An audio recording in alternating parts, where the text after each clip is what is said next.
Hello, good evening, afternoon, morning, whatever it is where you are. Good Tuesday. I mean, even that's not necessarily accurate depending on the part of the world you're in.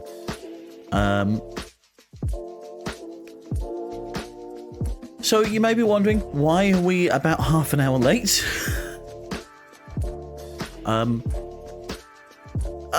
A little bit of a story time after I'm going to run some ads briefly, just because I forgot to do that in the build-up, and then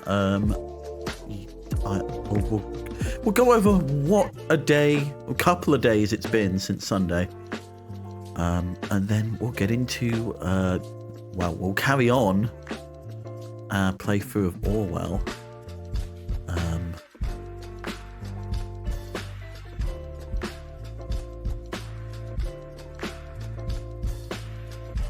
There we are. Hello. Oh, it does. Hold on. Hey, yeah. There we go. Okay.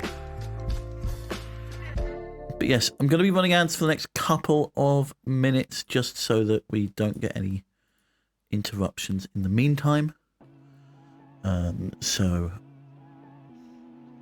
if you do get ads, you're not missing much. Don't worry.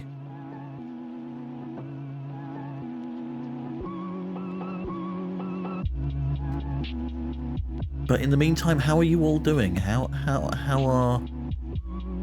are things?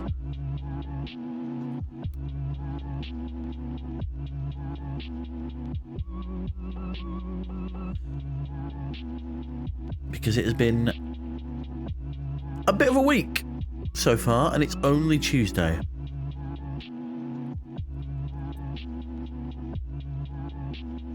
It's only Tuesday.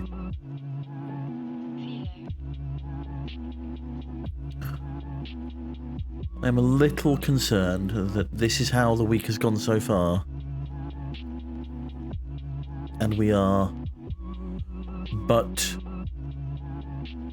2/5, 40% of the way through the working week. And less than a third of the way through the full week itself. And there's some big things in the pipeline. Big things.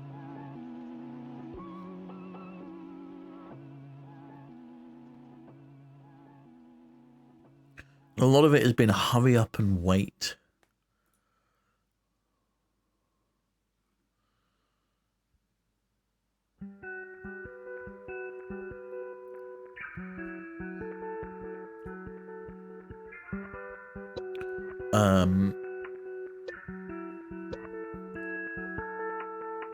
So we're just sort of sitting on our hands right now, with a bunch of things that are going on. We have been putting stuff up over on YouTube, over in the archive.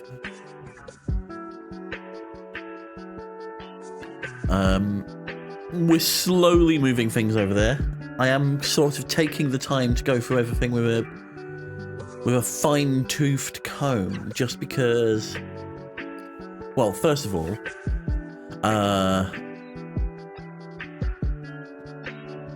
one of the things that happened, one of the things that I've been dealing with, is about 20 content ID claims, all for the same 2 pieces of music. And it was absolutely... well, no, it wasn't absolutely fine when it was on Twitch. But at least it was just one. And it was scrubbed out fairly quickly.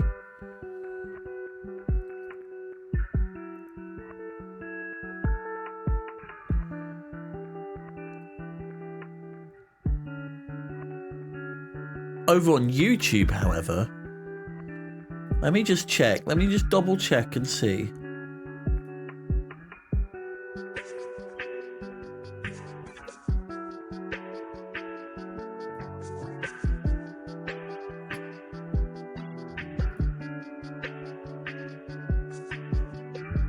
see if there's been any... Okay. Okay, there's been some progress. We're down to like 5.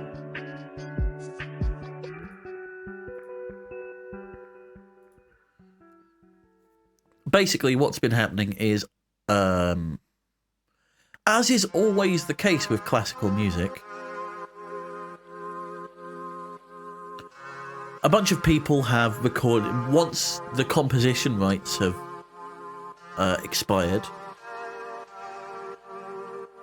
a bunch of people have uploaded their own recordings, their own versions. And then that's content flagging against anybody who uses music that they have the rights for, because it's so damn similar. The system is not built to handle this.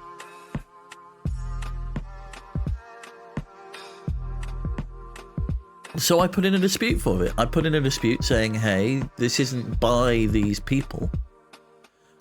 This is not... The artist you've shown is not the actual artist. And a few of them have turned around and gone, yep. But it requires a human response to turn around and go, oh. Yeah, no, that's right. It requires them to actively answer to an email. And they get 30 days to respond. So I could be sitting there for up to 30 days waiting for this content claim to finish up.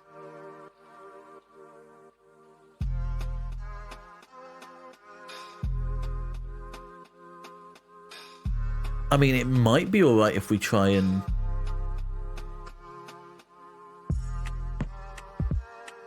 publish it.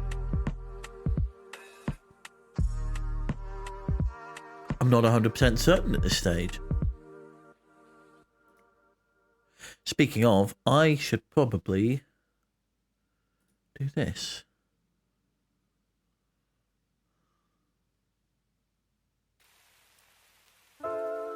No, I'll do that later. That's a tomorrow thing. But yes, how have your weeks been? How have you been doing? Hope you're well out there. We are going to be getting into some Orwell very soon. But yeah, no, there's... I'm going to let you in on a little secret. Just for the early birds. Just for you.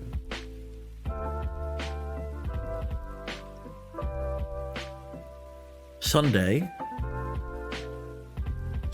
is our streamiversary, our 7th streamiversary.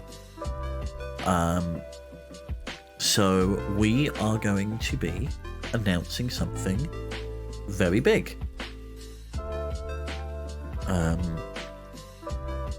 It's not the kind of thing that I've done before, at least not in this context.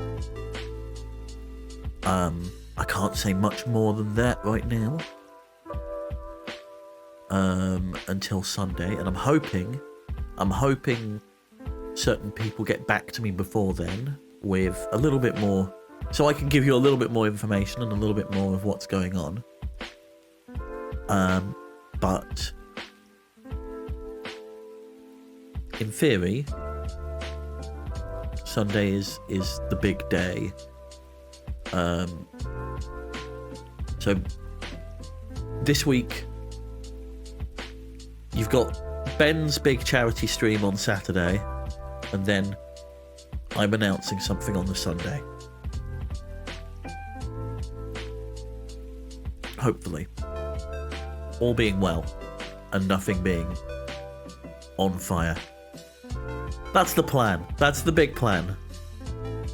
But, yeah, it is a lot of hurry up and wait at the minute. And I think that... I think we should be okay to go.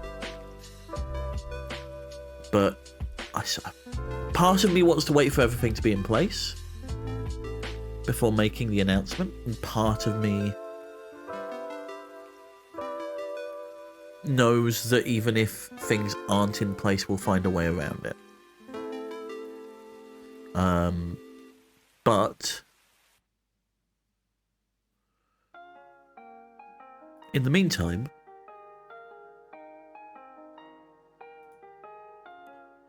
let's see what's going on in the alternate universe.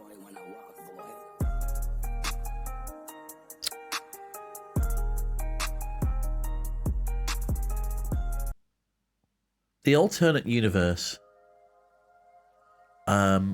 where they've got eyes everywhere. I mean,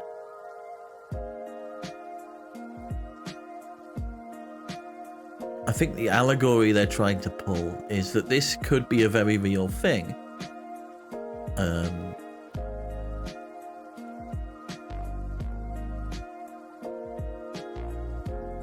It is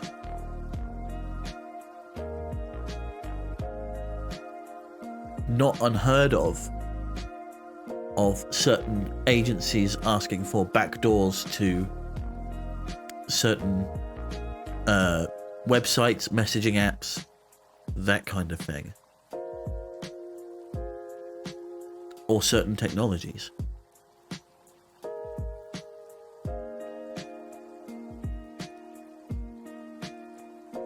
So let's get things loaded up, shall we?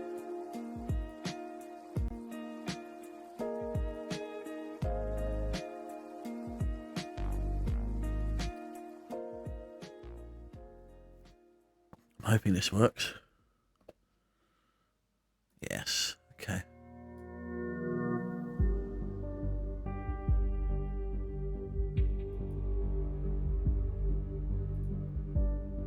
I will see you up there. Hopefully.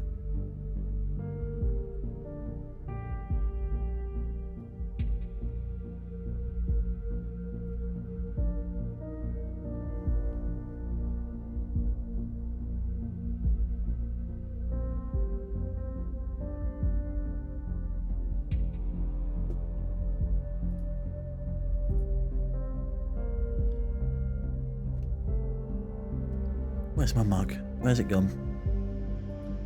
There we go. Haha, better. But yeah, things were a bit delayed today on account of I spilt my cup of tea everywhere. So I had to go get a fresh one.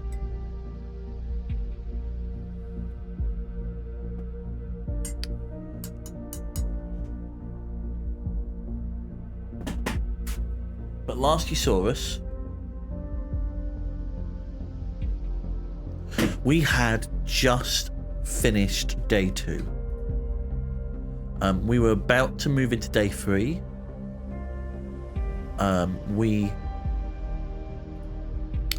Let's do a previously on. Yeah. So previously, there was a explosion in the middle of Freedom Square. In this world that we are part of, called The Nation. So you know, if that's not ringing alarm bells, I don't know what would.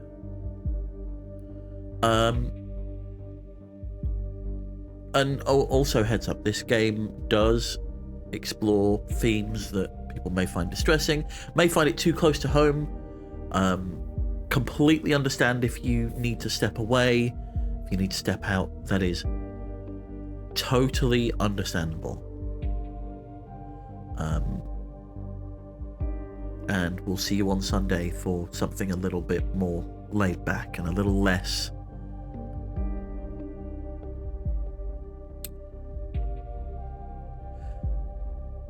evaluative, right? I'm approaching this from a point of games are an art form, and they are. They can be used to convey meaning. They can be used to convey messages. And I think this game is really trying to convey a particular message. I'm not 100% sure what We the Revolution was trying to convey. It did feel a little mixed in what it was trying to portray.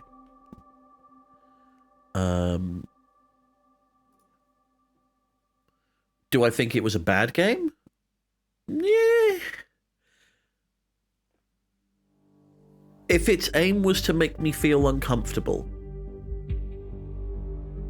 then it's achieved its goal.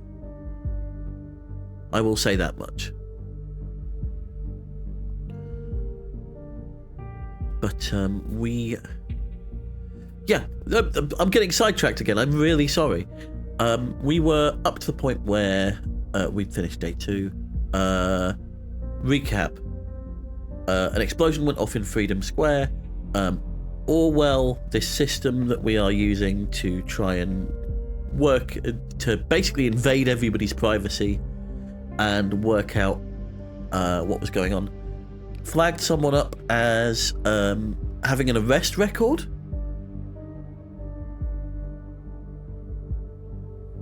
I'm going to turn the game volume down a little. As having an arrest record. We later found out that they were arrested but never charged. The charges were dropped for... By the way, this stream is not going to be spoiler-free. By any sense of the imagination. But we later found out the charges were dropped. Which raises the question, why were they a person of interest in the first place? They were flagged as a person of interest because of something that happened at a protest where they hit someone in the head with a brick. But that seems to have been provoked and in order to protect someone. But there's this whole undertone that the papers are pushing that this person's case was dropped because their parents own one of the biggest pharmacy companies in the world. It turned out that they were part of this group called Fort, who is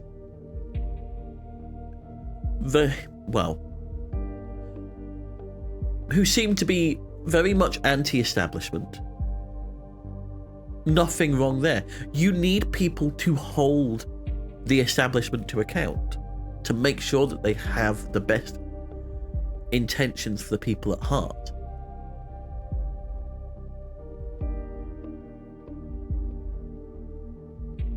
But also, we had to debate whether or not we discussed the difference between a blog post and a social media post, right? And the reflexiveness of it, and which carries more merit when kind of investigating this. And that's a question that this game was asking. We later found 2 other members of Fort, 3 other members, I should say, and the founder, who are now part of our investigation, and we are digging into what they were doing. A second attack occurred, and there was also the website of this activist group. I'm being very careful with what I say here. This activist group, who some would probably start labeling as terrorists,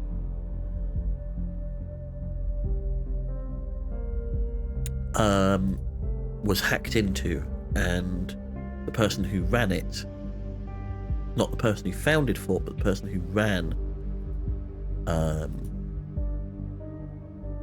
the website at the time after the founder stepped back, basically just came out and threatened the hacker.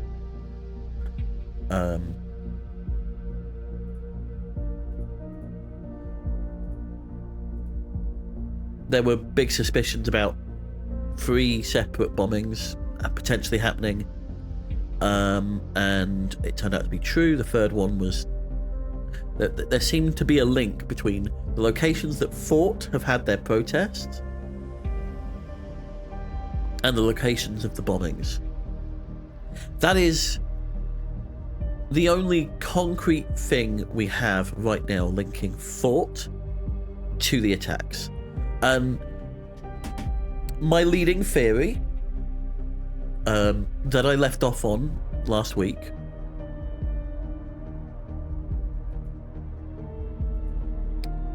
was that this was possibly a false flag, or even an attempt on the lives of those people.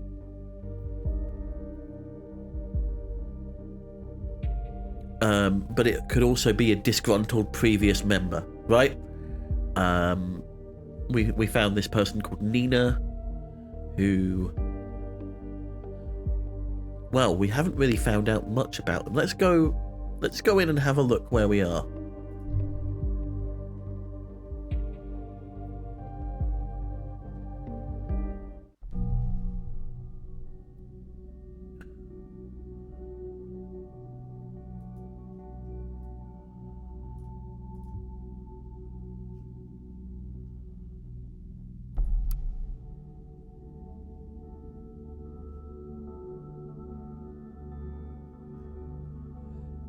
Okay, we've just launched in.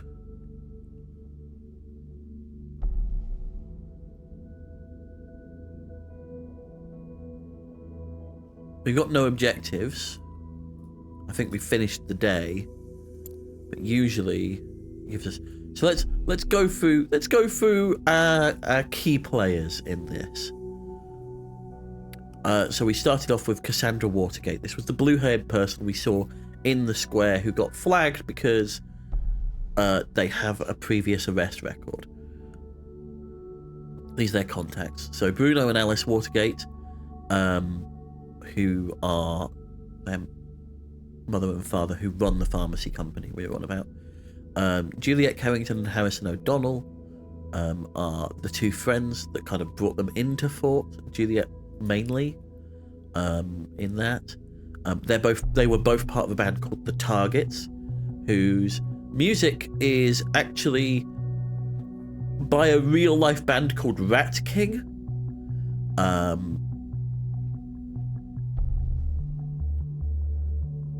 I found that out through the content ID system on YouTube.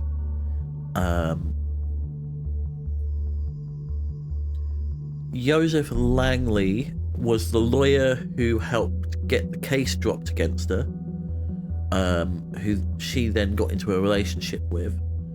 And then Mary Bly's a previous friend of hers. There were worries originally about potentially not brainwashing but radicalization. That's the narrative that they were trying to, that our advisor Science was trying to push.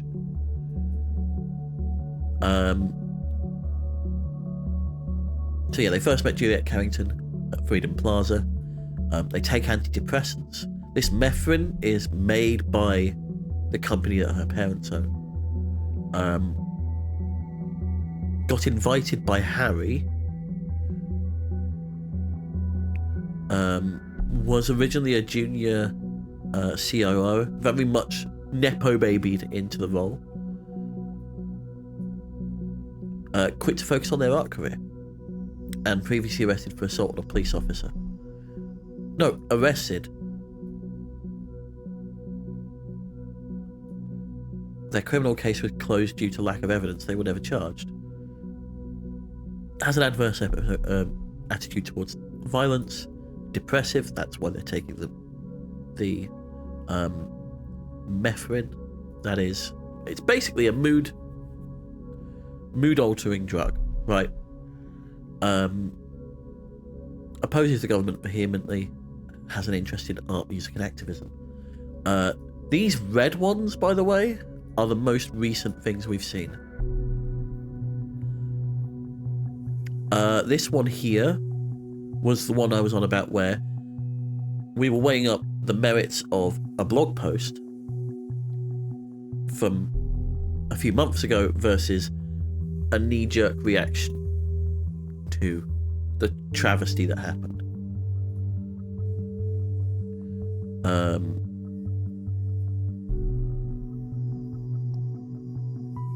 Sipes basically just laid our hand on the table with an interrogation. If we go into our listener here, this phone call, basically after day one, Cassandra was brought in. We've seen various texts between Juliet and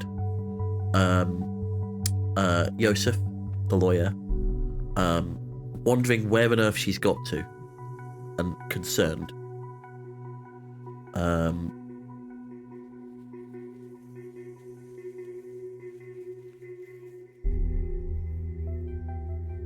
But effectively, Sipes here just straight out said, yeah, we've got evidence that you did it.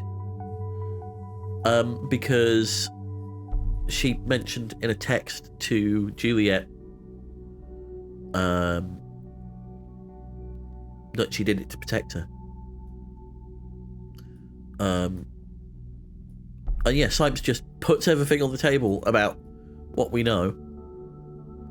I guess open and honest is one way of putting it.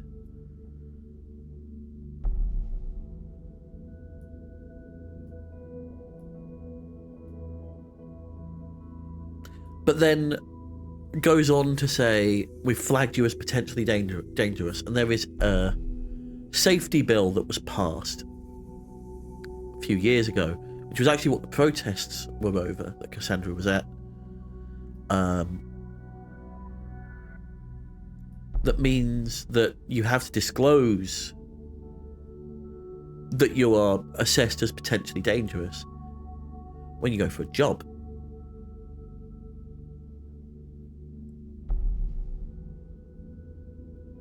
People being assessed as potentially dangerous may be held in custody for a very long time until they are deemed no longer a threat. So I feel like Sipes is very much abusing their power to get what they want, in my opinion. Like, the only thing we have on her is that, yes, she reacted with violence when her friend was threatened. That she is prone to depressive episodes.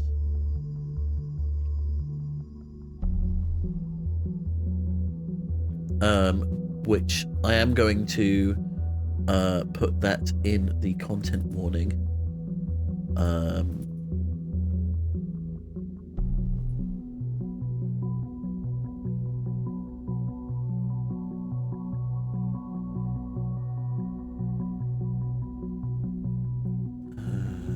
Also,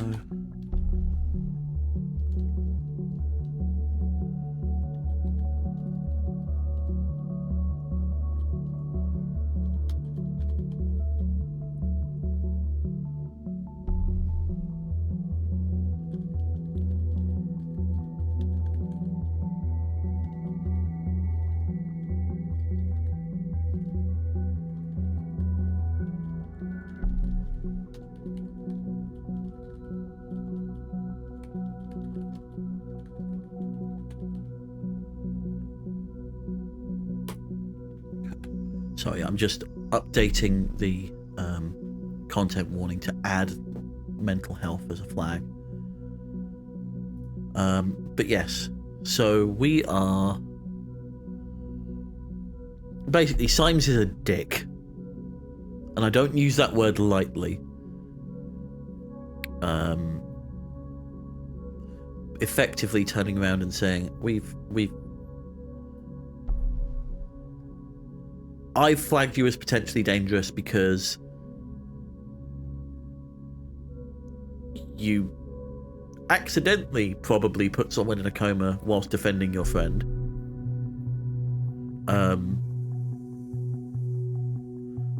It's official investigative results.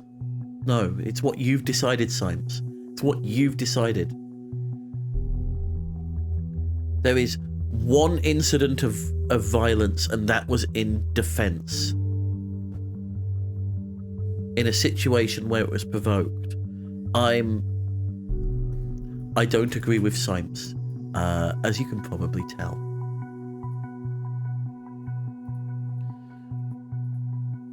And then here's their relationships. We also, at the time, Abraham Goldfels is the person who runs this activist group, or at least did originally. They disappeared at the end of, we think, end of December 2016. So they left the university, they stepped down. Then we have Juliet Carrington,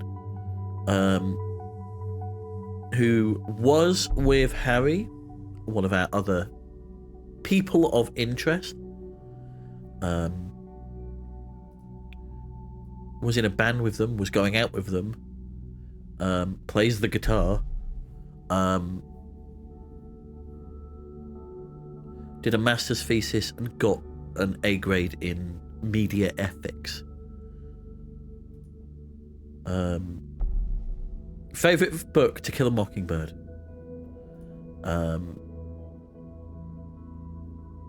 a protest, plans to go out in Bonton on Friday evening. This was flagged as suspicious because if we go to personality,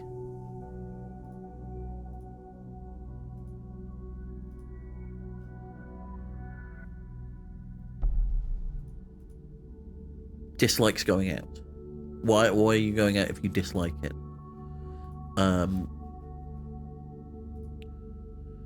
Harrison O'Donnell. This initiate person is the person who hacked Fort's website. We'll see more of that in a bit, I think, because there's about 5 pages on there we don't have access to yet, and I think that's something that's going to open up as we go on. Harrison O'Donnell was part of a band called The Targets, easily gets jealous, completely just demolished his past to get a job at TNB, which is the National Beholder, which is this in-universe newspaper. Recruited someone called Nina. Shared intimacies is a way of putting it, certainly. Planned the Freedom Plaza protest. And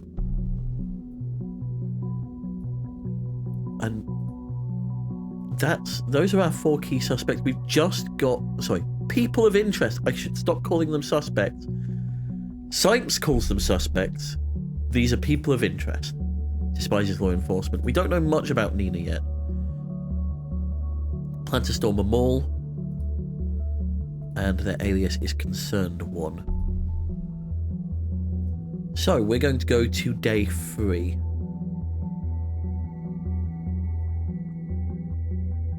I'm just going to double check that I haven't missed anything. Is there anything in blue? Harrison O'Donnell. Here we go. So we know where Harrison is staying. Probably.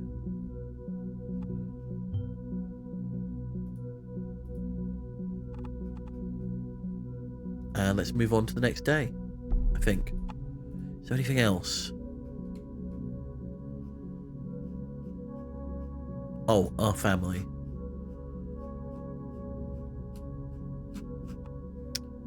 Juliet Carrington likes the colour red. I don't think this is useful information.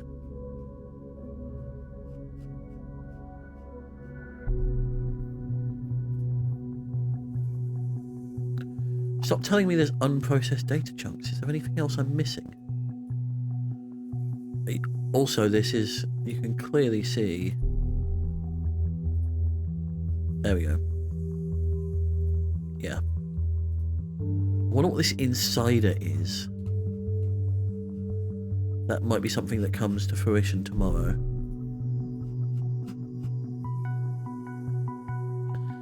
Right. We're going to ignore that message. Okay, end of day 2. There's a lot we've learned. There is a lot we've learned. So,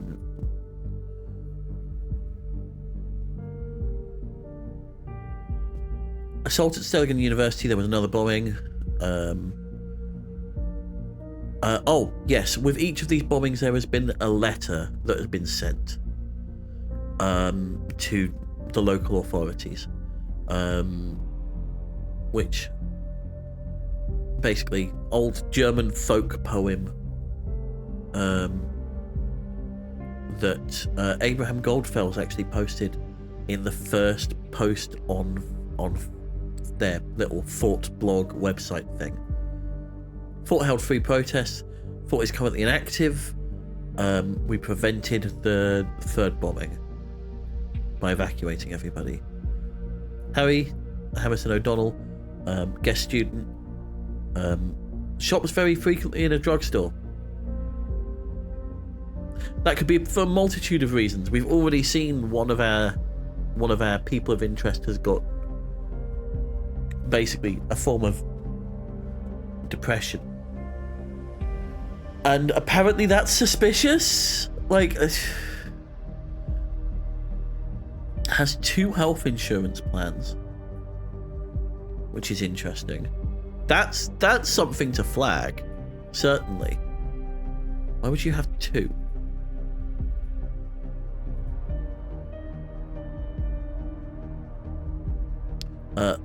He left Fort and writes for the National Beholder, but he still runs the website. We know his address, rejects the governmental position,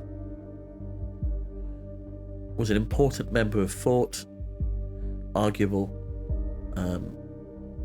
tried to hide his past to secure a job at the National Beholder. Abraham Goldfels immigrated in 1993, so quite a few years ago now.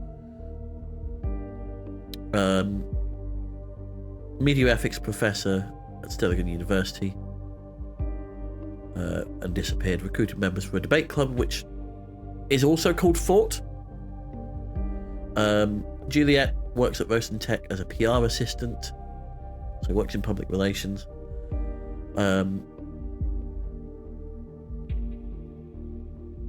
Probably caught her lying about going out tonight, but not 100% certain. Planned a demonstration. Has an aversion to law enforcement. I mean, protesters generally do, based on previous interactions. Like, if you've had a bad interaction at a protest, then yes, you're going to be less likely to view law enforcement in a good light.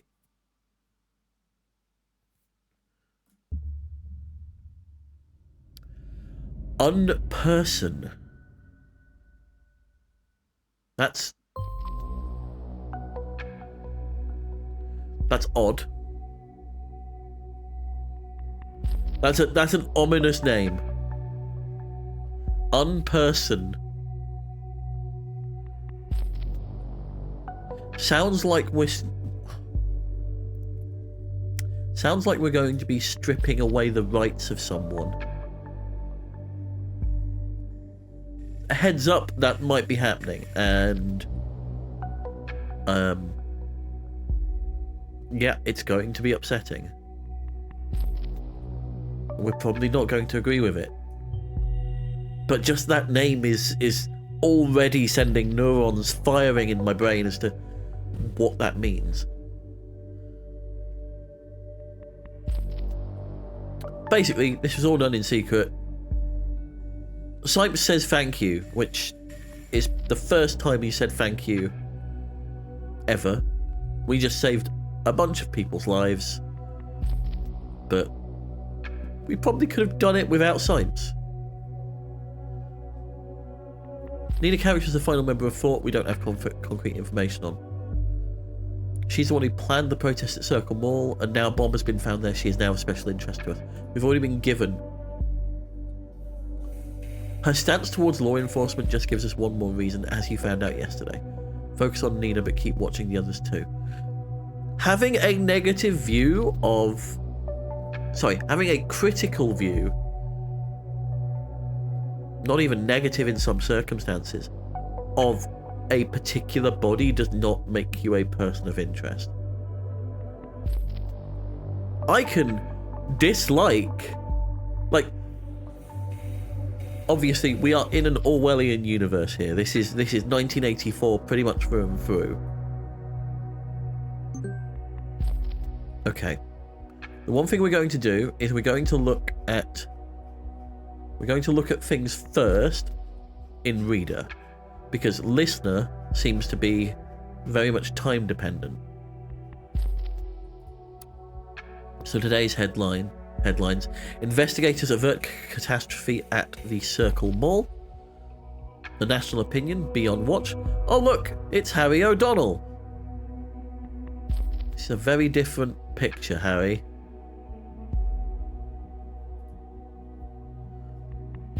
Movie release endangered by lawsuit against director. Okay. Let's go in order.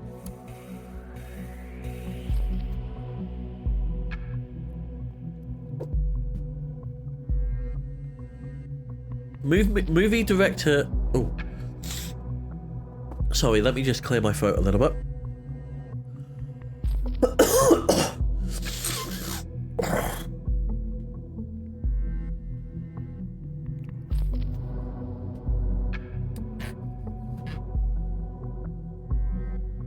Movie director Aaron sued by lead actors over breach of contract. Post-production of Grey Shadows Part 3 is on hold indefinitely. Release on Valentine's Day endangered.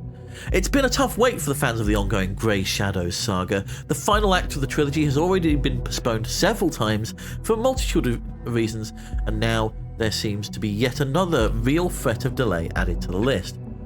Rhubarb Productions, the studio behind 100 Grey Shadows, today announced that post-production duties would be suspended until further notice. I assume this is the universe's allegory to 50 Shades of Grey. Would be suspended until further notice. It was then reported that the suspension was due to a pending lawsuit filed by the lead actors Mike McDeal and Betty Yvonne against the movie's director, Samishi Aaron, who allegedly breached a clause in their contract. The agreement clearly stated that no images of the movie would be made public without explicit consent of both actors, which was not the case for the edited movie poster that Aaron had shared online. This one here.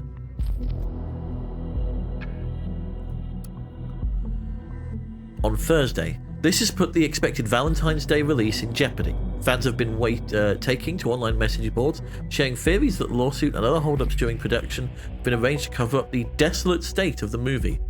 As a result, Rhubarb Productions' Timelines profile has been bombarded with messages of anger, with rabid fans wanting answers. In the meantime, there's also news that is sure to soothe the fans' spirit. McDeal and Yvonne have announced on both of their websites that they've resolved their issues and are a happy couple once more. So two actors who are going out with each other, working on effectively 50 Shades of Grey. That's not going to cause any problems. No. The National Opinion, be on watch. Column author Harrison O'Donnell reflects on the last week's article and calls on citizens of the nation to show courage in face of terror. This is going to be a stark contrast, I feel, to what we've seen from Harrison on his website.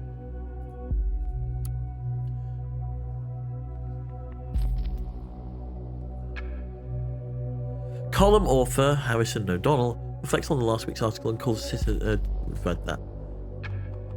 So let's get something abundantly clear to begin with. I feel bad. I feel like a fucking moron, and rightly so. In last week's NO article, I'm assuming that's National Opinion, yep, I blabbered about how some bombs would soon go off in Bonton or Fairview. At that time, That was just to advertise my point of view. I'm truly sorry for everyone involved or affected by those terrible events. It was never my intention to ridicule or trivialise the attacks in Bonton. Well, if you've not been living under a rock, and a massive boulder at that, for the last couple of days, you absolutely must have heard that is pretty much exactly what went down. It's far beyond, I hate to say it, but I told you so.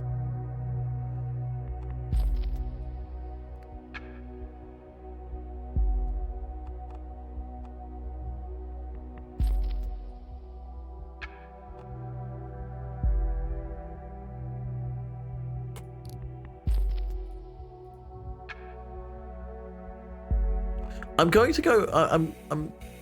We'll go through the article and then we'll decide on things. Anyway, I'm getting ahead of myself. Thanks to the efforts of our government and the safety bill, the latest attempt has now been prevented. Finally, a kick in the terrorists' butts. Come on, you said fucking moron here, and you go with butts. Come on. Naturally, there's still tons of critical questions. How is this possible to begin with when we have all the CCTV and new safety regulations out there? Why spend so much money for mechanisms that don't protect lives as they should? Why is there still no real suspect in sight, not even to mention in custody? Harrison, these questions neglected one fact though. People killing asswipes are among us. They are our neighbours. They are like you. They are like me. Mind you, they are most certainly not like me. It's tough for cameras or other automated safety systems to recognise a criminal or terrorist before he actually commits a crime. They cannot look into houses, and certainly, thankfully, cannot look into the soul of a passerby. No, but they can apparently read your emails and your texts and your phone calls, which is, in some cases, close enough. We, the people of our great nation, must grow ever more vigilant. We ourselves must stand up for our safety, alongside of high-tech security mechanisms, as though those can only work in addition to our own perception. Let's not get intimidated and not back down to some shitheads. See? See? Kick them in the butts and now we're calling them... Come on! You can't half commit, Harrison. Thinking they can spoil our way of life. Report suspicious things going on as soon as you learn about them. It's your duty to the community, but mostly yourself. Loose lips can also sink terrorist ships, figuratively speaking. So I think this is of interest. That he condemns the bombings, first of all, publicly. But also, we're going to leave this there for now. We might come back to it. But we have... I think this is not true.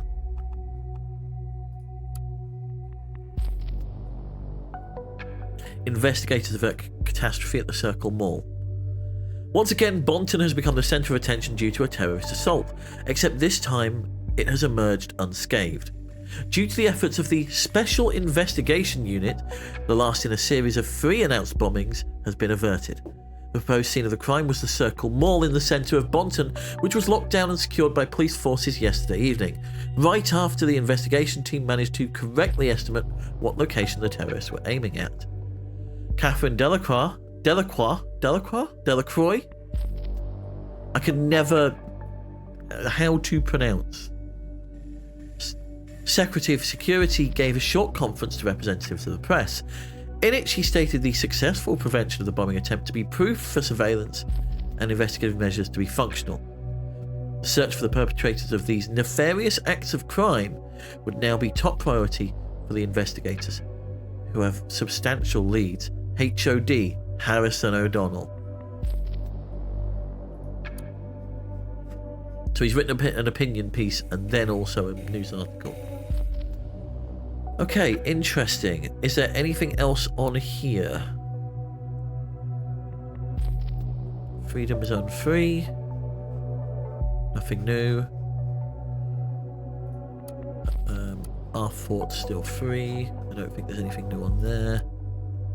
I do like the default avatar, by the way, which is a person with a showing their brain. The minefield. No, forbidden. Fort must change direction. This was Goldfell standing down. A night to remember. We don't know that yet. War on indifference. Don't know. Metamorphosis.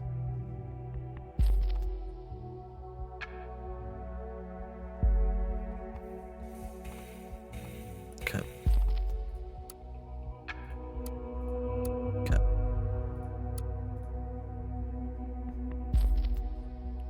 So we've got that one lead. Let's have a look and see whose texts we're listening in on. Harrison O'Donnell. Subject. Heart. Outbound. From unknown person to Harrison O'Donnell.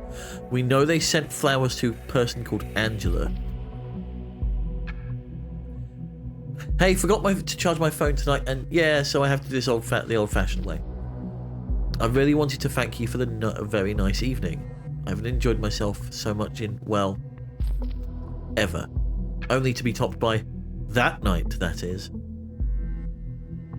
I was hoping you'd drop by CCC and come pick me up tonight. We can cook together, maybe watch something, and who knows, maybe continue where we left off. You in. So, this gives Harrison an alibi, maybe? Funny, I just realised that I've never been to your place, even after all these years we've known each other. So I figured you're hiding another love affair of yours there, are you? Probably your ex, the one you've been talking about so often when I was around. Or this girl who's always yammering on about how she despises the safety bill. Nina, I think? Again, this is hearsay. This is her opinion of Nina. Let's keep that there until we get any evidence to back it up. Because the thing is, once we put stuff in here, it doesn't leave. We can't get rid of it. And Symps sees it. And Symps is a prejudiced dick.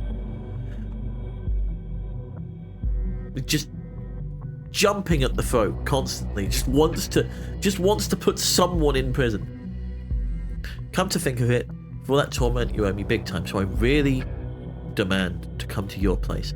Love you, Marsa.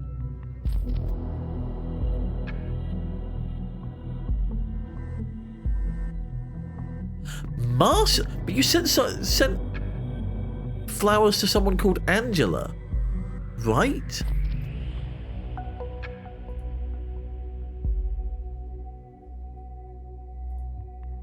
Right?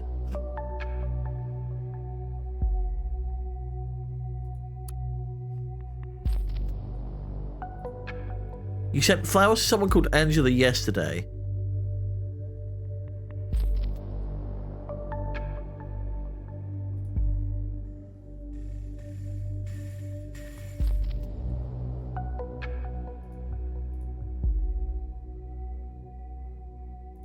There we go. To Angela.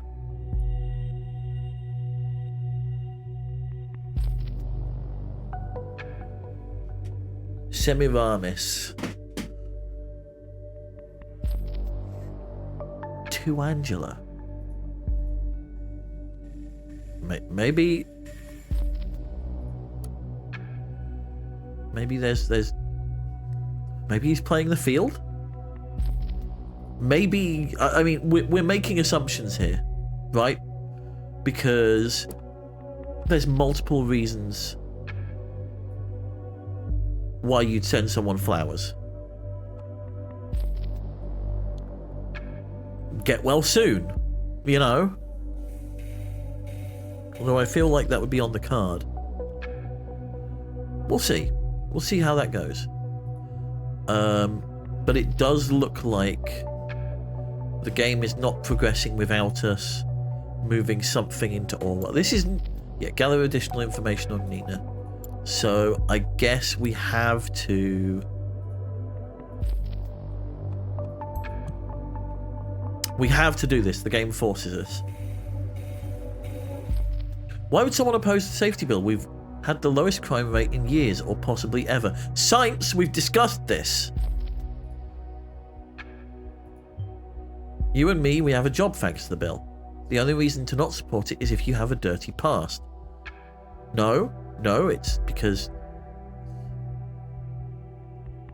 So this is a common argument that comes up when talking about surveillance laws and being anti-surveillance. Well, if you've got nothing to hide, you've got nothing to fear.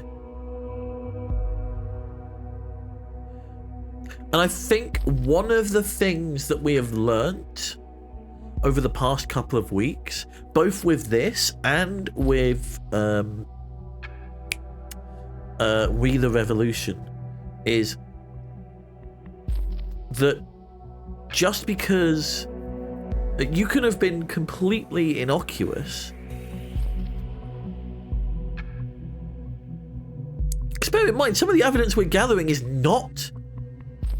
It is very circumstantial and opinions, right? That thing we just dragged into Nina's profile is an opinion of another person and said in a jokey tone. Like, it's referenced in a jokey tone because it's like, are you seeing other people? You little player, you. No. Sipes, I disagree. But yes, we've seen the way that things can be bent to shape a narrative. With Marie Antoinette and the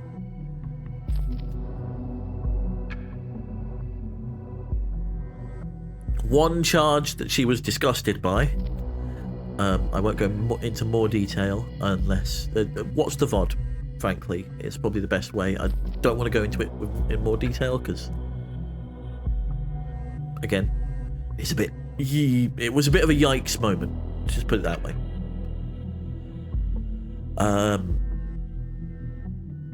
Sipes has already twisted that somebody who's taking antidepressants, and like, you can see how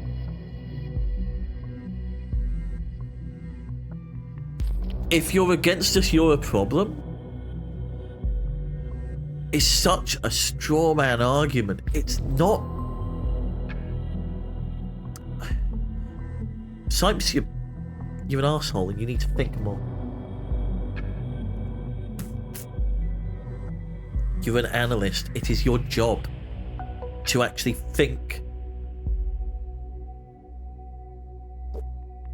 I'm going to get these the wrong way around because I always do. Objectively,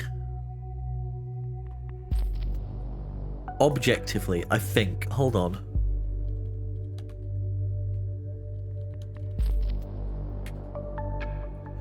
Yeah. It is your job to think objectively. You are not thinking objectively right now. You are very much subjective. You're just wanting to pin this on someone. Preferably someone who is against the safety bill. So, you're taking anybody who shows... Like, anybody who shows anything against the safety bill is instantly on your list. We need a full examination. First, a concrete background. Who is she? Second, what motivates her? What does she want? And finally, where was she around the time of the bombings? The thing is, we have an alibi, potentially, for Harrison. Because Harrison was with Marcia last night. That's a... We're taking opinions in order to frame someone as having done the thing, yet we're not even considering this as evidence. Sipes, what the hell? Okay. There's a new page. Ah, here we go.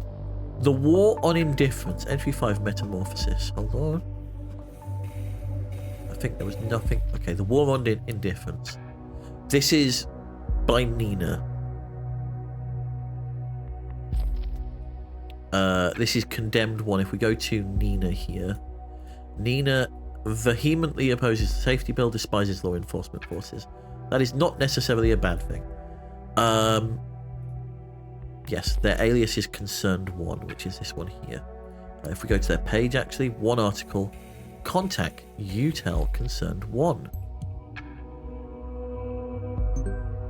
We'll sort listener out later. The indifference towards their own rights is a worse enemy than the government itself when we are to overcome a privacy-destroying surveillance laws. We are in a state of war against our own government. The declaration of war is the safety bill, the only gain of which is reinforcing the chokehold the party has on us. Oh, hold on. Before I go on, I just remembered. Where are we? Where's the party? Projects. So, yes, crime rates are the lowest they've been in years. But you'll notice here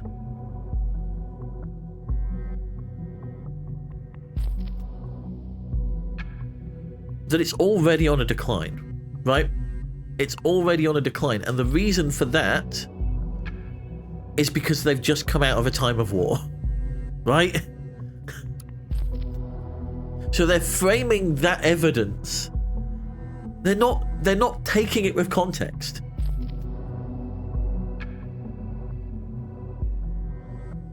Okay, here we go. The party, chokehold the party has on us. With this bill, they are screwing every single citizen of this country.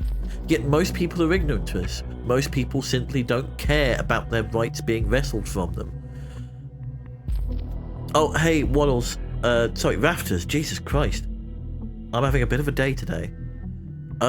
We will finish this article, reading through it, and then we'll go on a short break because I've been talking for a long time at quite a speed as well, and I probably need a drink. Also, that means my tea has been brewing for an hour. Most people simply don't care about their rights being wrestled for them. Why bother when I have nothing to hide is the default excuse. They feel safe in their cozy houses while the government slowly puts a muzzle to their forehead, ready to pull the trigger any second. With our move on the crowded Circle Mall in Bonton yesterday, the first shots have been fired towards lurking indifference among the populace. But they were merely warning shots, a friendly reminder that it's about time to take sides in this conflict. We cannot tolerate indifference. We will not accept it. If you're not with us on this, you're against us. Okay, so Nina is very much about... And this is where I feel like it becomes very close to certain things going on in the world right now. There's a lot going on. I will let you know that low voter turnout has been something that's been bandied around for quite a while. The last few elections.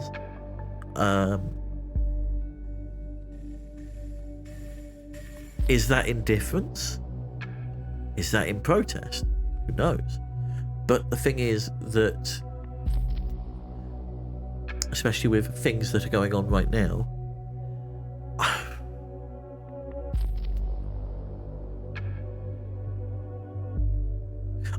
this attitude of you're with us or against us doesn't help anyone, necessarily.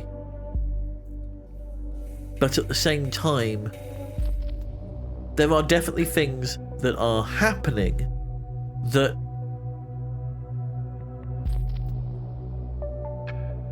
you should at least be going, that ain't right.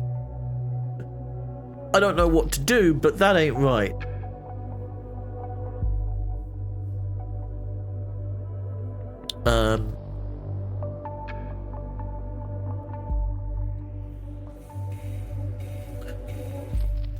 Yeah. So, that's... The thing is,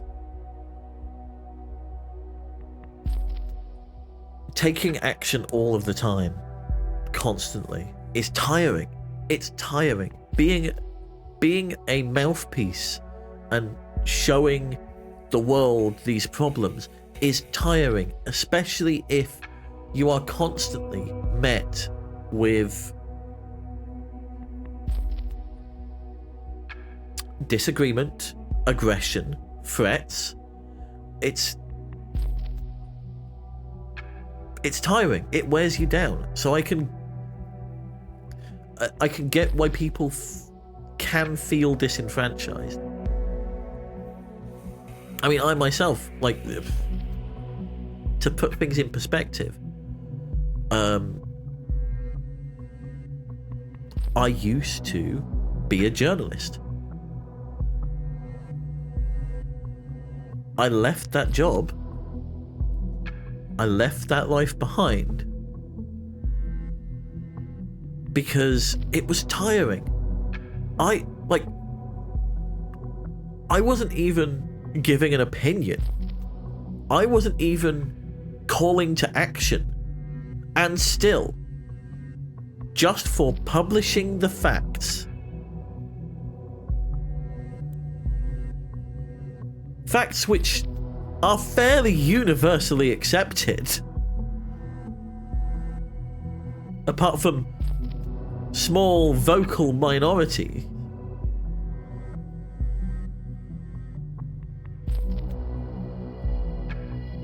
I had to deal with a barrage of, well, bullshit, frankly. And it was tiring, and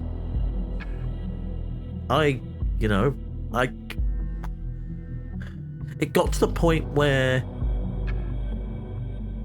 I couldn't carry on anymore.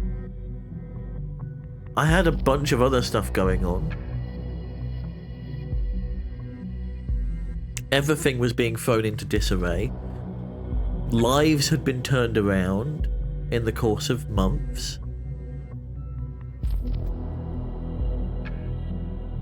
And I was also dealing with my own health at the time. And constantly having to face this massive barrage of just people not willing to listen.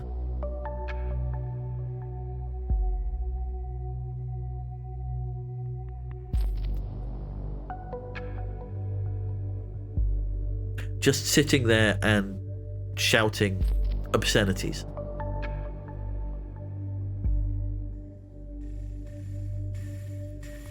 So Goldfell's here. But basically to say Nina's position of you're with us or against us is quite a problematic one. Anyway, I think after that revelation and after having spilled my guts to the world, it's time for a break, don't you think? So we're going to take 5 minutes at least.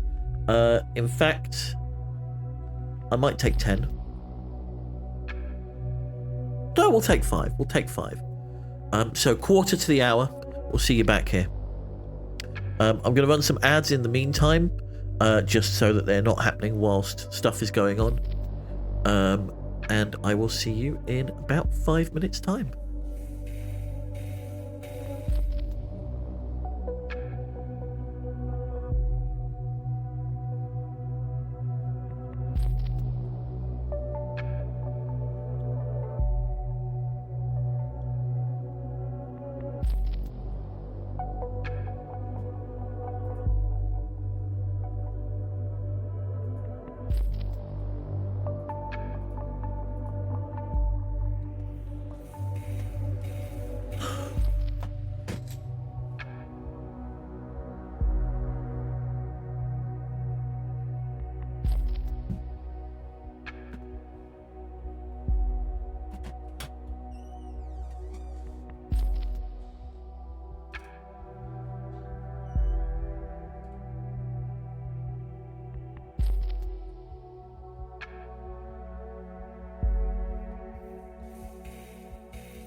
Hello.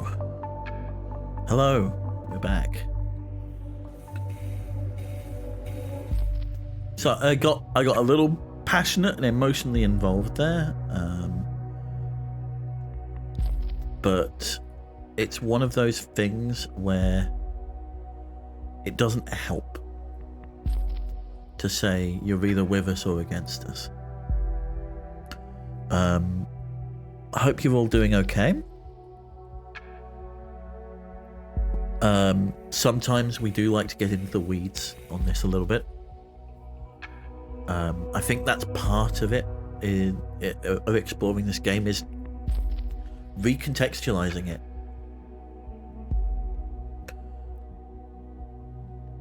What message is this trying to push?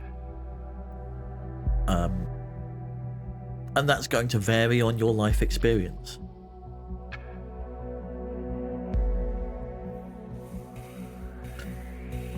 There's a difference between indifference and feeling disenfranchised.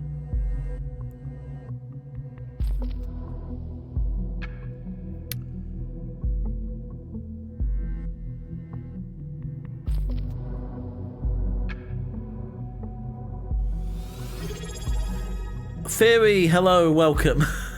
Sorry, you joined us here at quite a deep moment just after the break. But thank you for choosing to use your Prime sub here. You only get one of those a month, so thank you for choosing us. You could have used it literally anywhere else. But I hope you enjoy. Welcome, many flails, and welcome to the Avid Flailers Club. I guess I don't know what I'm calling subscribers these days. But thank you for your support.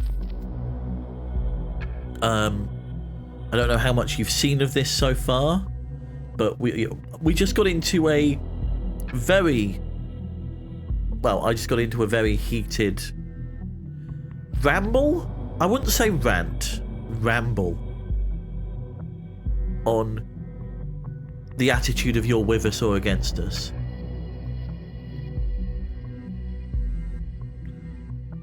Because I will say this now, I can agree with a stance, I can agree with what you're saying,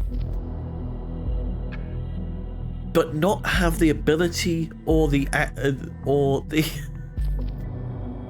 energy or the impetus to take action. Yay, flailing! Indeed, yay, flailing. Hope you're well. I am. Things are a little bit all over the place today. I spent another 2 hours on the phone, waiting before giving up.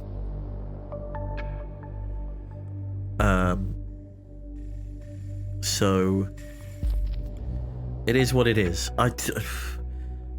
Listening to the same string, the same like 10 seconds on loop is just not conducive to my mental health or my energy. So I did that for a bit and then I went back to bed because, yeah. But I hope you're doing okay, Theory, and enjoy the emotes, enjoy the bar, sit down, grab yourself a drink.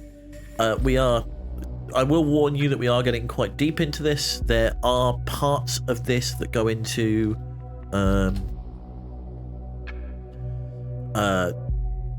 things around the current political situation, as I'm currently discussing.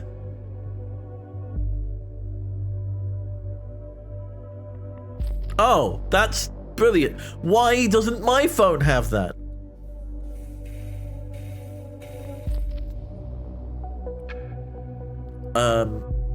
But yes, also,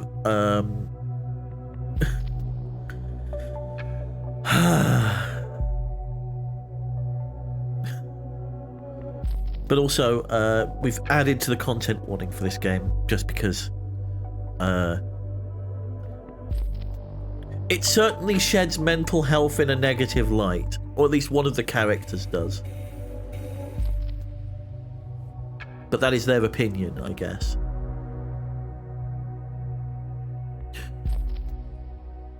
This person takes medication for their depression, therefore they're a drug addict and must be dangerous. It's just... There's a reason why the title of this stream is Can We Put Sipes into Room 101?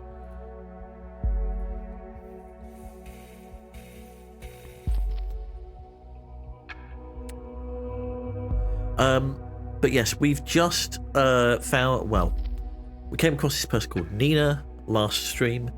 They are an unknown entity as part of this activist group called Fort. Oh, okay. Well, I won't spoil it for you then. I will shut up and let you get on with your day. I hope your meetings go well. Thank you for popping by. Thank you for dropping... thank you for flailing with us. And I will zip my haddock holster.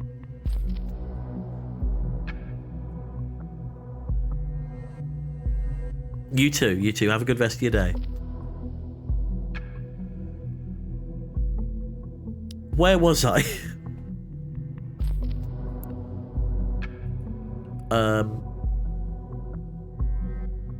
Yes, the difference between indifference and not feeling able to do anything about it, feeling helpless. That's not just something you can tell by someone walking down the street. Just the other day, there were a bunch of protesters outside, holding up placards on the main road. I think I was talking about this on stream. With Palestinian flags. Basically saying, you know, the genocide in Gaza has to stop. Like, I agree with that position, right? But also, there is... What can I do?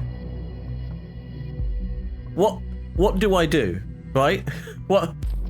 How can a small little penguin in the Antarctic help?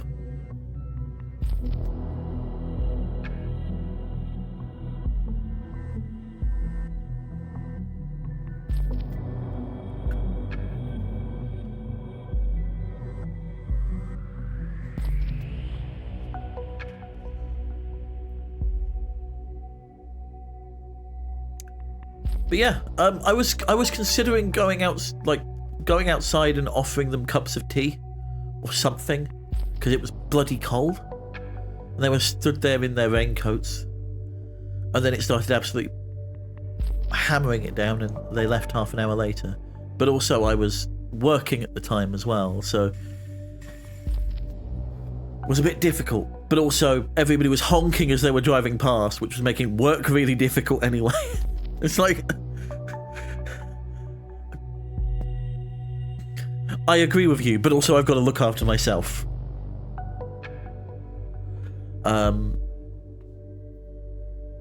Like, good on you for getting out there and getting the message out, but also, I can't help. I'm not in a position to help.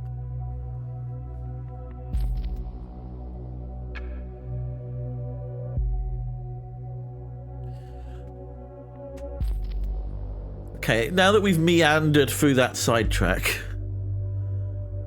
let's go through the comments. Frankly, I was in shock when I heard of the events in the mall. How you in particular incited the crowd to directly threaten the visitors. Now I'm even more astounded by your writing. You know, I agree people being oblivious in this matter is the problem's root. We've discussed this many times. We must get their attention carefully though. Through interesting and remarkable events, we must make them think. Scaring them to death is the exact opposite.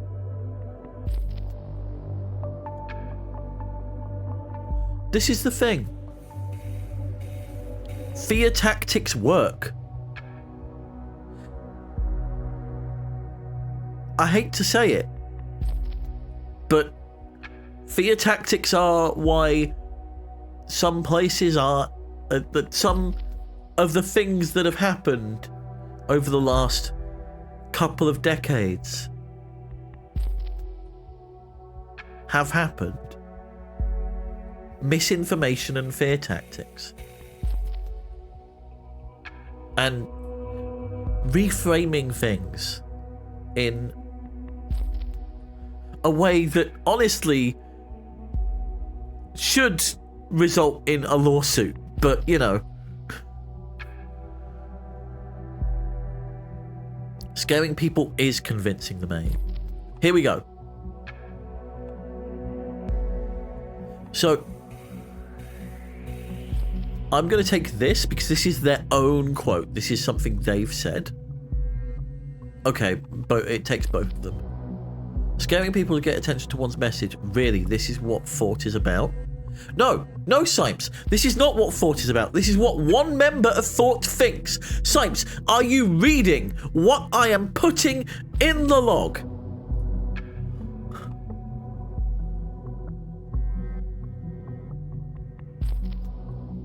Let us follow your argumentation for a moment. What did you achieve then? You just upset innocent bystanders in a time when they are already deeply unsettled. This is the exact reason why they are so afraid and yearn for safety in the first place. You've just proven them and the government right. Violence cannot be the key, and thought shall not stand for that.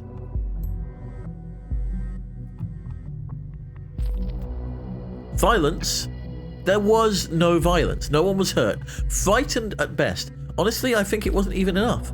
We made some local press, but the big fish TNB didn't bite. No big deal at all. Is this where... Is he planning to do something from the inside? Harry here? How are we going to reach the broad audience? The rethinking you wanted, if you're not willing to let us do something about it. Ladies, gents, can we all calm down a notch? Abe, you are totally right. We were fucking fire starters. We got a little bit carried away by the euphoria of finally getting our message out there. We didn't think straight for a moment. Thanks for stabbing me in the back when I needed you most, Harry. This is not the right place for a discussion of this magnitude. We will have a word in our next meeting. Okay. So, first of all, Harry is apologetic. Huh. Afterwards, they're clever and feel sorry about their actions. It's always the same. Sipes!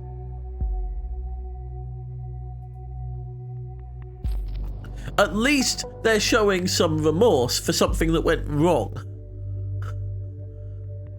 Meanwhile, you've labelled someone as critically, like, potentially dangerous because they were arrested for something which they weren't charged for, which was in defense of their friend, and they also take medication. Pot kettle, Sipes.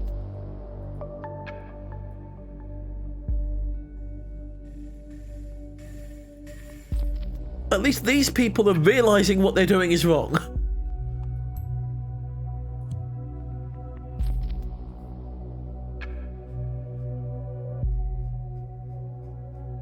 Okay. What else have we got? Metamorphosis. There's something else in here that we're missing. No. Right. Listener. Oh, here we go. Do we go for Harrison or Nina first? Let's go Harrison. Hey kiddo, you're abso-fucking-lutely right. One could rightly call that evening mind-blowing. Please don't say that's code.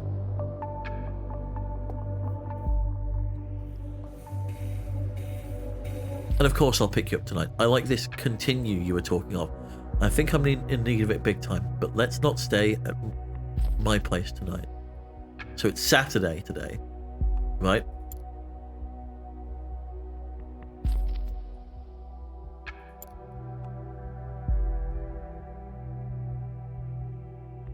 It's utterly unfit for a lady like yourself. No lovers hidden there, only not so hidden leftovers and laundry. Especially not Juliet. I haven't heard anything of that bitch in months. I'm done with her because I'm now with you, Martha. Pinky swear. And Nina, you mean anything will set me off? Angry outburst, Nina? Don't even get me started on her. She was my partner in crime a while ago. So to speak, that's it. So to speak. Okay, this is confirmed.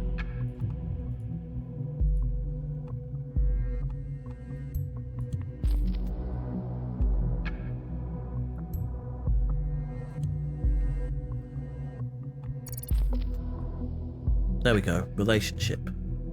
Juliet and Harrison were together. That one's news to me. Where were you yesterday? Where were you yesterday?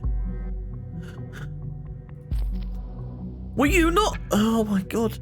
Symes, do you just pick and choose what you... Yes, you do. Of course you do. You're a prejudiced bastard. You only read what you want to read. Nina. Hey, Selv. Hey, Nina.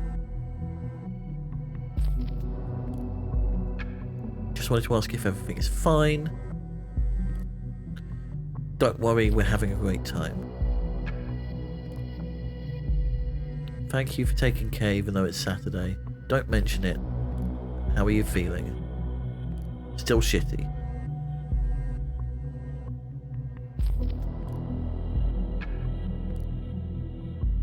I hate to say it, don't hold it against me. I'm fine. Okay. You always look so sad.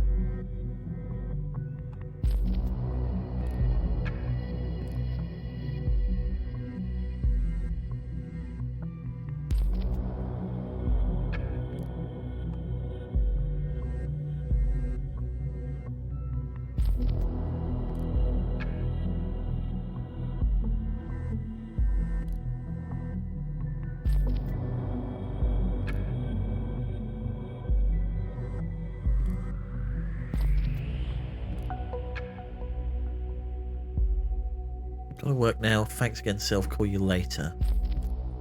See you, girl, and share it. Right, okay, let's go back through this conversation in order. Hey, Sylv. Hey, Nina. Just wanted to ask if everything is fine. Yeah, don't worry, having a great time. Thanks for taking care, even though it's Saturday.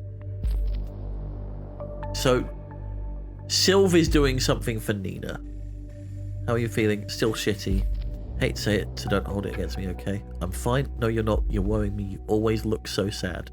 I'm not putting this in the profile at all, because we know Symes is going to be like, oh, they're sad, therefore they're depressed, therefore they're mentally unstable, therefore they're dangerous. Guaranteed. Symes is going to just take it the wrong way. Nothing to worry about. Anything new on the love front? No, only idiots on this singular portal thing you recommended, Sylv. Don't know how you got to find John among so much crap. I'm going to remove the account. Yeah, it's 99% fools, but keep it tight. Someone will come to the rescue. No thanks, I can rescue myself. Got to work now. Thanks again, Sylv. Call you later. So expect a call later.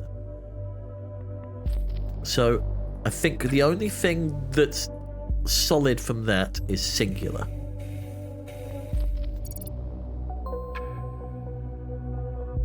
So let's go and have a look at singular. This was advertised on the newspaper website as well. Continue to your profile. Hello, concerned one.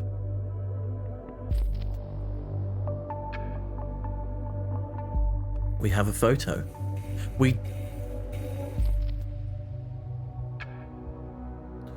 They're from the Bonton Fairview area.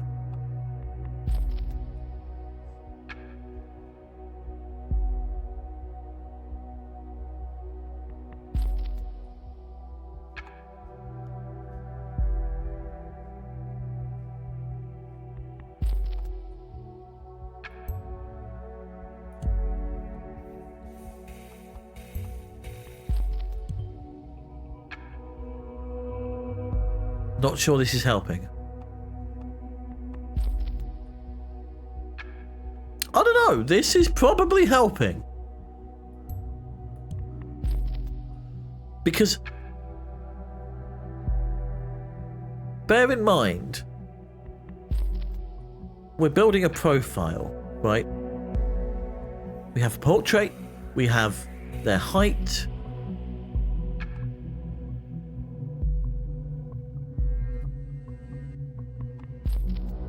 They say their body type is athletic.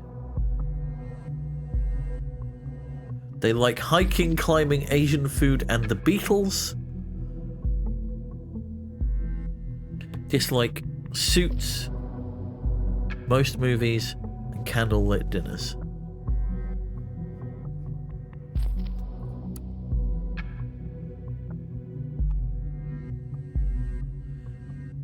Is looking for financial stability.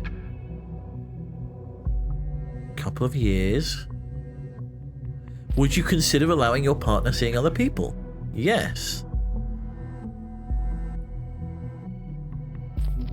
Wants children.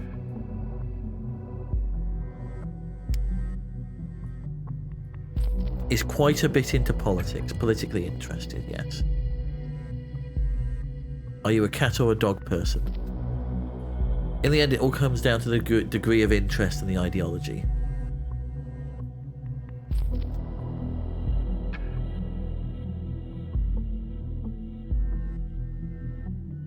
If you turn a left-handed glove inside out, it fits.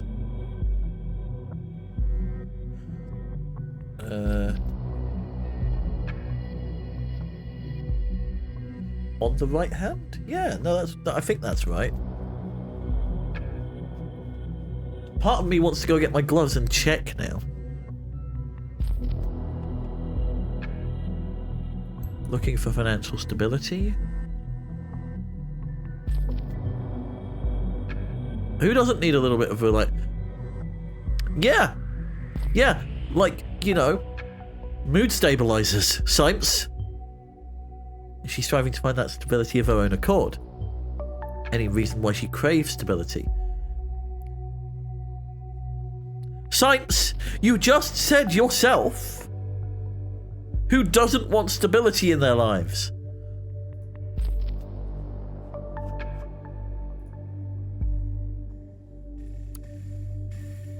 Conversations.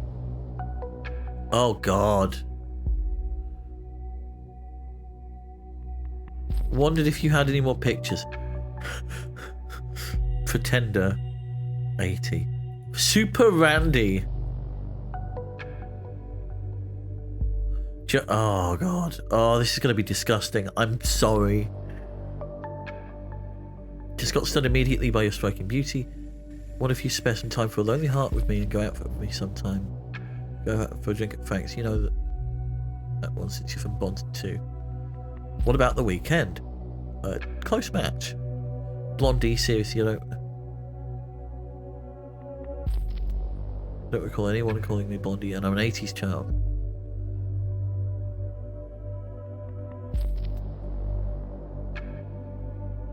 You're over 60. Sorry, you're... Great, me too. So when are we going out? We're not. Now I totally get why you're over 30. Oh my God, yeah. And still single. Arrogant bitch.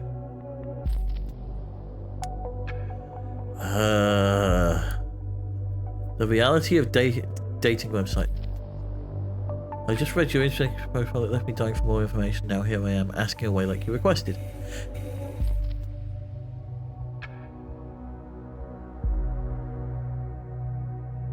Yeah, that's... Actually, no, not completely accurate. Usually, honestly, it's just... this, and then a picture of their dong.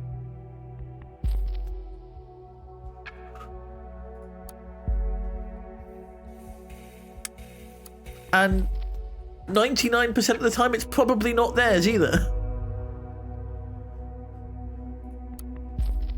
Or at least that is what other people have told me dating website interactions are like.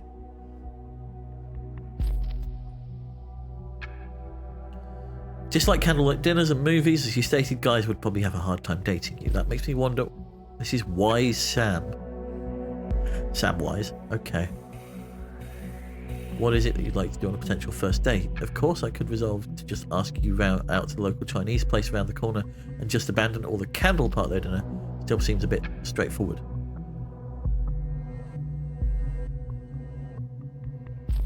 Oh, we have a name. I could really use a helping hand here. Care to lend me yours? Cheers, Sam. Hi, Sam. It's kind of refreshing to read a decent message from time to time. We were to go date. You mentioned don't care about dating rituals. By the way, my name is Molly Schwartz. You can call me Molly. Okay, so is their name Molly and not Nina?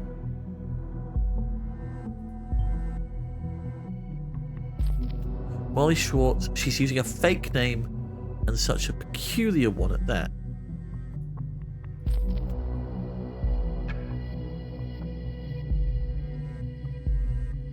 We don't necessarily... Well...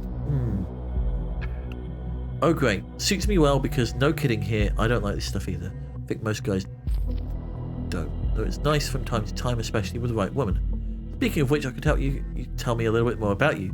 What the person behind the small picture and those separate chunks of data is like. What does Molly do for a living?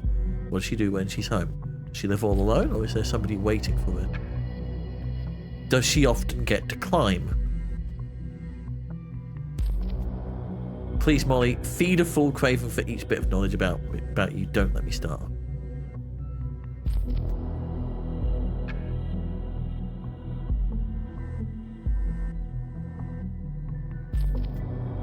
They closed the conversation, so either... Hey, Sam, you're quite the dramatic guy, aren't you? Anyway, here I go. Work... Whatever I find, aka temp work. They're a temp worker. Okay, so that might be why they need someone to look after their... kid.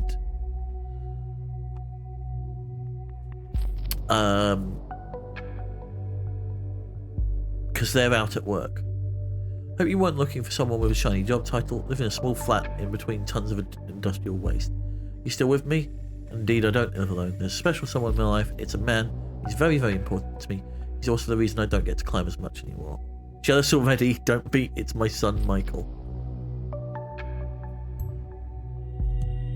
They have a son. A single mother. Doesn't seem like the type to be involved with terrorist attacks. Science!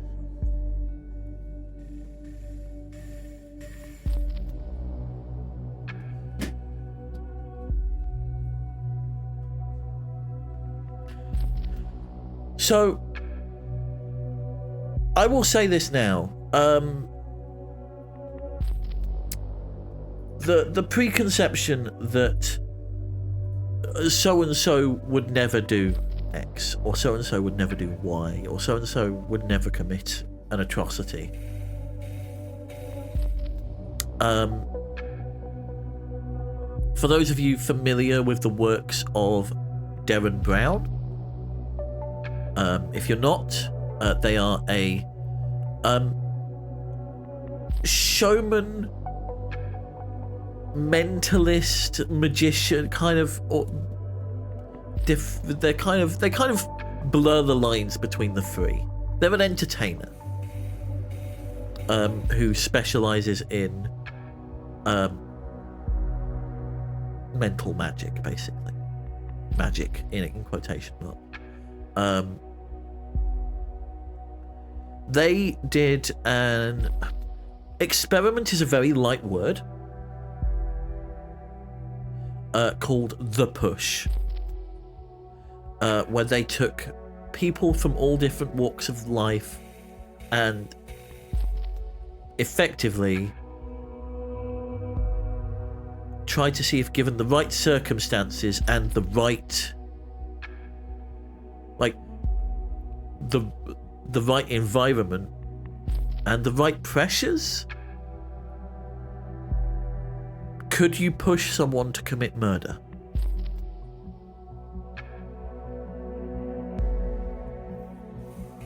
could you... Even somebody as... like...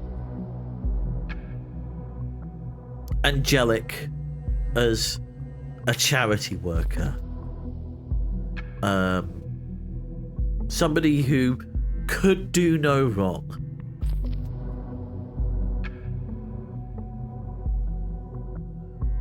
Could you make that person do something they can't take back?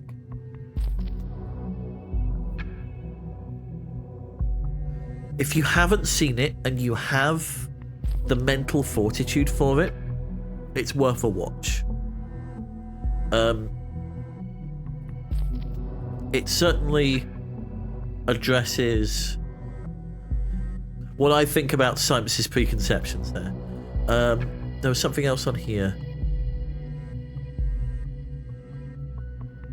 Now, dislikes. We're going to put this in here because... What's your problem with suits, huh? Symes, I don't think she's interested in you. Here we go. Molly Schwartz. So she uses a fake ID for...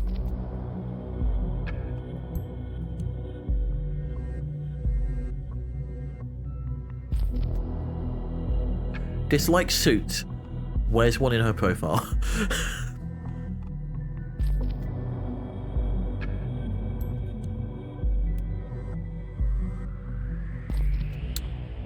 Tons of temp work. Works long hours and weekends. So she was probably at work, right?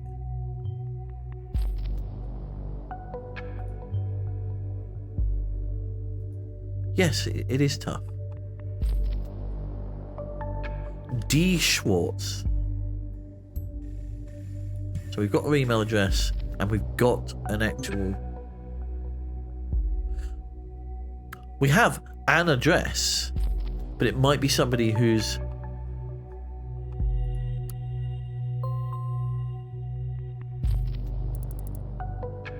Just as the Prime Minister leaves, the weather is getting even shittier.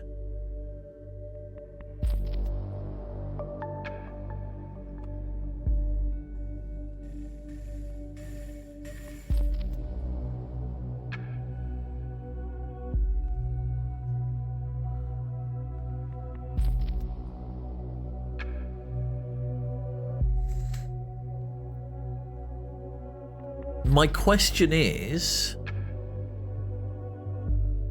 Molly just one person?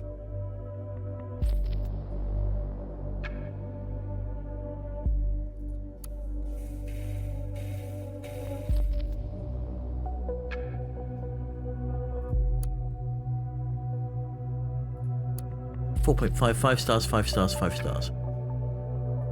984 temp jobs. Jesus Christ. Okay.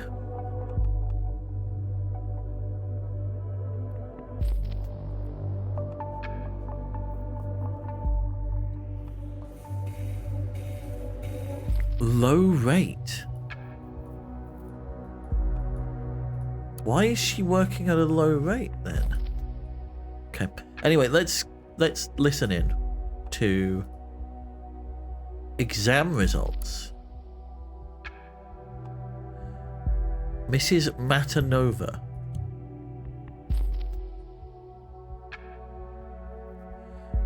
On your last blood sample was taken. This was sent into Bonton Central Hospital's laboratory for examination. I would like to inform you that the results are now in.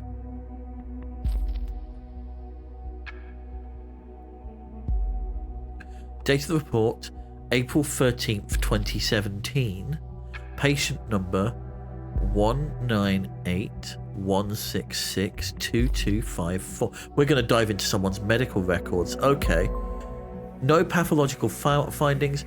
All values are normal and more or less ideal. Regardless, Dr. White has reminded you to ask has asked me to provide you with his advice once again. Sincerely, Adelaide Ferguson, Assistant to General White, MD. Okay. So, but she was having... Oh, wait, no, the report was written on... Okay.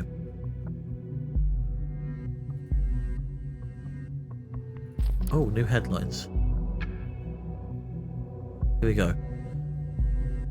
We'll read the headlines first because they might give context to something we're about to read. Prime Minister cancels crisis meeting and instead visits Parge's capital. Plans to lead renewal of stalled negotiations between Cassart and opposition. Prime Minister cancels crisis meeting in Trifliffe. Military honours on behalf of President Cassart.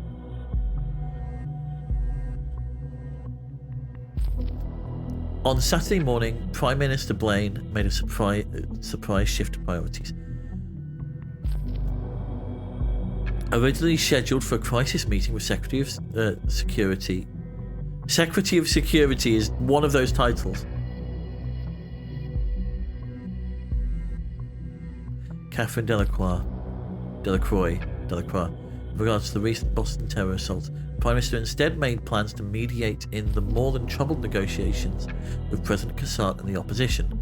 The original crisis meeting was removed from the official party website.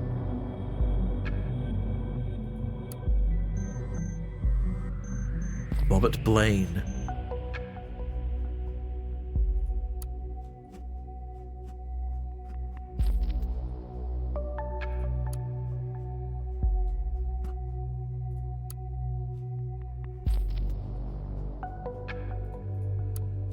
I didn't really see it anywhere, but oh well. Where were we? And Blaine took a National Air Force flight straight to Trifliffe, the capital of Parges. As the government spokesperson said, the Prime Minister has landed at Trifliffe International Airport about an hour ago and was promptly welcomed by President Cassart with military honours. This alone gave the opposition enough reason to once again question the impartiality of the Prime Minister, announced that Blaine would not be accepted as a proper mediator. Aha. Okay. Right. We're going to dive into someone's medical records.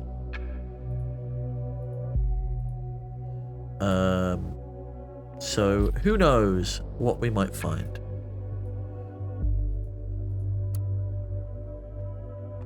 Patient name is Nina Man. 347 Industrial Quarters, SX24 Bonton. Patient complains about pain throughout the left thigh and upper leg. Describes the pain as searing, burning, and sometimes bursting. Leg feels numb at times. Symptoms occur whenever the leg is stressed, releasing only when sitting or lying down. Symptoms started 9 days ago.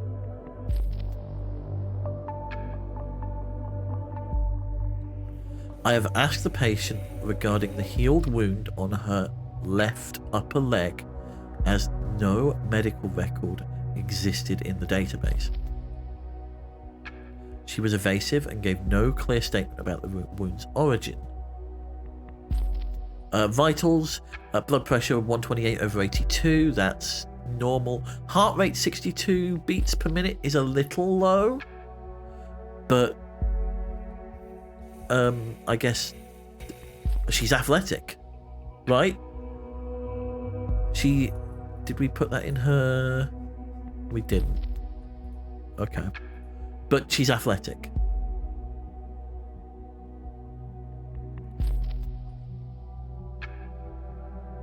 Visual examination revealed cicatrix on lateral upper left leg. I'm gonna Google some words. Scar. It's a scar. Palpitation of the leg conducted. Tenderness to light pressure. Leg skin is warm to the touch. X-ray revealed former deep wound in dorsal left upper leg. Femur sinistra. NPD.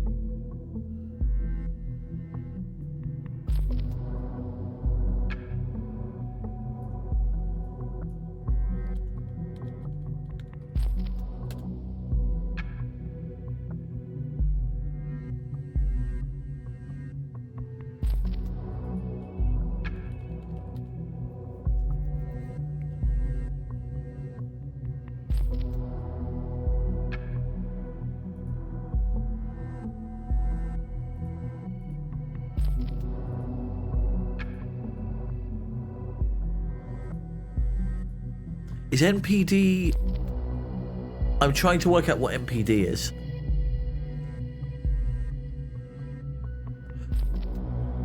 No provable diagnosis?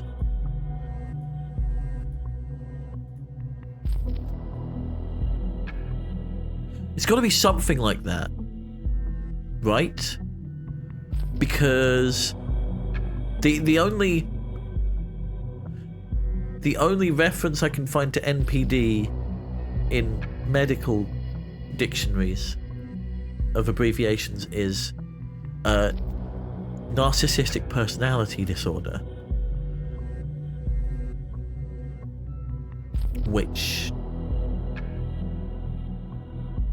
I don't think you're just going to put as a casual side note to a leg wound several times.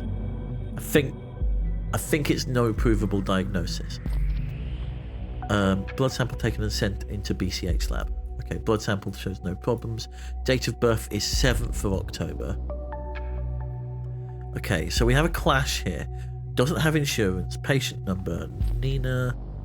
Date of the record is the 4th of April 2017.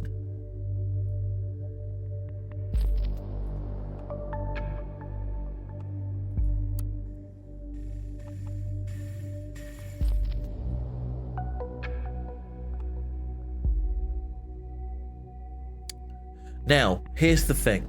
I think this is an act, right? She dislikes suits. She basically just throws things aside so she can get a job. She has a friend at 667 Bonton Road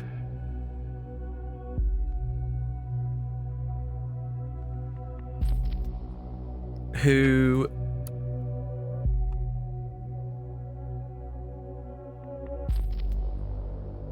basically picks up job offers for her. So I think this is her address. Especially, oh, well, I guess you'd lie to someone on a dating website as well, right? Like,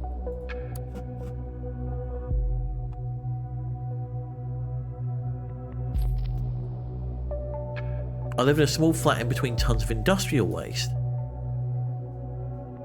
I don't think she's fobbing him off.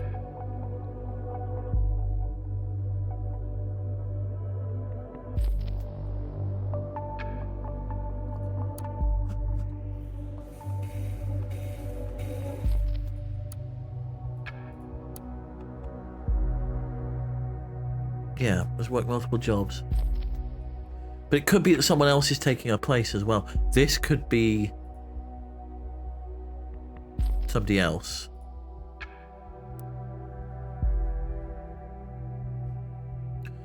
So I think this is her actual address. We've got something in listener as well. A phone call with Juliet Carrington. There's something in here. Always looks so sad.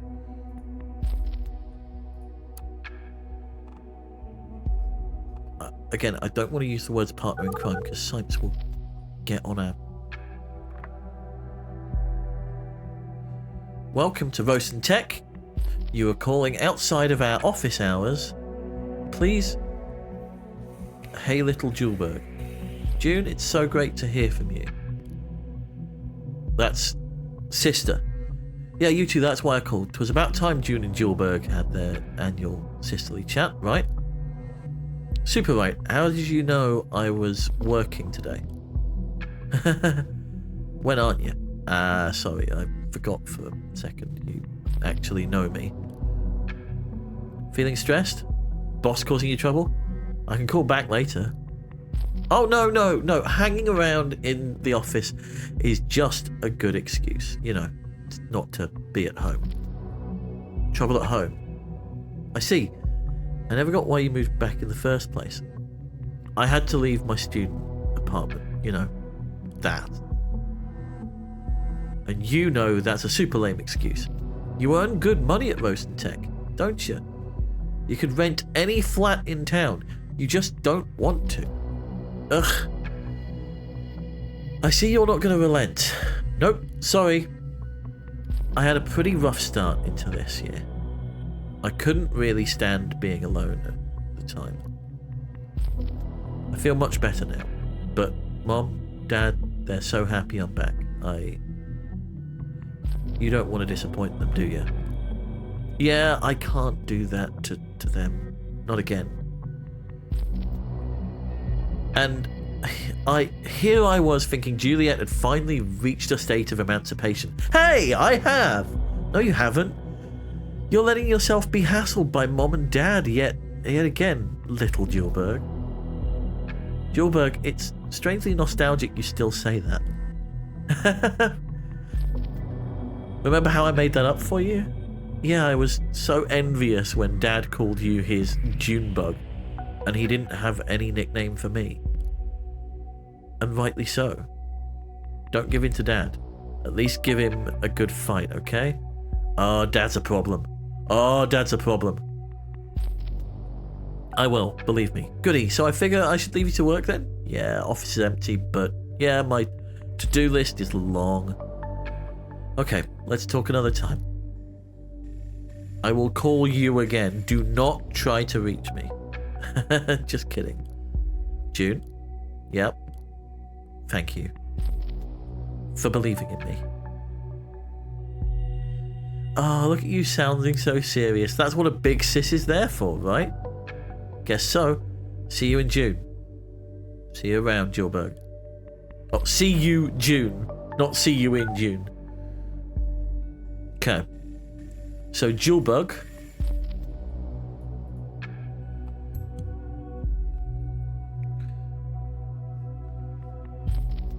What weird?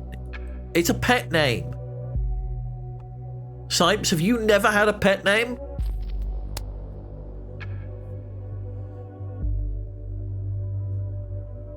Pretty rough start to the year.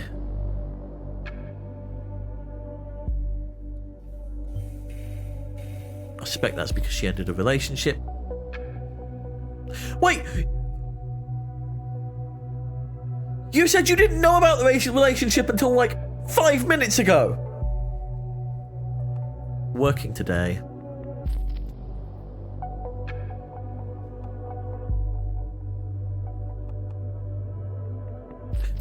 June Carrington's the sister. We know that. It's on there. They have a family website. Like, if you haven't seen this, there's a family website. The Carringtons.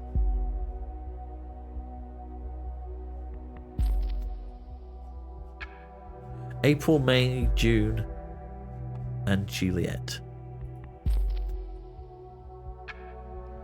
April's a headmistress. May's a CEO. June's a chief engineer. And then Juliet's a PR assistant. Do you reckon that's what the disagreement's over?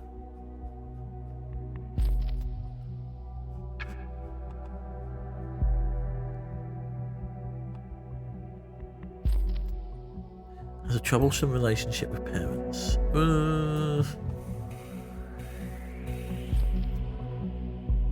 Not going to do that just yet.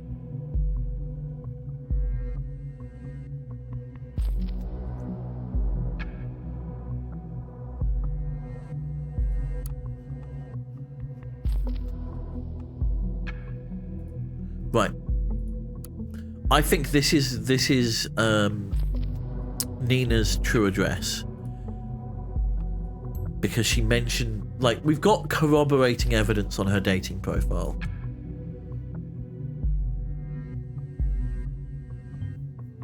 Perfect, an address is always helpful. Okay, what else do we need to find? Evaluate Nina Matanova's evaluations. Professional background. Determine her whereabouts.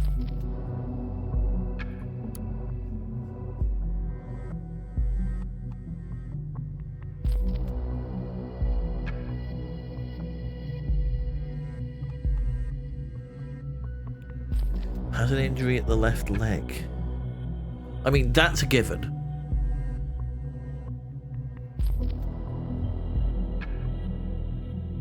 Compressing or damaging the nervus cutaneous femoris lataris. Symptoms are similar to those of neuralgia paresthetica.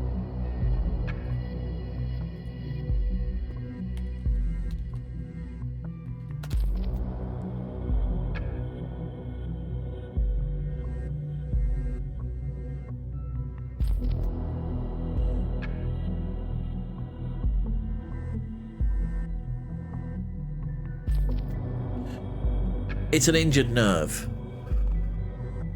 So this nerve is injured. It's having pressure put on it, and that's causing pain up the thigh. Strict medical leave. Spiron 400 milligrams is being prescribed. Take 2 times a day after meals. There's a previous entry. Digestive nausea, vomiting, light fever.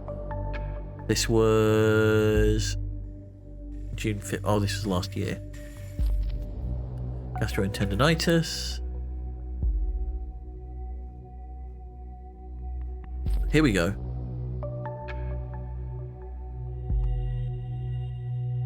Suffering from unrest.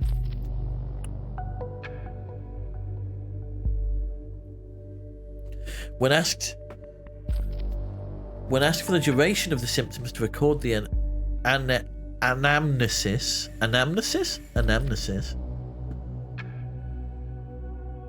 The patient stated they began over 3 years ago, but would not elaborate. 3 years, ago. When asking why she didn't visit earlier, the patient seemed similar behaviour. Any question regarding the origin of the symptoms or social and occupational circumstances at that time. In addition to the use of strong language, the patient also hit a cabinet door with her fist. It's hard to get clear, reliable statements. Do we know?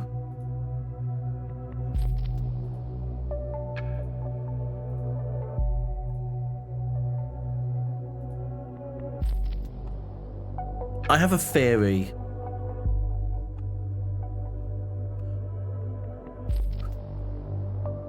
That Nina was somehow involved in the war that's going on in Pages.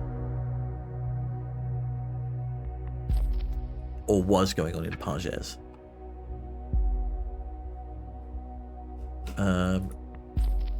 Patient tends to react aggressively when feeling challenged or confronted, rushes to extremes. Symptoms are similar to those of PTSD.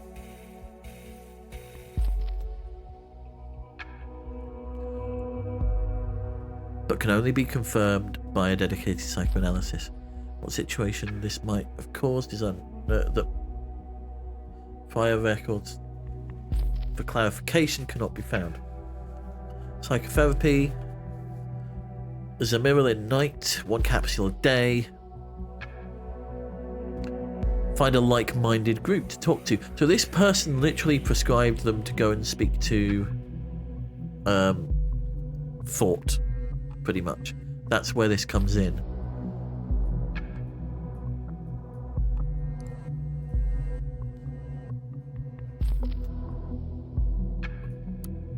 So the question becomes,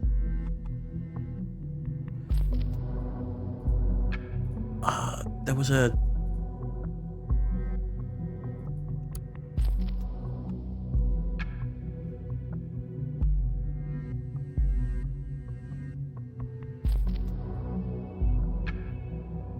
thank you for taking care even though it's Saturday. Don't mention it. How are you feeling? Still shitty.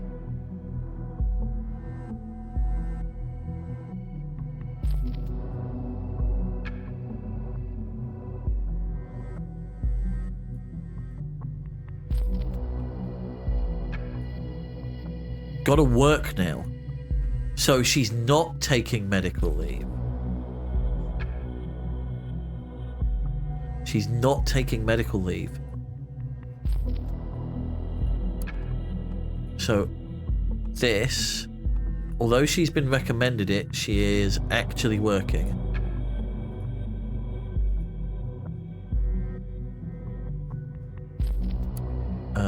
Where's the conflicting statement? Here. She was working at the time.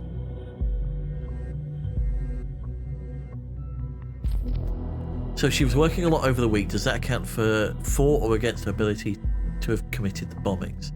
Not sure yet. Sipes, she has, like, a fairly solid alibi right now. Listener, is there anything else? There's nothing new. No, okay. Ah. Oh! Hello, Initiate. Knock, knock. You've got to ask who's there. Not in the mood for knock, knock jokes. Ah, you blew it. Cut the crap. Who are you? So now you can ask. Initiate is the name. Do I know you? I'm someone who knows you better than yourself. Oh, at least he says his or her. Let's find out. Initiate has been in contact. This should be enough. Feel free to investigate the hacker.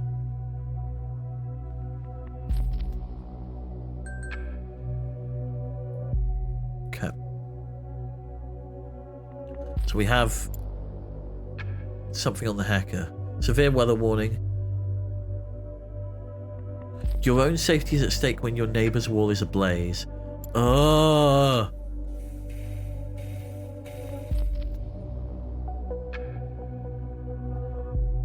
That's clearly in reference to the war that's going on, potentially next door. I'm someone who knows you better than yourself, sweetie. Oh, not again. You're from Singular, right? Don't care how you got my number. Just leave me alone. Lol, no, that's not where I'm from. New session.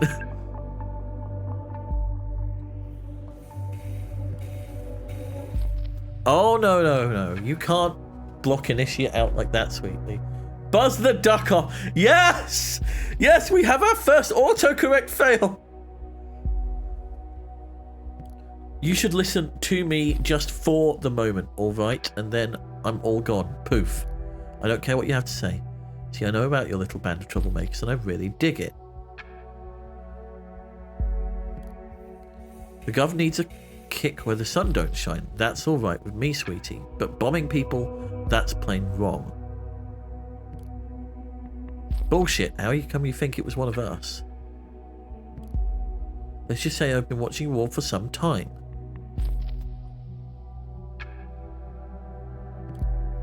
Bonton bombs hit places where your outlaw posse, they're not outlaws, has been to in the past. No way you did not hear about that. Even the cops seem to have found at least something. They knew where to look for the last bomb. Sorry, where to look for the last bomb. You got to give me a reason to, you know, like, put that consciousness of mine at ease. I want to help you, not turn you in. How dare you threaten me? You got nothing. Yolanda, be cool.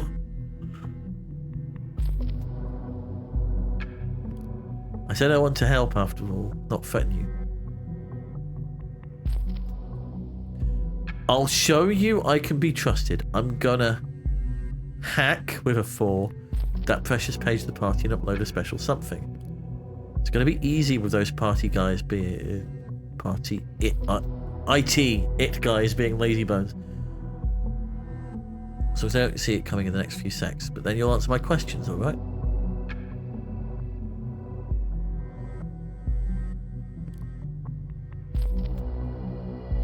Don't care about your shit. Wait. Give me a sec while I get to work, don't worry.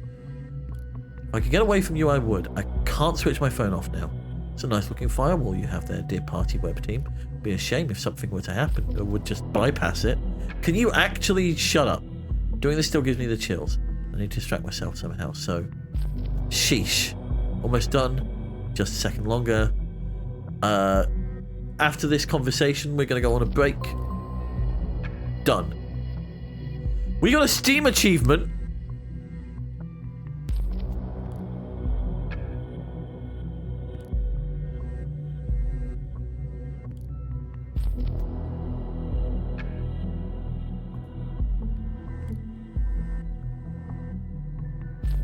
Delacroix has never been prettier. Wait, I have to take a look at that. This is gold. Can we have a talk now? If you must, make it quick and quit poking about in my life. You said you were not involved in the assaults. I'm not. Do you think it's someone else now? In thought? This band of misfits? Never. Harrison is the only guy I could remotely imagine doing anything like that.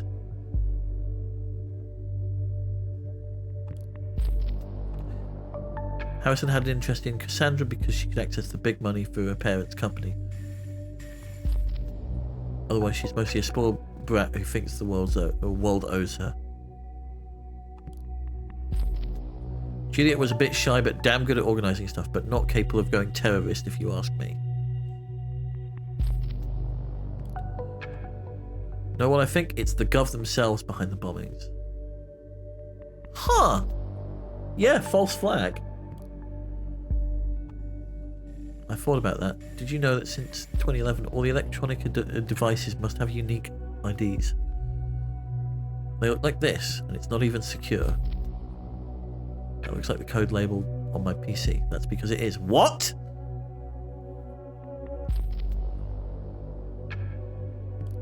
Don't worry, I've only accessed the room remotely, nothing more. You deserve some privacy.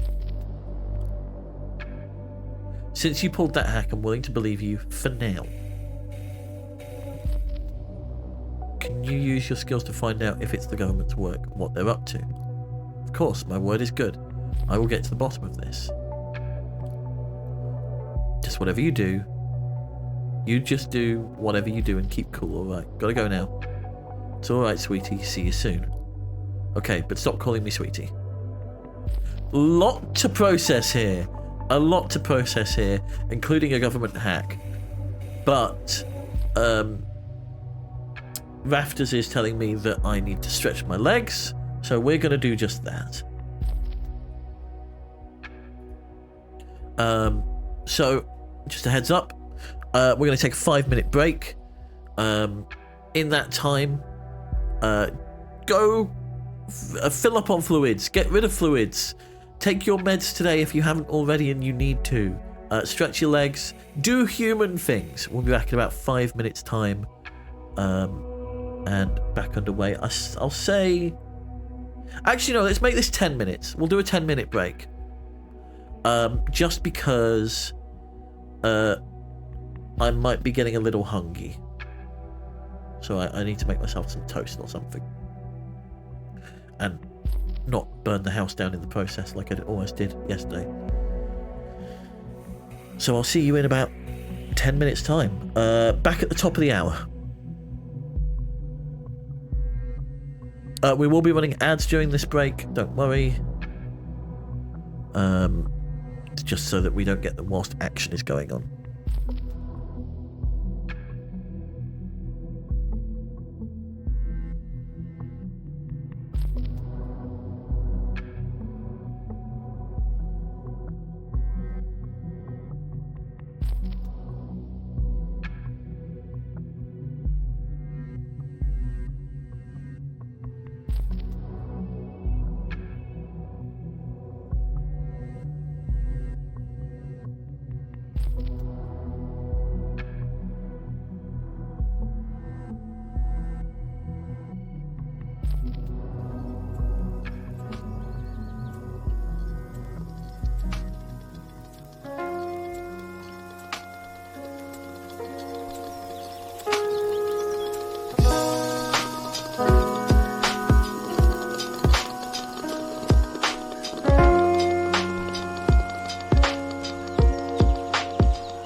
Where has the music gone?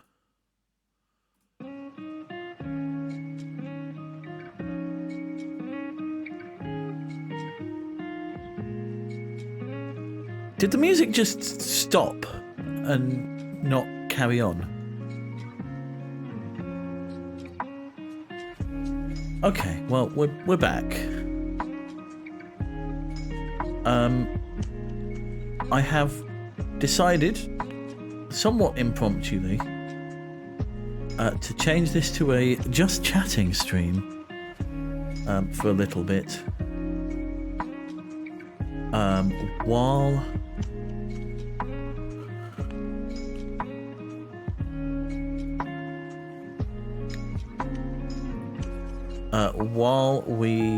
well, I realised I haven't eaten yet today.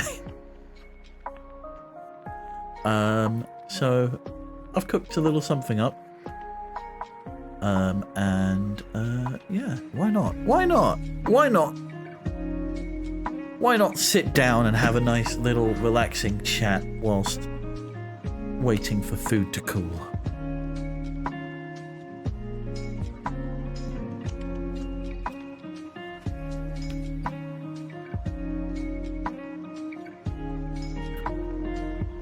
Today's main course is beef casserole in a red wine gravy with herby dumplings. Now, for some unknown reason, closed captions took that to mean Herbie like the love bug, the car Herbie, not Herbie as in full of herbs. Good job, closed captions. Good job.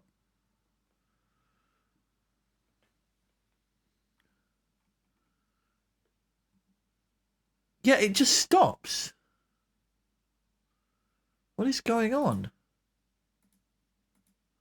Interesting.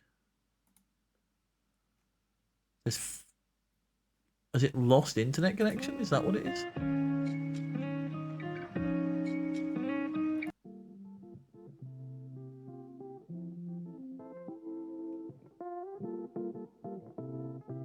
Okay.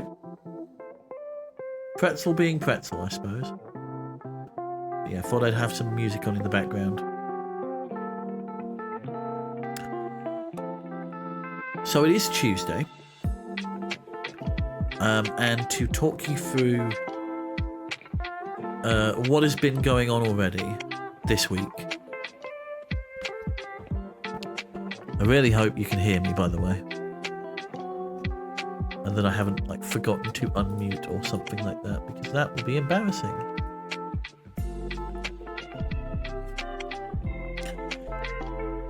But yes, we have been busy, frankly, the last few days.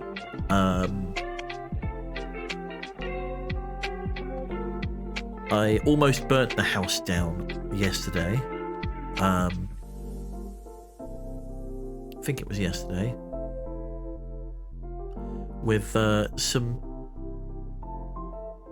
Was it yesterday? God, the days all blend together. It might have been Sunday. It might have been while we were streaming, actually. No, it was yesterday. Because they were about to go out of date. I bought some hot cross buns. After I went shopping on Saturday.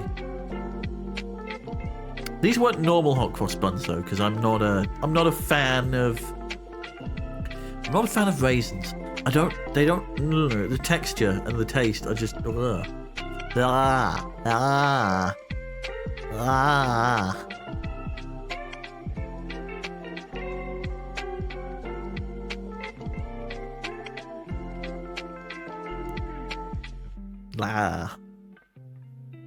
Where's my tea? I need to get that taste out of my mouth. I realise it's just grapes, which is what they put in wine. It's almost the same. But I just, yeah, Pretzel's just deciding to give up after one song. What the hell? I'm gonna reboot.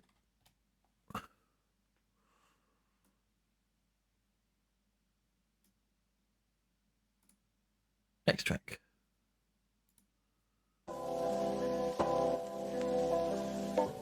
There we go.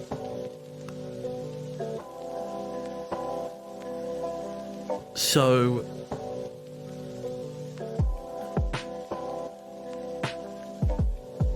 yeah, so when I was walking around Tesco, other supermarkets are available. I found some cheese flavoured hot cross buns. I think it was like cheddar and red Leicester. Oh, okay. I haven't had hot cross buns. I'll try these. So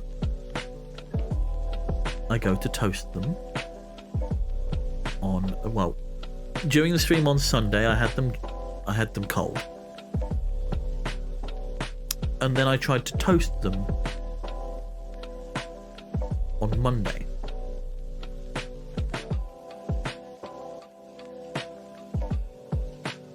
No, sorry, I tell a lie. I tried toasting them on Sunday evening, and because of the shape of them, like the bottom half would go in fine, the top half would go in and then just not come out because it squishes against the wire rack and just gets stuck. So what must have happened is that bits of that fell off and I didn't realise, because when I went to use the toaster again on Monday, and this time there's a little wire rack you can pop up to go above the toaster, so you can use it as a little toasting rack, and that worked a little better. Still couldn't get it evenly toasted on both sides. You'd have to flip it, and flipping it whilst there's a hot piece of wire. And I didn't want to use utensils, because what if I accidentally cause a short, right? But there must have been a bit of hot cross bun left, like trapped in the wire somewhere, because it started smoking. It started smoking really bad, to the point that the smoke alarm went off in the house. My housemate, Humphrey, was asleep at the time. Was being the key word, because I don't think anybody could sleep through that alarm. And we have quite high ceilings, as you can probably tell. And as you can probably tell, I'm a very short penguin. So trying to stop the smoke alarm going off, I'm just standing there with a heckin' towel just flailing at it. Trying to move the smoke away, opening all the doors and windows to try and get a draft to come through to just get it out of there. Whew. Food is still a bit too hot.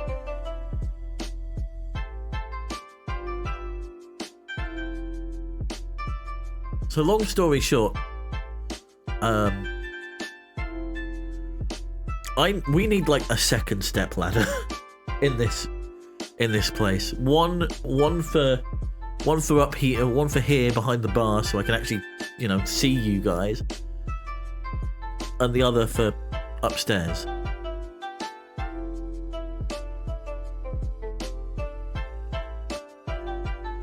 So that was my Monday. Oh, that and being on hold for almost 2 hours, and then being cut off. I needed to ring a government department about something because I think they've made a mistake. They were supposed to have sent me a letter about something in September. I have not received a letter. I have not received an email saying that there was this message waiting. Okay, Pretzel just isn't working. Okay, I'm just going to put Orwell on in the background. I'm just going to turn the game back on. Pretzel just is refusing to work.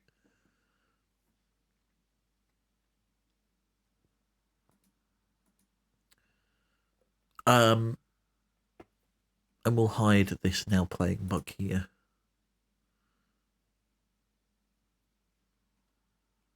Close this. The one time I try and use it during a break, and it doesn't work. It's just ugh.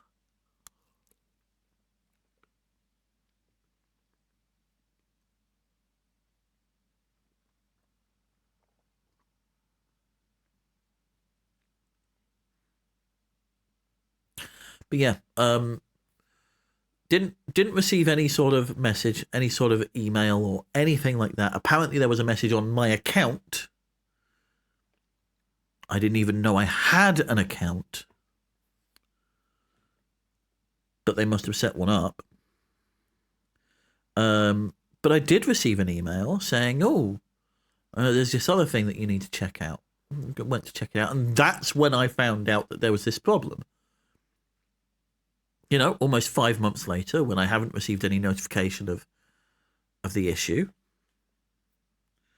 So I rang them straight away. Was met with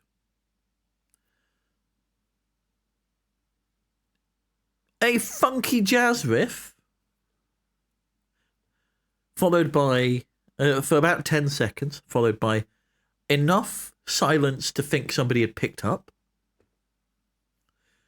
followed by, your call is important to us, please hold, that kind of thing.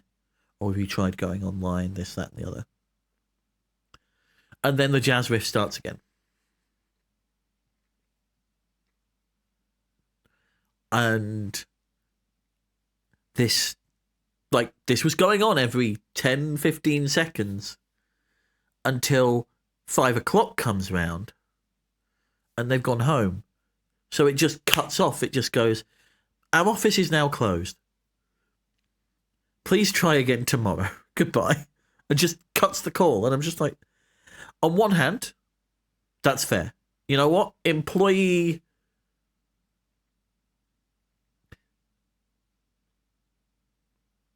It's their right to go. If they're contracted 9 to 5, like, they shouldn't need to fill out the rest of the queue. On the other hand,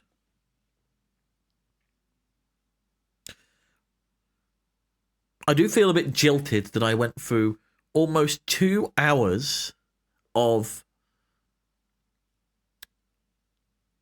what has been used as torture previously. Not necessarily that specific track, and not for that length of time, for much longer. But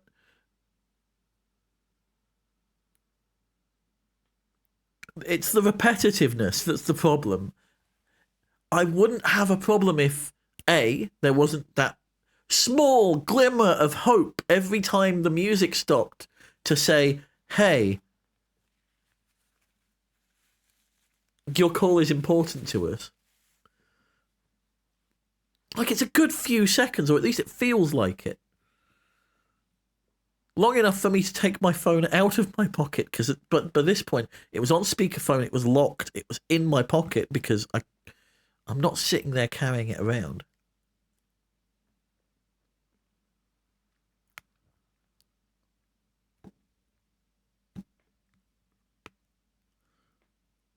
So, yeah.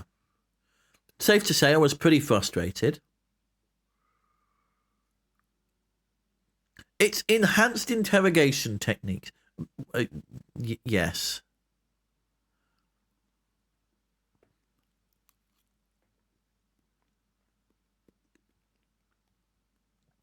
I'm fairly certain there is reference to music like repetitive music for 24 hours being used as a form of torture.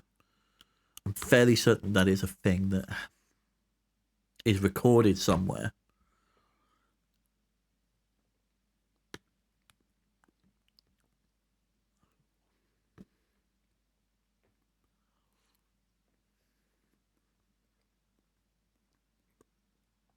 By the way, I am not in any way comparing myself to victims of war crimes, or I get the reference, or anything like that. The way those people get treated is in some cases abhorrent, especially considering the small amount of evidence that's required to get to that stage.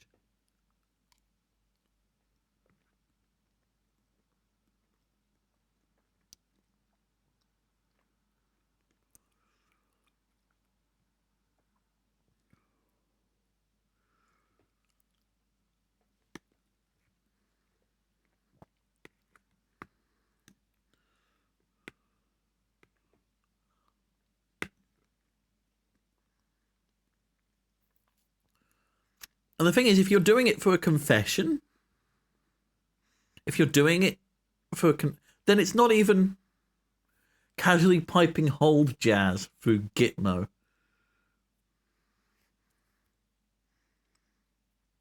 I mean, you're not far off from the truth. Except it wasn't hold jazz. I'm fairly certain it was the Meow Mix theme. Or at least there's been references to that.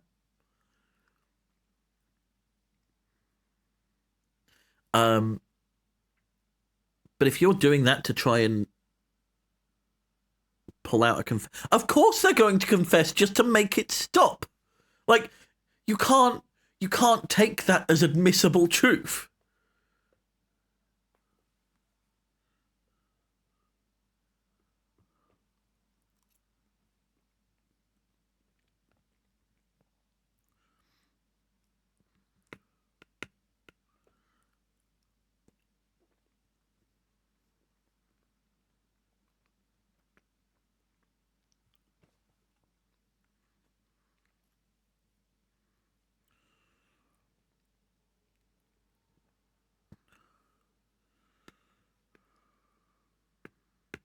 I think most people's resolve would be broken after 24 hours of listening to anything, really. I mean,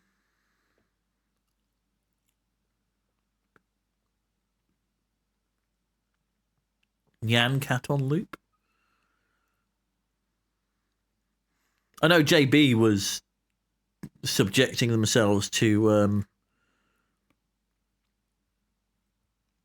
Dale Winton's the supermarket sweep single that was released a couple of years ago for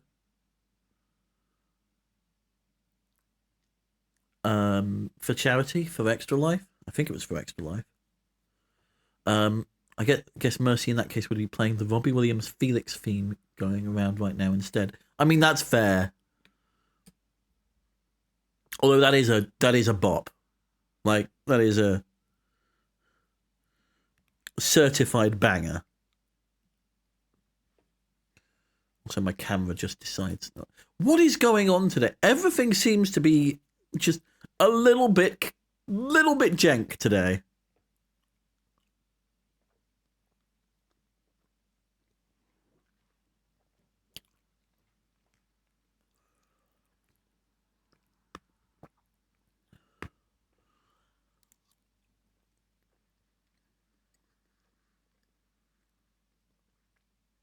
It would have been, last year or the year before. Might even have been the year before that, actually. No, it was last year. It was 2023. Because last year's... Because that was the gimmick that I subjected to him. And then this year's goof was Sky HQ at the 48 races of Baby Park.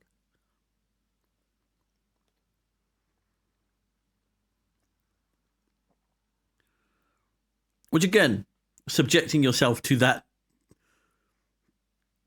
Baby Park theme on loop.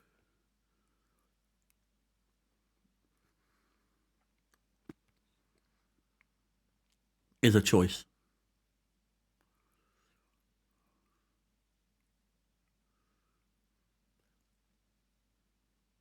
It was...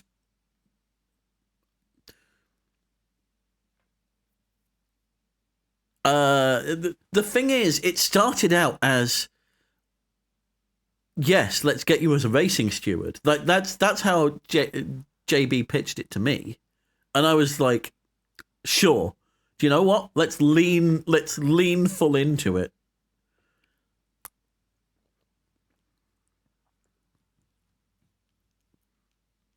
Let's lean full into it.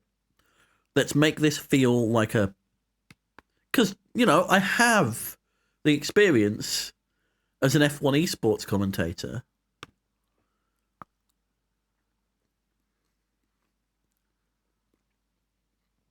Why not put the bells and whistles on it?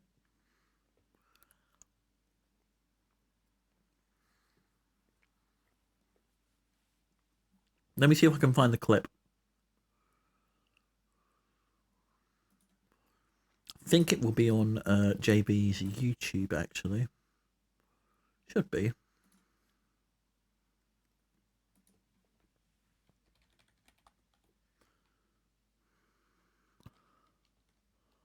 No, I don't want to search my own videos. I want to search other people's, please. Can I go back to YouTube? Thank you.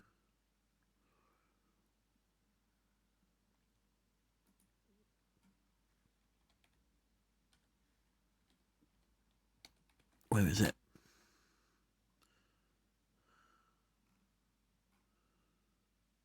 Oh, it might be the Dumpster Lounge.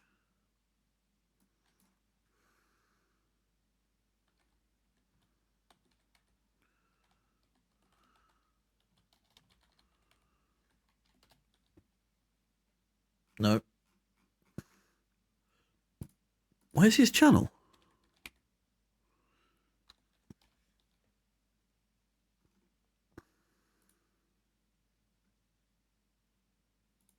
Oh, it is JB Henry XIV. Where is it?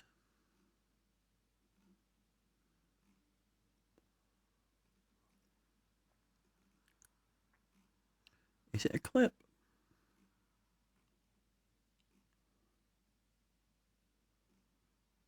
Penguin Panic.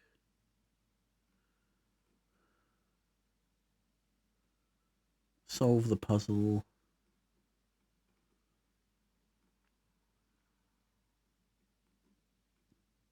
That's quite old.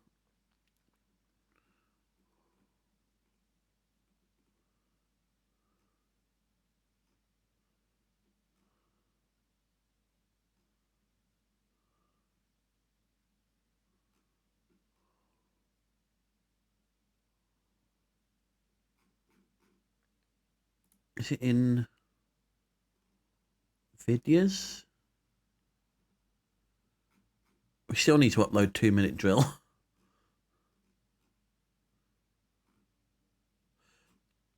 Maybe it's on Twitch then. Maybe it's a Twitch clip. I thought we'd moved it over. Let me find it.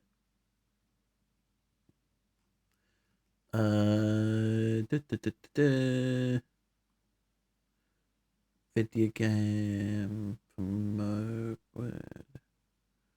live chat.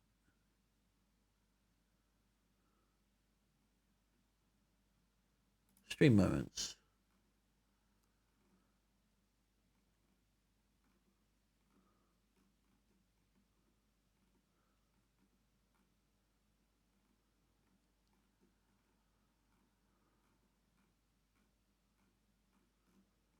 Ah, here we go. Here it is. It is a Twitch clip.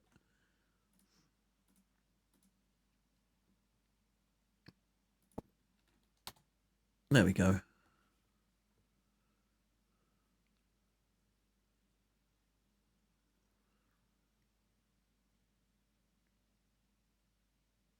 I realise you've just watched a penguin scroll through Discord to find a clip for the last 5 minutes. I'm deeply sorry that I'm not being entirely entertaining right now. I think we're probably going to be, yeah, I think we're going to stay in just chatting for this section.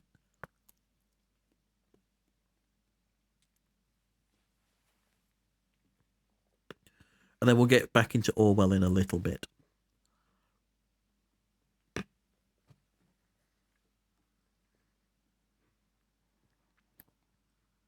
Because that is another question.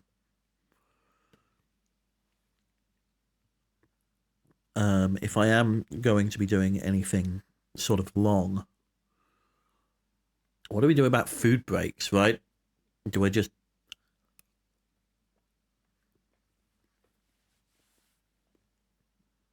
do what I'm doing now and just casually chat whilst eating? That is fair.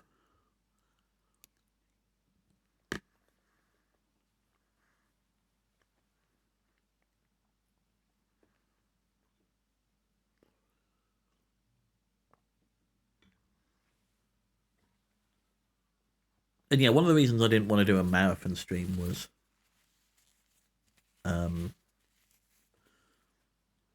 so that I have time to, sleep, rest, do things.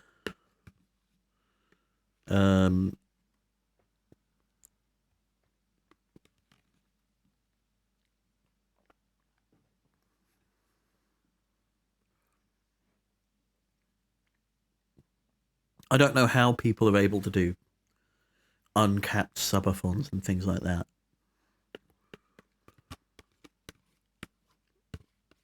I know the advice that I've always given to people who do that kind of thing is speak to your doctor first. If you're in a country where healthcare is free,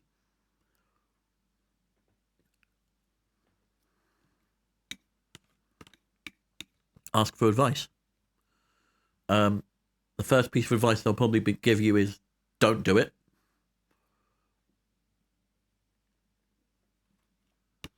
The second piece of advice they'll probably give you is make sure you rest well. Make sure you give yourself proper breaks.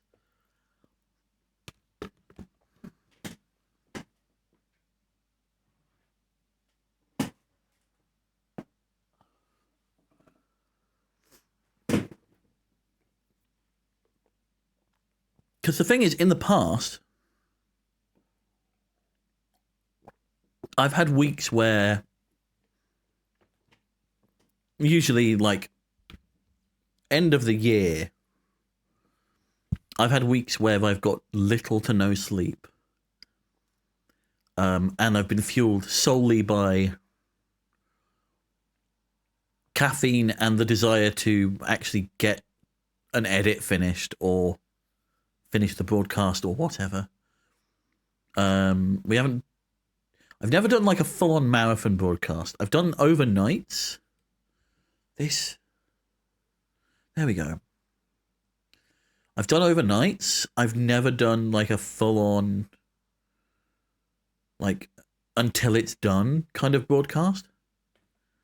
There's always been a hard in and a hard out. Well, hard-ish. Like,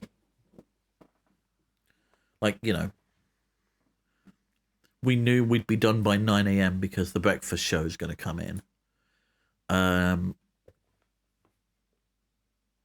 We sort of knew that we'd declare at least something.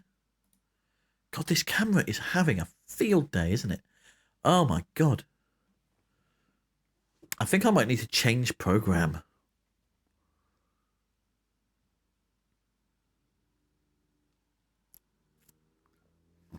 Pardon me.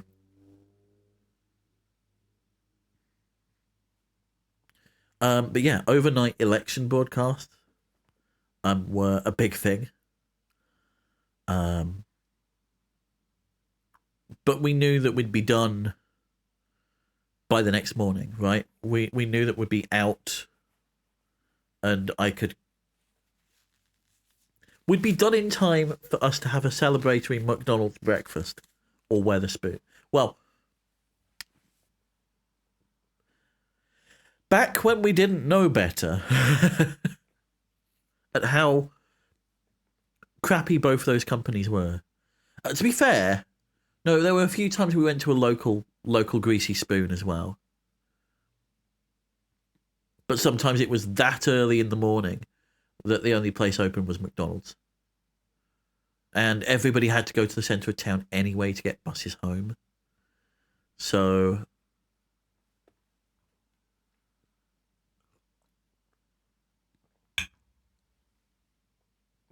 I just realised I have no way of knowing when Rafters is coming in.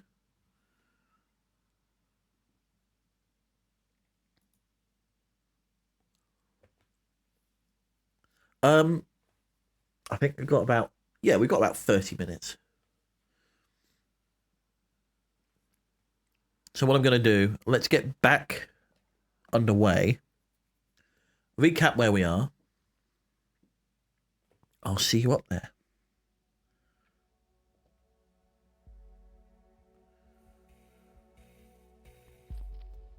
Oh yeah, it's lunchtime over there, isn't it? Where's my... there we go. And then...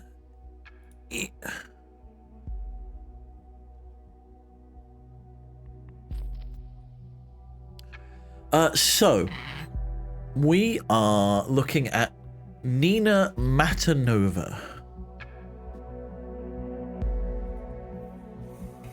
That is who we're currently focusing on. Exactly mid-afternoon. It's now 2:31.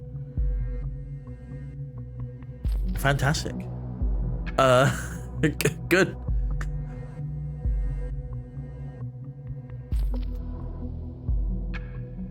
I like, the trouble I have with my American counterparts is you live in a country with several different time zones, so I can't just go, oh, you're America, so it's this time, right? It's like, okay, which coast are you on? Are you in one of those weird time zones? Do you do daylight savings? Do you not?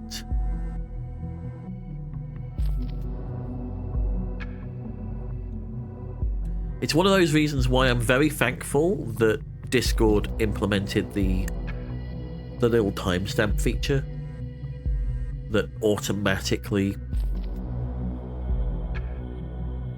changes it to your local date and time.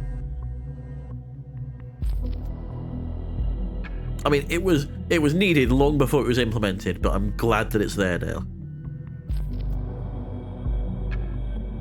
Because trying to do the mental maths was horrendous. Right, let's get back into Orwell, shall we? Just need to change the category back.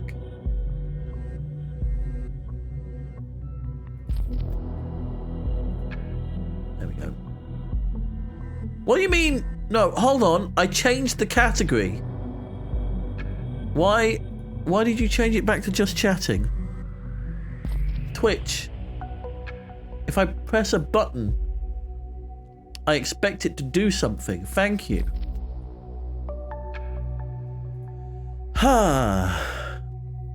Everything just seems to be breaking today. Electrics went off this morning. I have a feeling it's something to do with the toaster. But yeah, nothing is on fire, and that is the main thing.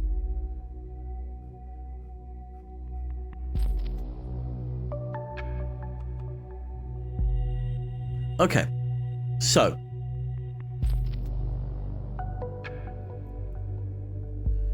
we are looking at Nina. Nina is one of the suspects that we were looking at. They just had this conversation with Initiate, who we know is a is a hacker, bro. They're a hacker of some description. They previously hacked the Fort website.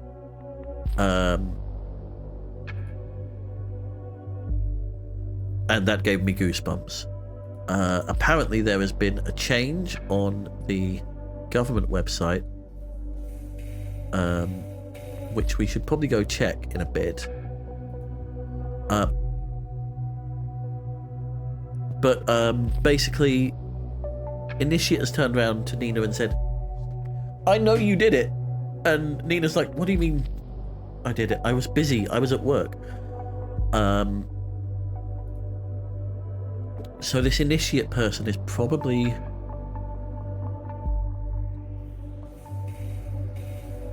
There was some interesting chatter here. I especially like this. just the little nuances of having autocorrect, making it seem natural. Just, again, it adds to the sense, it adds to the authenticity. Not realism, because people don't look like this, but authenticity. It's this weird disconnect, right? Because on one hand, it's trying to portray an authentic experience. On the other, it's hand-drawn. So there is a bit of dissonance there, I feel.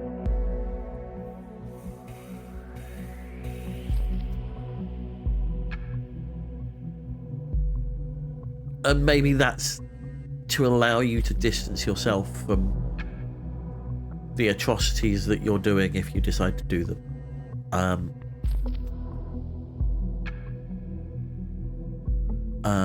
And then I'm all gone, poof. Don't care what you have to say. Know about your little band of troublemakers. The government needs a kick where the sun don't shine. Good. Anti-governmental. You see, when people have said stuff like that before, Orwell has been like, oh, they're violent against the government. No. What the hell? It seems very swingy. That's alright with me, sweetie, but bombing people, that's plain wrong. So yeah, Initiate accused Fort of... thinks Fort did it. Nina's basically like, no, it wasn't us. But you're connected, let's be honest. It's like... Yolanda Be Cool was out of fucking nowhere.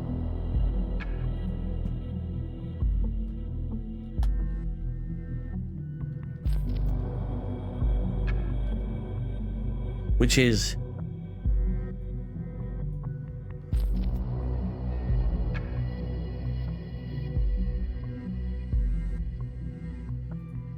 Is it a reference to something? Like, I know there was the music duo Yolanda Be Cool who did that Americano song.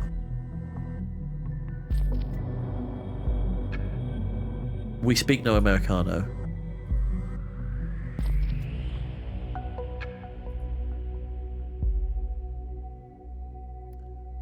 Oh, it's from a scene in Pulp Fiction. It's a Pulp Fiction reference. There we go. Never actually seen Pulp Fiction. I'm aware of it. I'm aware of the zeitgeist around it, but I've never actually seen Pulp Fiction itself. And maybe I should watch it sometime. But then again, I've got a long list of things I haven't seen, or done, or played, or listened to. This is the trouble with the age of abundance and the age of user-generated content. Is there's too much to go through. I feel like my list is always getting longer and longer and longer.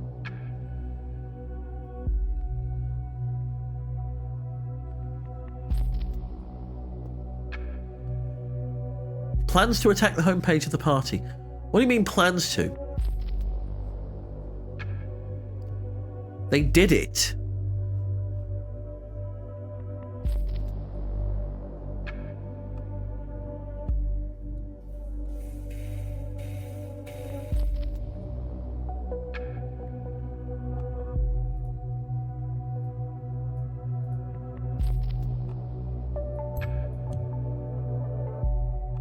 I think this is...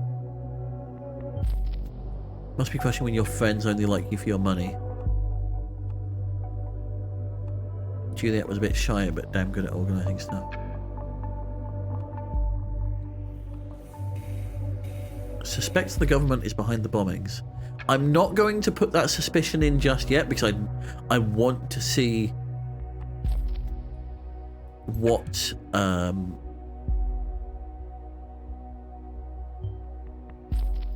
every device in accordance with safety bill.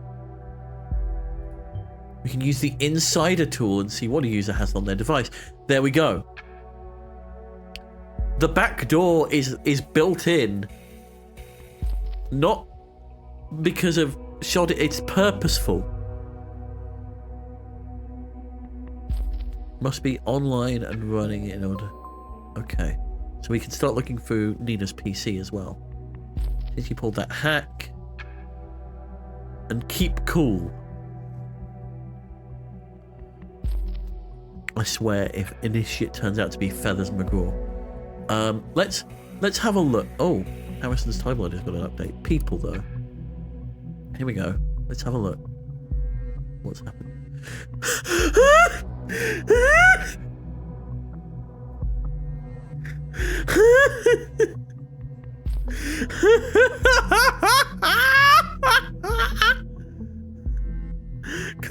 Catherine, the queen of bullshit.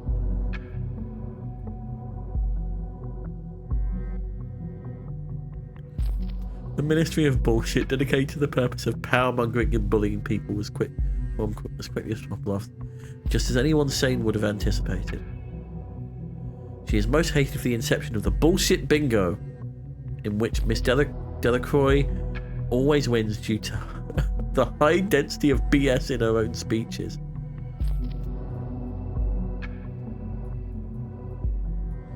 Miss Delacroix was subsequently granted the title as the Queen of Bullshit. Hold on, where does this go? Oh my god! Yes! Yes! I mean, it is. It's bollocks. I keep saying this number was going down before. It's collided quite well with something else that happened. Also, this is when the party came into power. This is when the safety bill was passed. This is labelled wrong.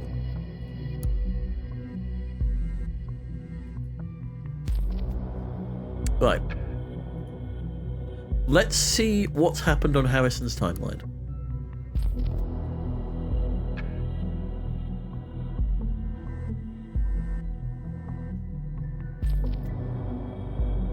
Okay. So there's going to be someone putting an opinion here. I think most of you, my very loyal followers, friends and fiends, have never actually heard that I'm writing for the TNB, but yeah, this is a thing. Look here. That's why you kept quiet here for so long. Congrats. What the hell? The big revolutionary himself a lackey to one of the most pro-fascist, pro-surveillance bullcrap newspapers. That picture. Is that spick and span babyface here and that text? Loose lip sync terrorist ships. Will the real Hancock please stand up? Guess the government bought you like everybody else. See the revolution go down the drain. Excuse me, Neil, I have to puke. Way more than I ate. Peter, I know what you mean. I feel you. When the TMB called on me to ask if I would write for them, I laughed at them hard for 30 minutes straight before hanging up.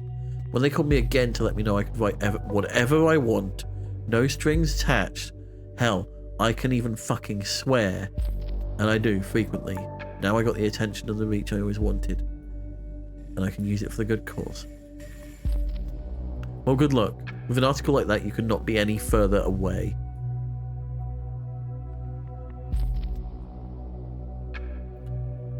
Is Harrison just in this for the attention?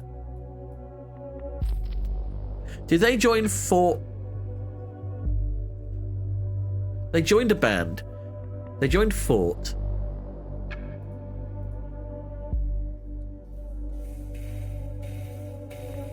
They did a bunch of stuff that, like, they took other people's ideas that they downplayed, like The Target as the band name, and they took credit for the idea of Fort.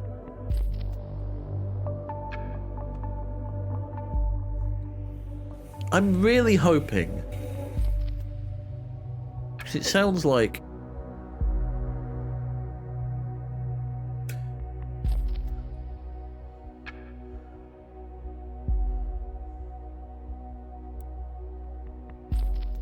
I don't know. He's saying he hasn't changed his tune, but he might just be a people pleaser. He might just be saying what he wants. Right? Let's snoop onto someone's desktop, shall we? Oh, this baby Michael. Right. Let's have a look in the private folder. An apology and an offer. Do not read. Michael. That's the son. Squad. She was in the military. There we go. I knew it. That's where the injury's from. She's a vet. And that's where her profile picture's from.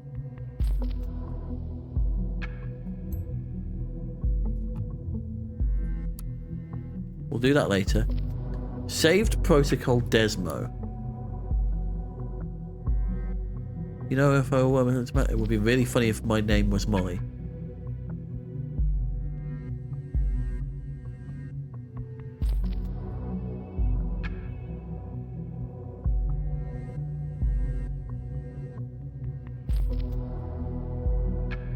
Really into the Beatles. You know, if I were to marry and have children, it would be really funny if my name was Molly. Whoa, wait a sec. You're getting a bit ahead of things. You know I like to plan ahead. Yeah, you do like that. I really like Nina as a name though. Why Molly? Desmond says to Molly, girl, I like your face. Come again? Obla dee, obla da, the Beatles. Don't tell me you don't know that. You're the oldie lexicon impersonated.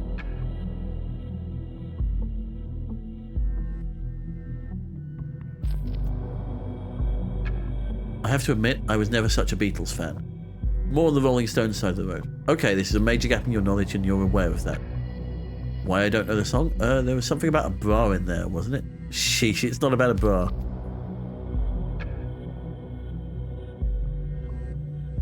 In a couple of years, they have built a home sweet home with a couple of kids running in the yard of Desmond and Molly Schwartz. Is this her ex? Is this who she had the kid with? I like the idea. Me too. You don't have a problem with kids being the centre of my life, do you?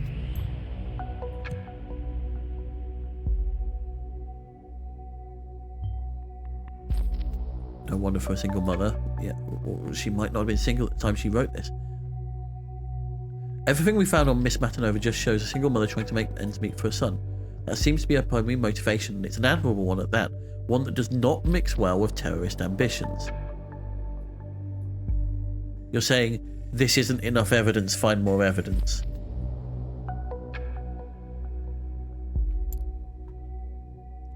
Not at all, but I guess you'll have to go and change your name first. Maybe I will. Ha, I officially dare you. I will do that for real, just you wait.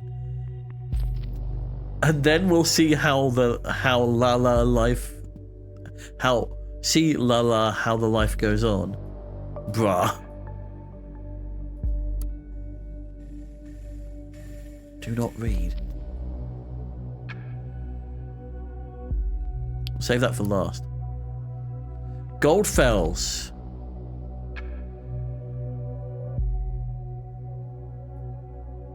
This is the email that they were on about. Abraham Goldfells. Okay, so we have Abraham's email.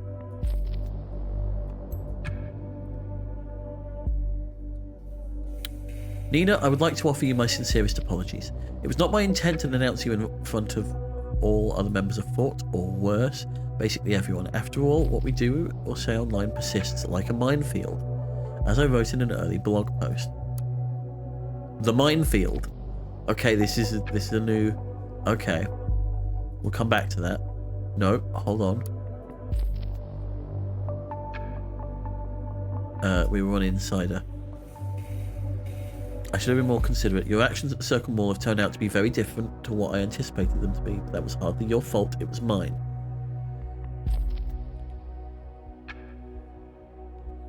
Instead of passing judgment on you, I'd like to offer my help. From my impressions, I would assume you're someone whose life so far has been troubled, to say the least. Although it might not seem obvious, I have a rather moving background as well. As they put it, it takes one to know one. I would suggest we have a talk about how we might assist each other best. Please let me know if you are interested.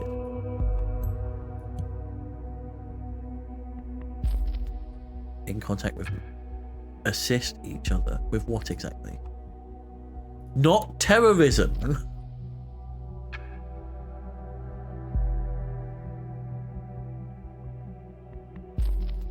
What's in SIS? Is this just browser history? Look up .tna. Look up web search CCTV Stelligan.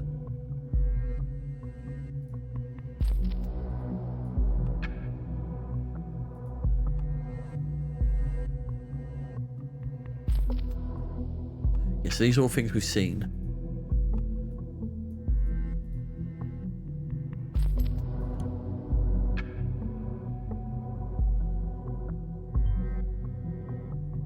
That's all thing to search for when you don't have something sinister in mind. This vaguely associates Nina with the Stelligan assault.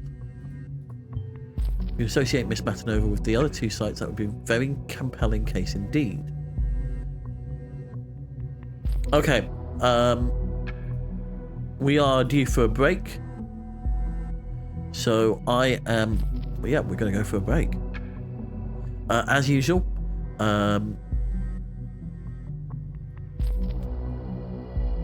we're going to go until top of the hour. We're going to have a break. I'm just going to leave the music on in the background because Pretzel isn't working. Yeah! So have some slightly intense drone music. Go do fluids. Get rid of fluids. Do what you need to do. Stretch, take meds, have lunch, food, face, whatever it is you need to do, go do it. You've got 7 minutes to do so. See you in a bit.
Of course it broke again. Yeah.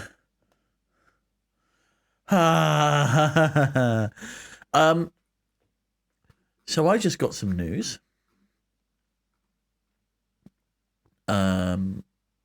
Posted yesterday and today. F1 Manager 24, which is a game that I play kind of on and off, has added full customization.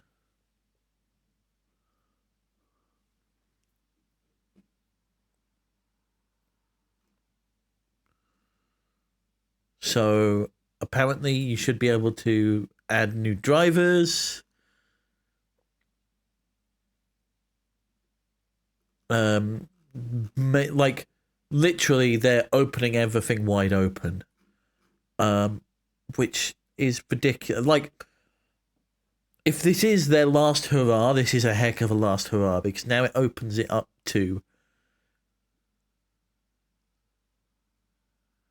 everybody, right? And the fact that it's free on Epic Games as well.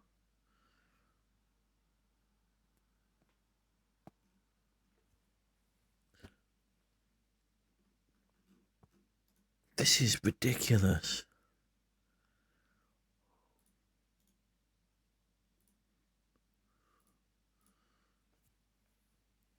So I'm going to briefly just no, we're going to pause that.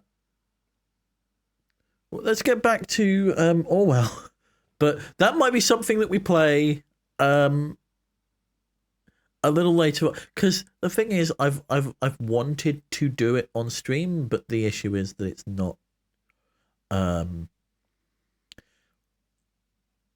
not possible right now. I don't have the technology to have the camera and the game running. We are coming up with other solutions though. So we were invading someone's PC. That's where we were. That's what we were doing.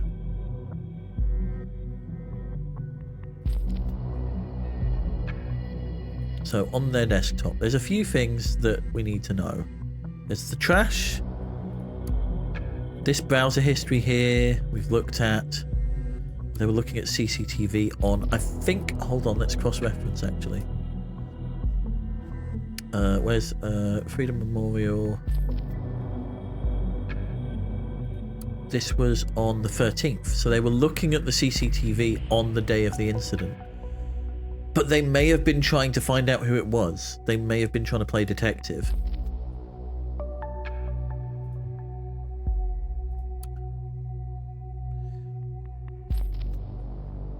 We have do not read. I have, thank you.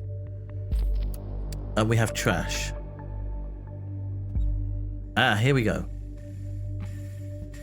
So this is all job stuff.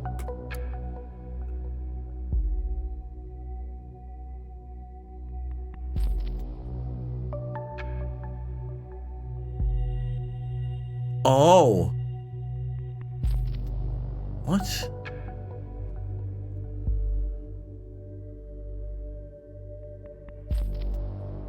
Dear Mrs. Schwartz, we are glad to inform you that we will indeed be able to meet your request. Please be present at the operating site around 4 p.m. on both days. Please keep a copy of this message as confirmation receipt. We will not be able to make changes to the job originally agreed upon in your WorkEasy profile. Clive Reed, HR Management, Public Cleaning, Bonton.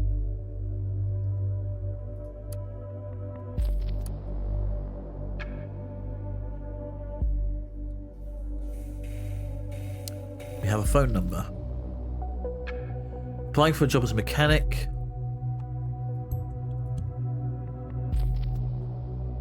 Didn't get it. Who fits the position slightly better? Application of housekeeper.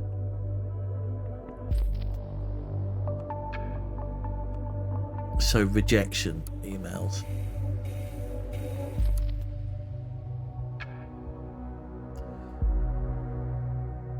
Please be present at the operating site. So 11th and 12th of April. She made a request to work there. Okay. There's a do not read.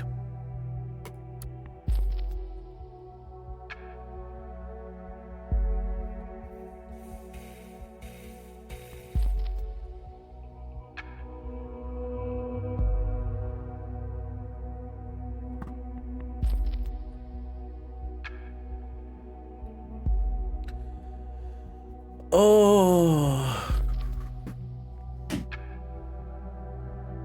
So this is D. Schwartz.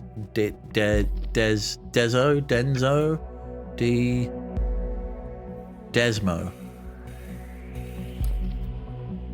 So I guess you disregarded the subject and went straight to reading this utterly embarrassing email nonetheless.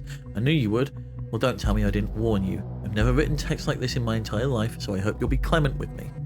Our backpacking trip along the North Italian west coast has been okay. I will just say it. Amazing. Brilliant. The best one I've ever been on. That was not due to the sun, even though it was blazing all 10 magnificent days through. Not due to the rocky coastline with its endless serpentine roads winding up and down the cliffs. And not due to the picturesque villages alongside them that we passed through. It was due to you being there with me. You made every single second of it. I mean, just remember the one time we wanted to have a photo of us taken? The only person around was that elderly Italian woman. She didn't understand a word of what we wanted and kept shrugging and shaking her head. I had to bite my tongue so hard not to burst out into laughter. But you, cool as you are, just walked over to her, gave you a broadest smile, put the camera into her hand with a finger on the shutter release, and then ran back to me to make absolutely sure she wouldn't take a picture of just me. It's funny how this one of all the shots made for the best photo of the entire trip, don't you think?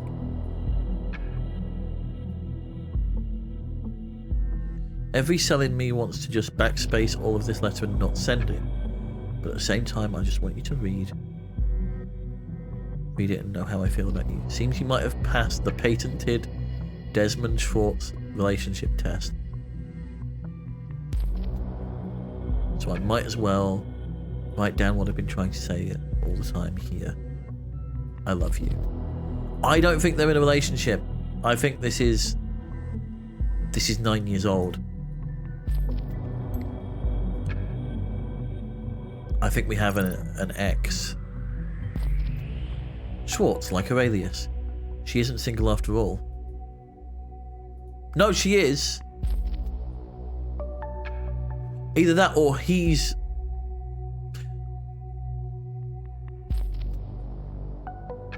Either that or he's out in...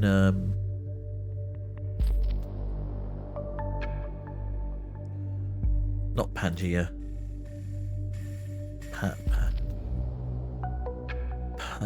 Pargesia. Parges.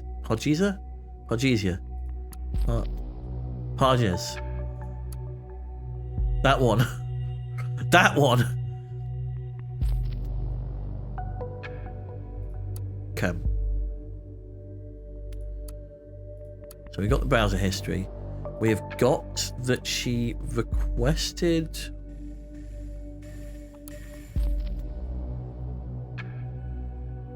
So there she is. This is her? I think.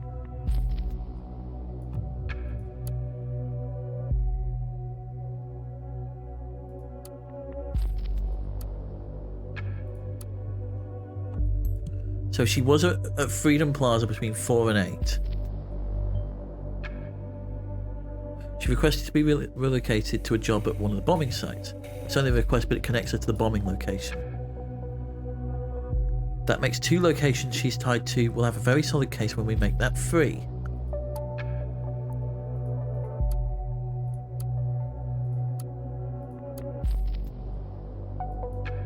I'm going to add this. One related document found. She's an army veteran. Miss Matanova is an ex-soldier. This is worthy of in-depth research. We need to specifically know what kind of experience she has.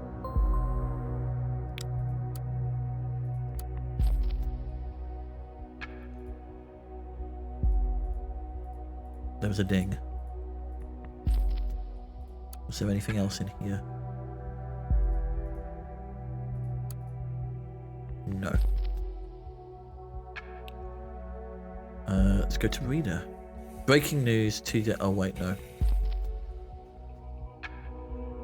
Here we go. Army of the Nation. So she was a soldier for the nation.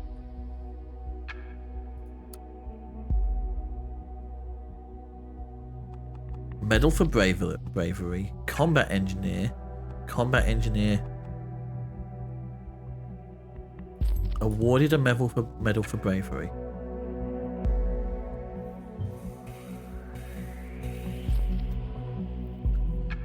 Miss Matanova seems to have come a long way from being such an honourable person. Wounded in combat.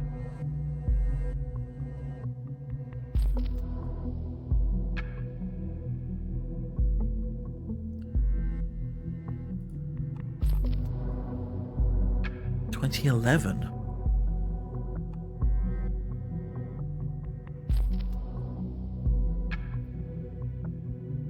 Wait, when was that email? Hold on. Do not read. 2008.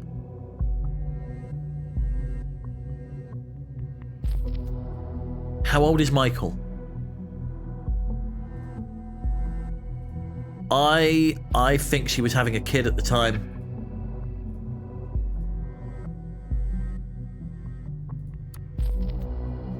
I mean, we don't know how old Michael is. We don't have a date on this. There's no birth record for Michael, right? Like, her records prior to that are missing.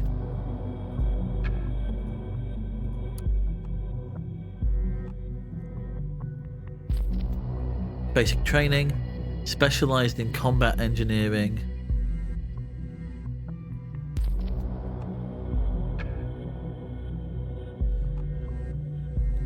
Partakes in foreign mission in 2007, returned in 2008.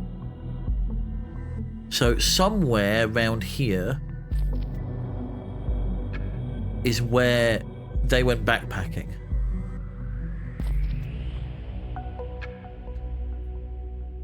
Partakes in foreign mission, wounded in combat. That explains the legs. Returned to Bonton Barracks. AWOL. In confinement for 3 months.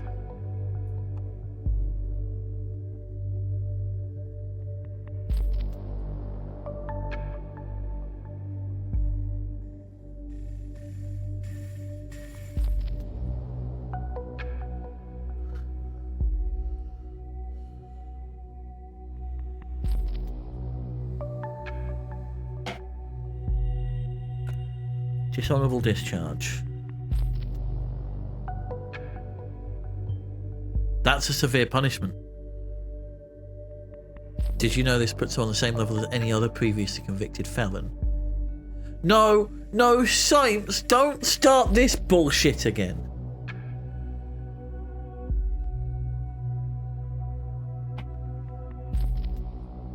I guarantee you... Wait, she was wounded and then she went AWOL.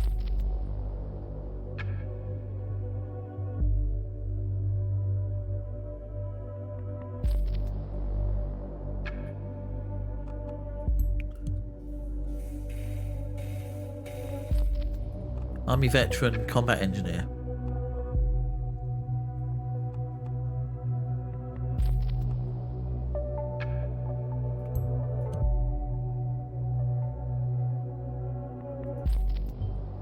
Nice, it suits it. No. The world is our home base. Okay, so we get to know what's going on. So the nation is in the middle of these 3 states. We've got Gentria, Pages, and Ostvakia. So Gentry and Flood Aid.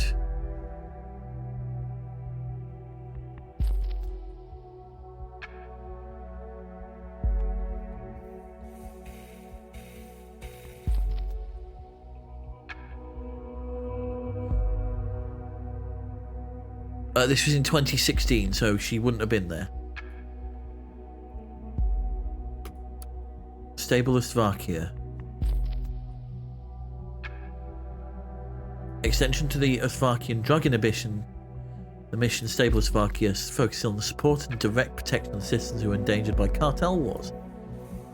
Another focuses on wiping out the corruption in public departments such as law enforcement. Yeah, about that.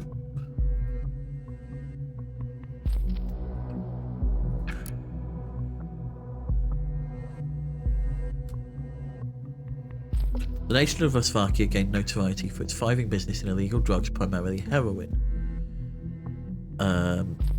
As such, it hosts some of the most influential and dangerous cartels in the world, who tend to settle their difference in the Slovakian streets by armed force. The police force of Slovakia finds themselves overwhelmed by the sheer brutality of the cartels often display. To make things worse, law enforcement staff are often found to be corrupt or have been severely intimidated by the cartels. In 2015, the government decided in order to stabilise the country and inhibit drug trafficking in the nation, the Army of the Nation would offer support to local forces in a bid to eradicate all traces of the criminal trafficking trade. Border patrols. Recon. Massive uncontrolled influx of refugees from Pages into the nation. Arrangements had to be made to take control of the situation. As a consequence, the Army of the Nation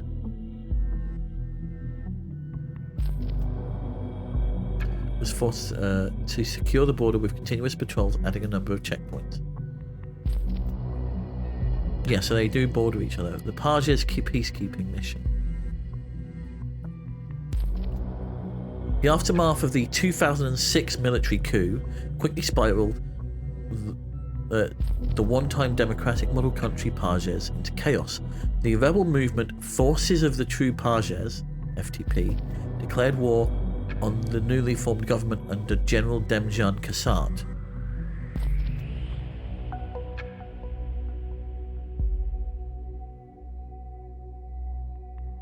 Which led to a long-lasting and bloody civil conflict, until the Army of the Nation was finally greenlit to intervene and de-escalate the situation. Realising they were unable to stand a chance in an open struggle, the FTP changed their strategy to terrorism. Under the impression being involved in an unwinnable skirmish, the prior government of the nation terminated the Pages intervention mission, ultimately leading to the fatal event known as the Incident of 2008. Probably what she was involved in.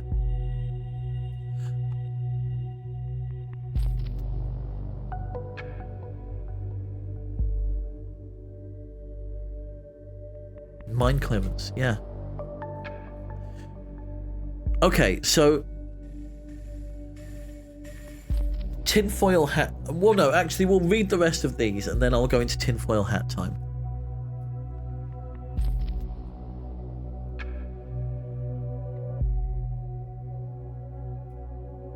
With the new government elected in 2009, the Pages intervention mission was immediately resumed under a new name, the Pages peacekeeping mission, as it is now known, proceeded to once again secure and rebuild the Pagesian society and infrastructure. Okay. And then finally, Mission Kerberos. The safety bill, along with a set of further entitlements, allows the Army of the Nation to be deployed in the homeland wherever it needs. This paved the way for Mission Kerberos, intended to secure or evacuate densely populated areas in the case of a large-scale terrorist attack.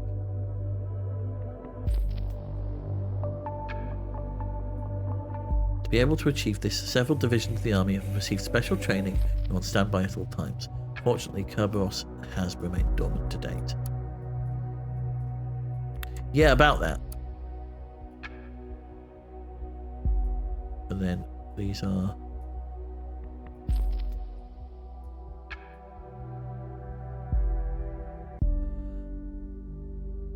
Oh no!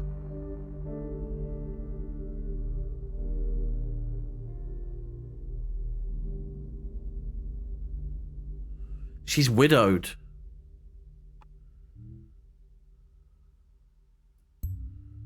Desmond Shorts was killed in action. Right? This is harsh. 2011 army missions were initiated by the current government. As much as I hate to say it, it definitely provides motivation to hate the government. Let's find more to back that up.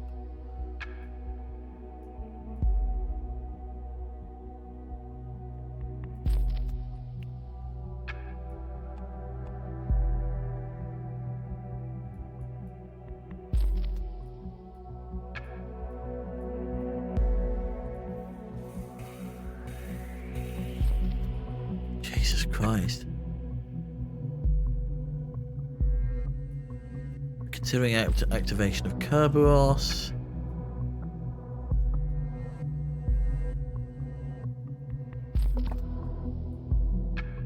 Cyber Task Force.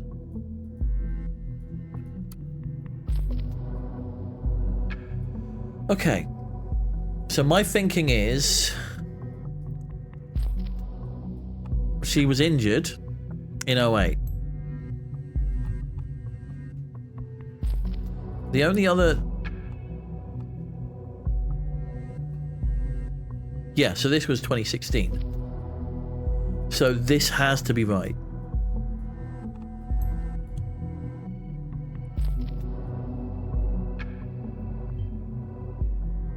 Are you thinking what I'm thinking? Knowledge about explosives. She got her leg blown up.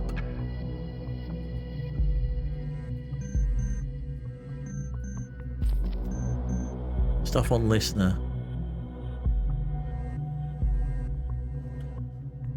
Okay. I think I know what's happened. So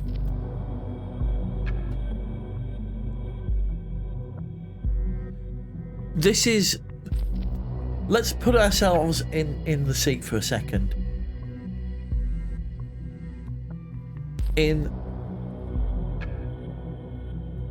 Where's my tea? There we go.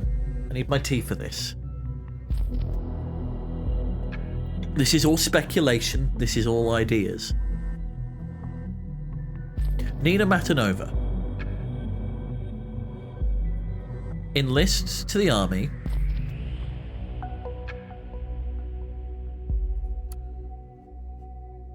in 2005. Before the party comes into power, right?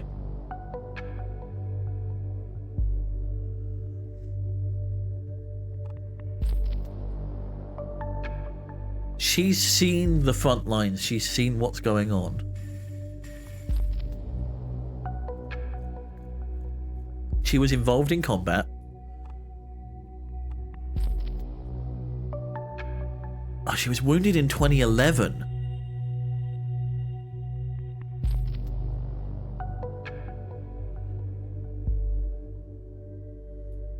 How long was that mission going on for?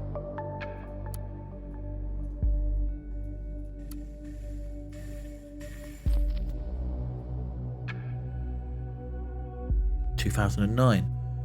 So not only...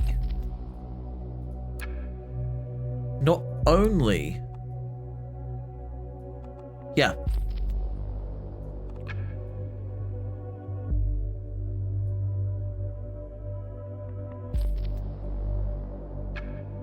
So wait, when did he pass away? 2011. Okay.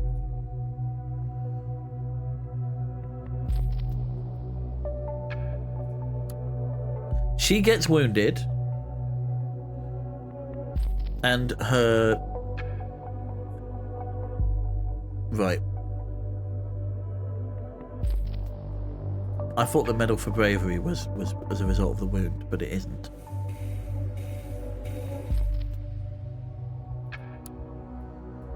So enlists in 2005 under a completely different government. Is assigned to a platoon, does basic combat training,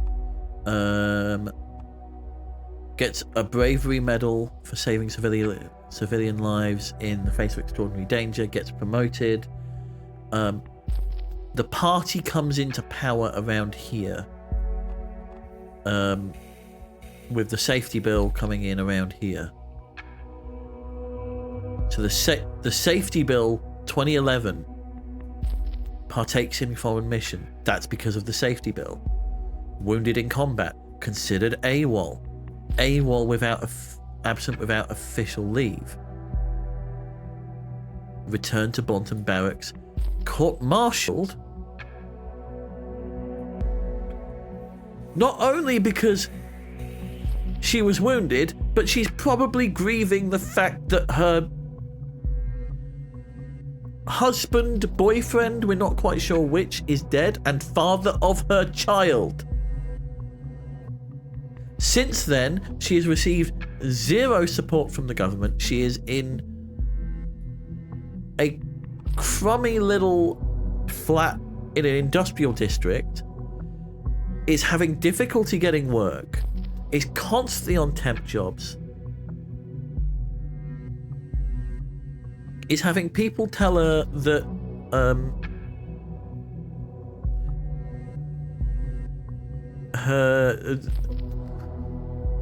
she can't work because of her injuries, which are caused by the, like, I can see the line here.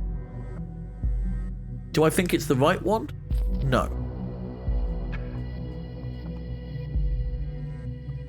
Let's have a look.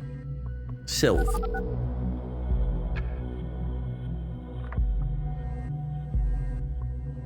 Yes. Hey again, Nina. Sylv here. How's it going? You feeling better? Yeah, somewhat. Finally, after spending the whole last week in bed. Oh, shit. Oh, good. I can still bring Michael around, though. Do you want... No, thanks. I'm going to pick him up in an hour or so. Would that be okay? Yeah, of course. I promised to go to the playground with him. That's fine. I'll pick Michael up from the corner at Orchard Drive, wasn't it? Right. Great. Thanks again. See you in an hour. See you, Nina. Going to pick up... Oh.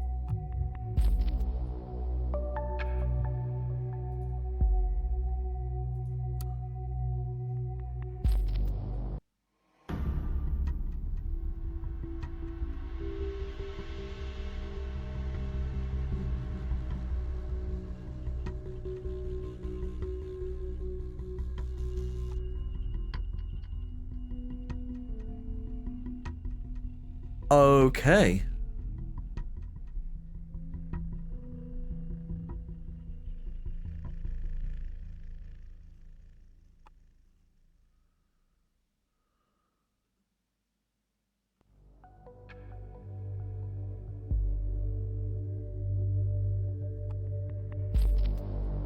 That's big.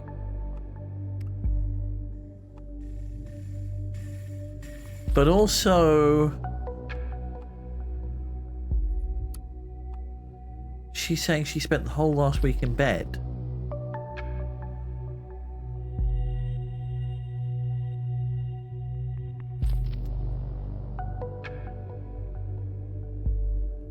Maybe Nina is... oh my god.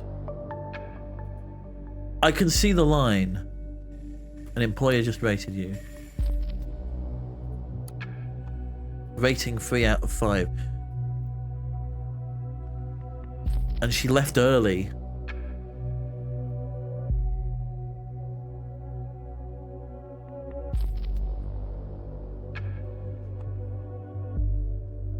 Her rating's barely gone down though.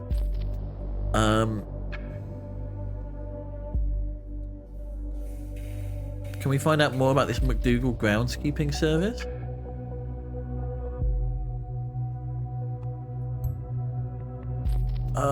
She's leading a double life, isn't she? She worked at the bombing site and even at the right time. Yes, I know. We've now been able to associate Miss Matanova with every bombing location. Her whereabouts are hereby clarified. Things are not looking good for her. That's it. You found all we need to know. Let's see. Her knowledge about explosives might have helped Miss Matanova build those bombs. Everything highlights that she's a single mother struggling and worrying about her child. And finally, we could associate her with every single bombing location and prove she was present at the correct time of one. It seems we found our prime suspect. This is grounds for arrest. Well done. I'll need a moment to talk to my superiors. I'll get back to you soon. Keep observing Miss Matanova for activity.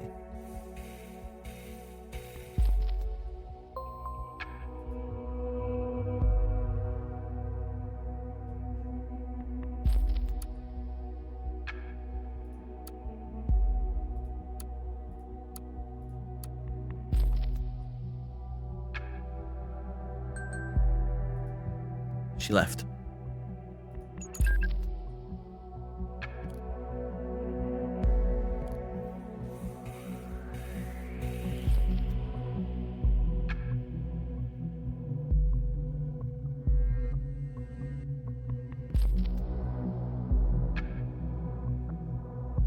Left my PC, tried to look something up online, and suddenly it went higher. Haywire. A million warnings of some outside intrusion. So I messaged you promised to help. They're getting wind.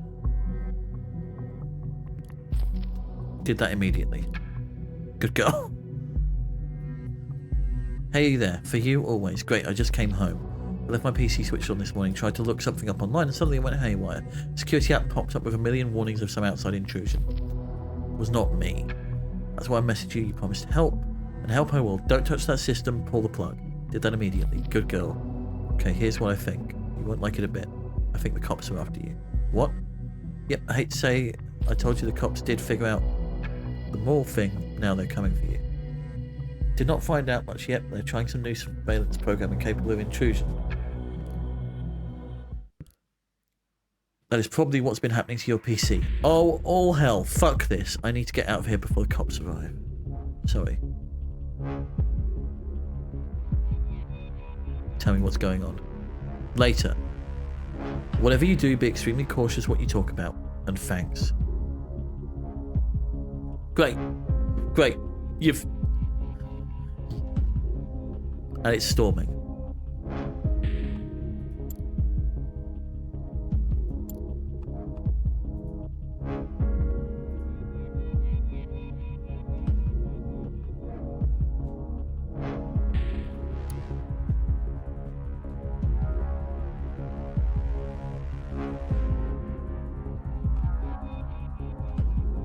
The safety bill prevents her from getting a job. Oh my fucking god. This is awful.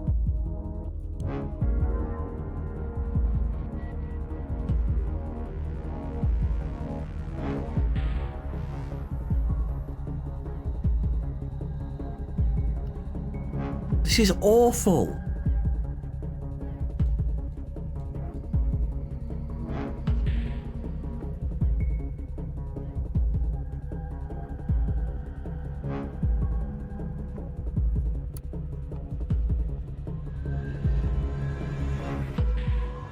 I mean, I guess we have to say, hey, they're after you.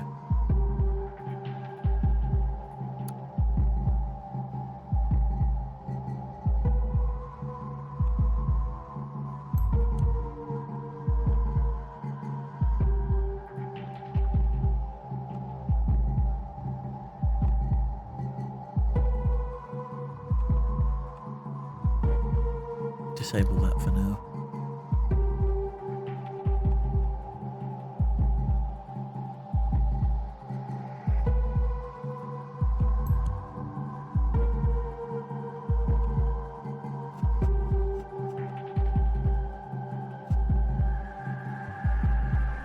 Jesus Christ.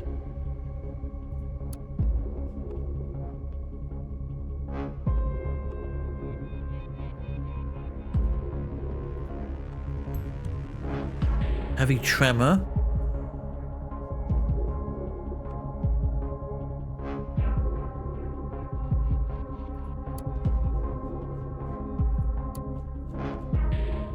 Yeah, okay.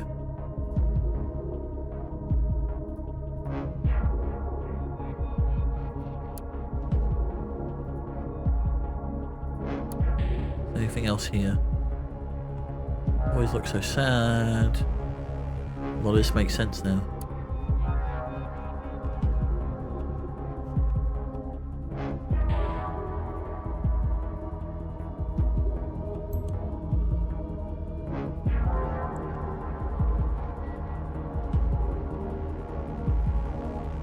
Oh no!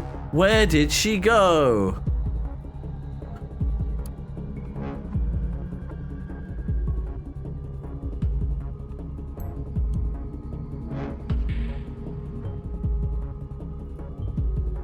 This must be absolutely horrible for her, especially considering she's on her own taking care of her son. Then what? If you say it's absolutely horrible for her, why are you sending the cops after her?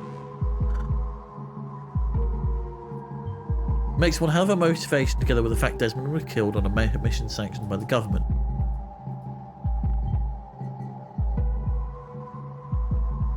What a joke. Of course the government will bomb Bonton to bits to justify surveillance, right? I've heard that a million times now, every time something happens. There is nothing to these conspiracy theories. Are you mad? You sat on such important information only to pass it along when it's no longer useful.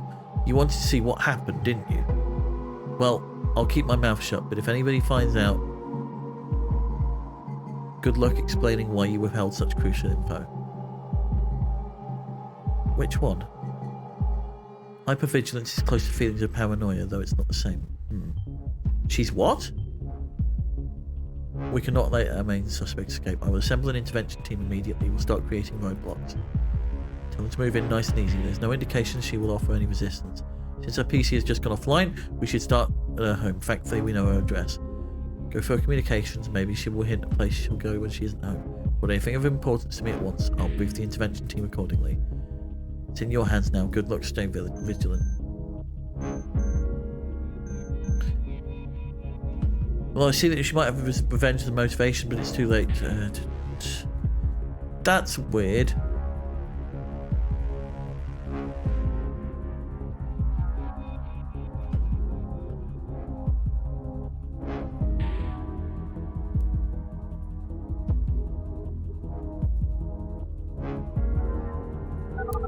Nina to Jules. What? Welcome to Roast and Tech. Oh, hey, Juliet. Thank God you're here. You're working right now. I called your mobile, but couldn't get hold of you. Can we talk? Nina, I'm all alone here, catching up on work. Is everything okay? Listen, I don't have much time. There is this psycho coming for me. He's been stalking me for days. What do you mean, psycho? I can't explain right now. Will you help me? Of course, but how? Do you know somewhere safe that my son and I can lay low for a little bit?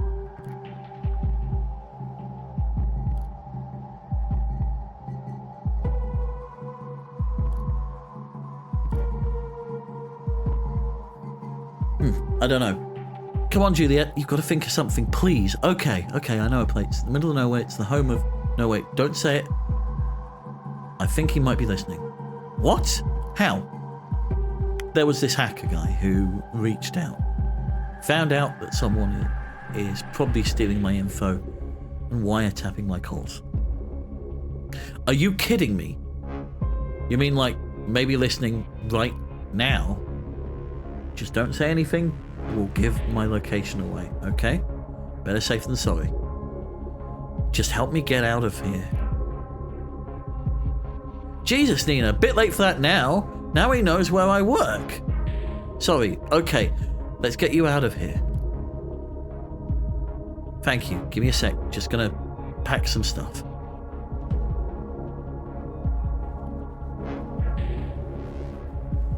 I'm bringing my gun. Whoa. Are you looking to get yourself killed? If someone is listening to this, they know you're armed and dangerous. Yeah, and if I don't bring protection, I'm going to be dead anyway. Oh, fuck. Someone's at the door. I'm going to go out the back door. Okay, please be careful. Hold up, just let me get through here. Ugh. Everything alright?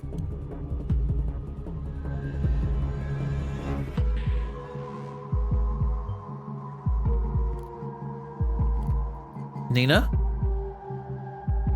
Okay. I made it out the window and climbed down. He was busy searching around the back of the building. Oh, you gave me a heart attack. Sit tight. Oh, you! Oh, you are!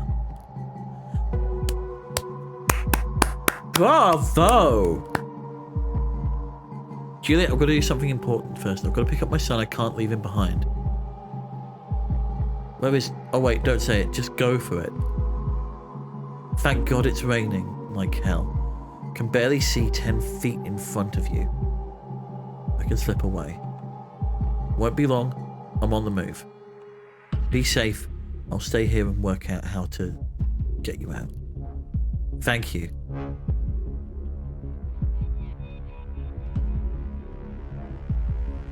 Line's still active.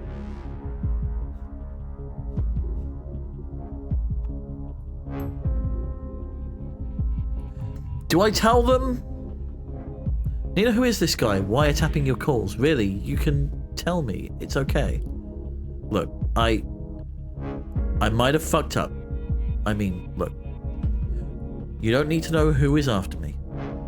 There's no reason. You're not doing anything illegal by helping me, and I want to keep you safe. Sorry, this is getting to me. It's okay, Nina.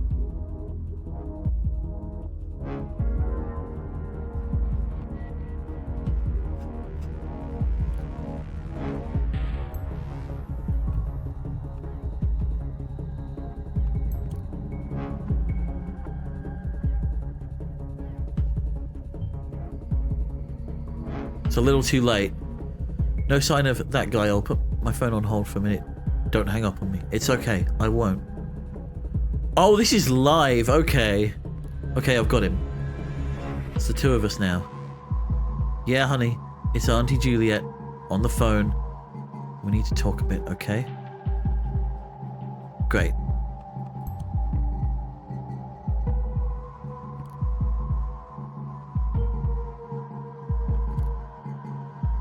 You need to take a specific bus route.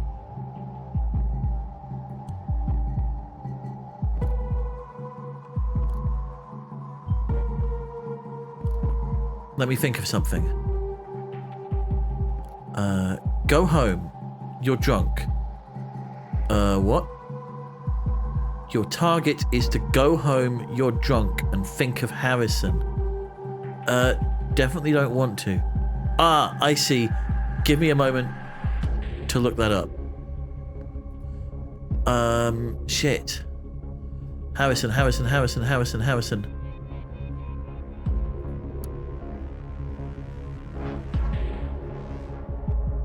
Go home, you're drunk. Route 9. Should be able to intercept her. Ah, we should have done it before she got to her son. Heading to the bus stop now. I don't know what I would have done without you. You're always the best of us. Don't say that. I couldn't keep Fort from going down the train. It's not your fault.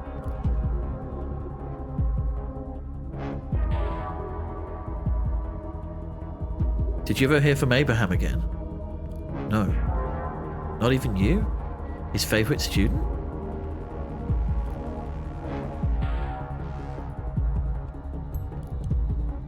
No, nothing sadly. Pity, I know I wasn't what he expected. We're here now. The bus should be coming any minute.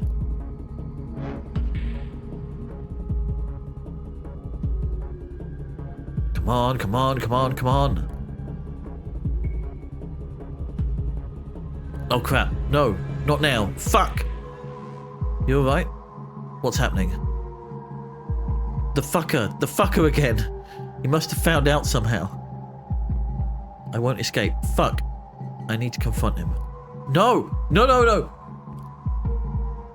Honey, run over there and keep still and quiet no matter what happens. Promise me. Nina, what the hell are you doing? Nina, what the hell are you doing? Not going down without a fight. That's what... No, Nina, no!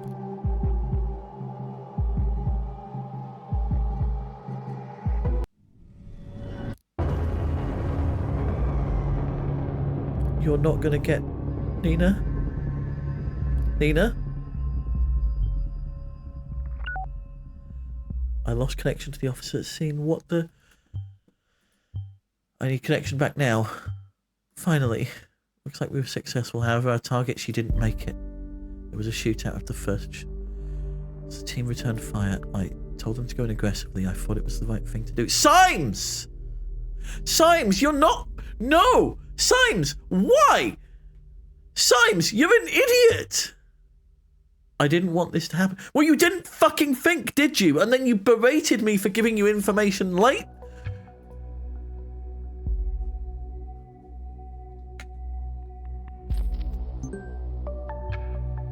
With powder and lead. Repay the debt. Who is writing at the worst possible time? I just want to be done with this horrible day. Can you please check the mail?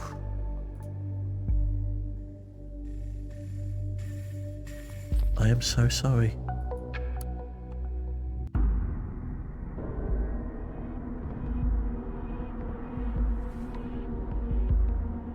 What?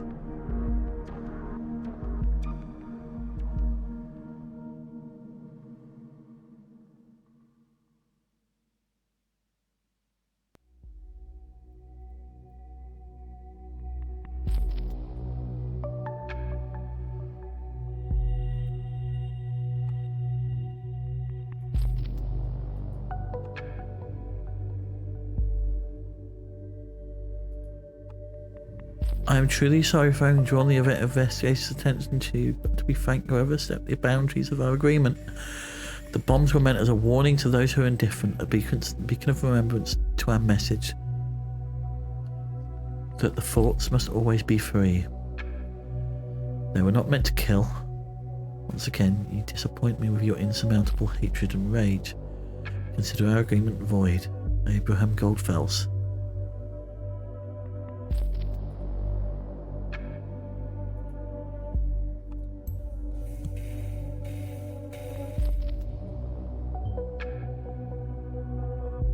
Oh my god. Can't believe you just found this, can you? They work together on this madness? But why? I still don't get it. This changes everything. We must find Abraham Goldfels tomorrow. Before, we'll need some rest. It's been one hell of a day. You may log out now. No, we are... Did you honestly believe that after all you've seen? I think he's being sincere. I think he's being sincere.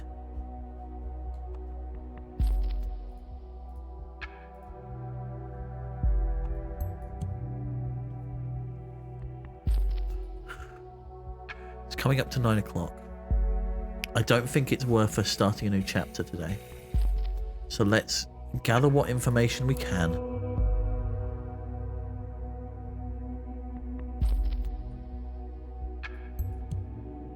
It's a bit late for that, I know.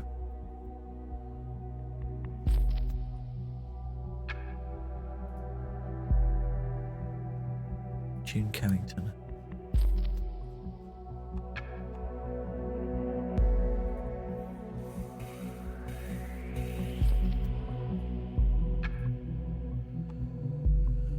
Oh my god, maybe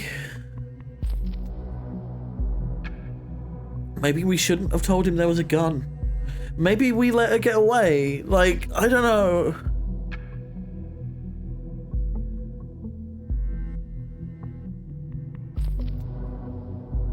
Oh god.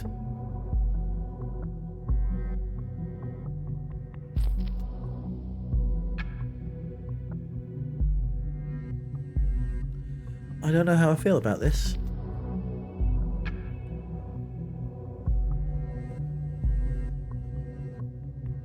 Again, it's that thing of being complicit in something you don't want to be complicit in, right? We didn't want her to die.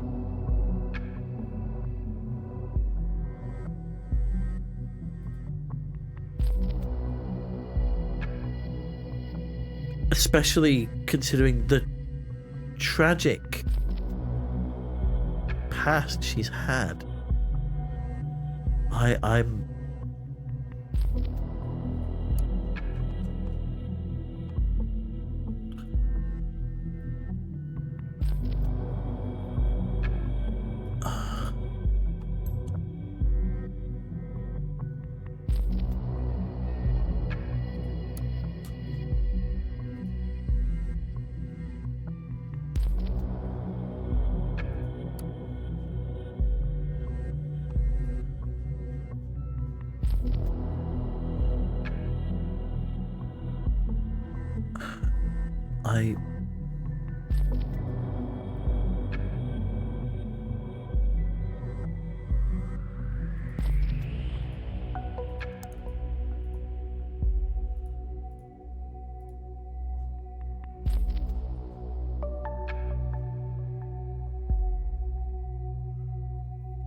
Part of me wants to see what would happen if she got away. Part of me wants to see what would happen if we didn't tell Sipes about the gun.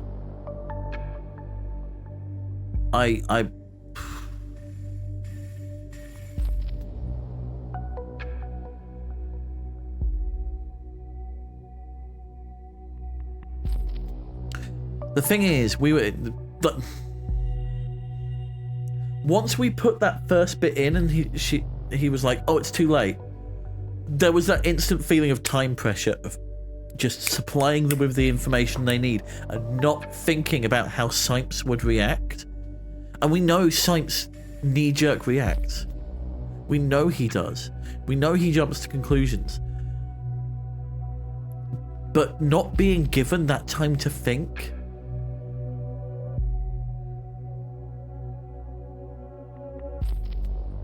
Oh my god.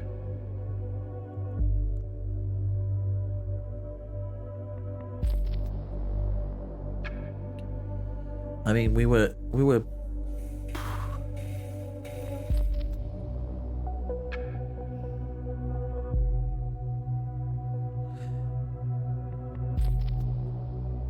and Sipes was almost sympathetic to her at one point.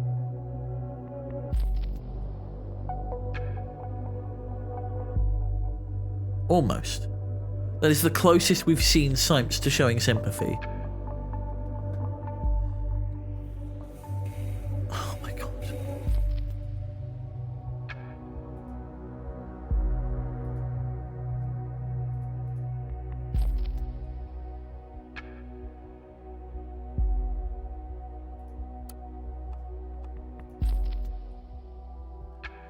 Hey Rafters. Yes, let's take a break. Let's take a break, let's step away, let's take time to dissect what's just happened. I think we'll have a little chat. We'll have a little chat.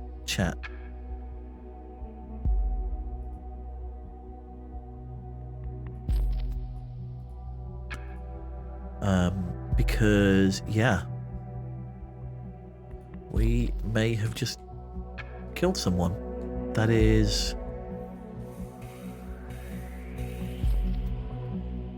My brain is currently rummaging through the what-ifs. What if we did something differently? But I need time to step away and process, I think. So, let's take a 5-minute break. For those of you who are new to the stream, the way we do breaks is I'm going to step away for 5 minutes. We do this every hour just so I can stretch my legs, my tiny little penguin legs, and so that you have time to go do human things like refill fluids, get rid of fluids, stretch legs, take meds today if you haven't already, go grab food, go for a snack, get some fresh air. We'll be back at the top of the hour. And let's chat about what's happened. See you in a bit.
Okay.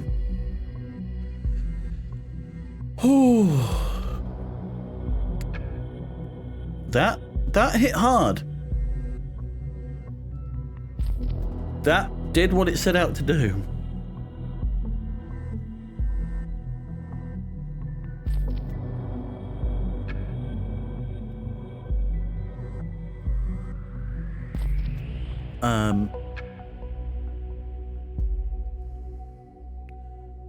I'm going to turn the game music off a second.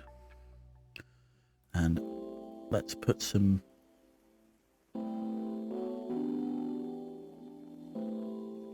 chilled out lo-fi on whilst we dissect what on earth just happened.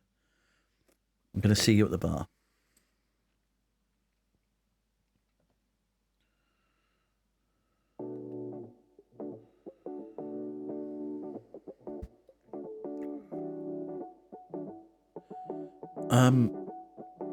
So what have we learned? What has happened today? I'm gonna put the game back up there so we can see.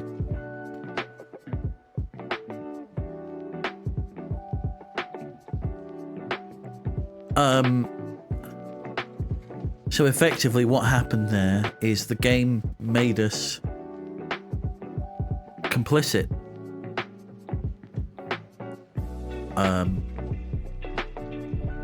And not only that, but it gave us the foreshadowing of what was about to happen without any visuals, with just text, mind you. Just words on a screen. We've not heard voices. We've not... The only bit of actual, like, animated footage we've seen is the cutscene at the start with the first attack. Everything else has been either still images or text.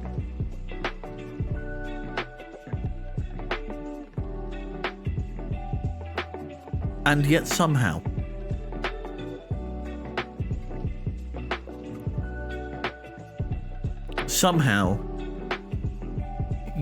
you can still recreate the scene. She's at the bus stop. She tells Michael to go get somewhere safe. And at that point, you know what's happening, right? You know what's happening.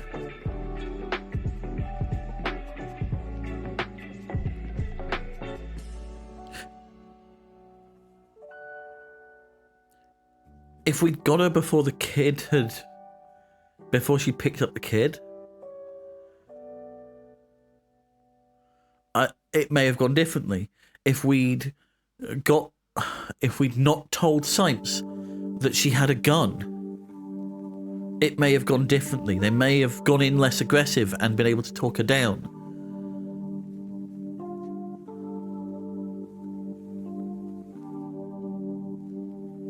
Maybe Science would have seen clarity if I'd have told her told him that she has PTSD. And is prone to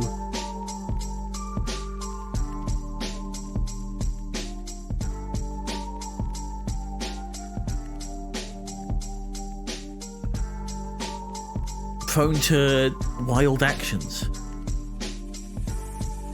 There's so many what ifs, right? There are so many ways in which that could have gone different, that I am left as a player and as a viewer sitting here wondering,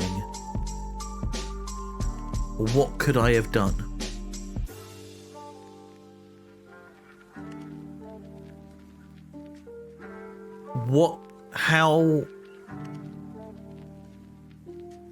How could we have done this differently? And as I said, part of that is the realization that suddenly we're in a timed event, right? The realization that suddenly timing matters. This was the first time where timing was of the essence. This was the first point at which time was of the essence. If we, at no other point, like ordering has been, the order in which we've done things has been an element that the game has evaluated. But at this point, this was live, right? This was, the clock is running. And bear in mind, I had things at slow text speed. I don't know if it goes faster. I don't know if the distance between messages is shorter if you have faster text speed. But what they've managed to tell here in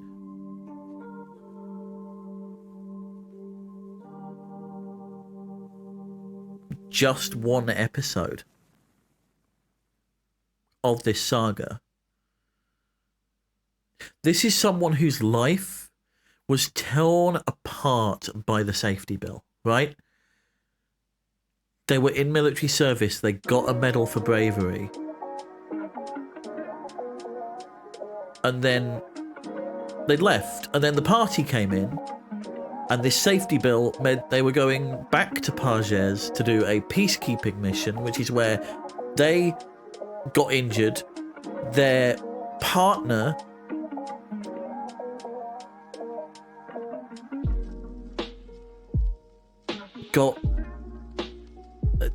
died. We don't exactly know how, and we probably never will.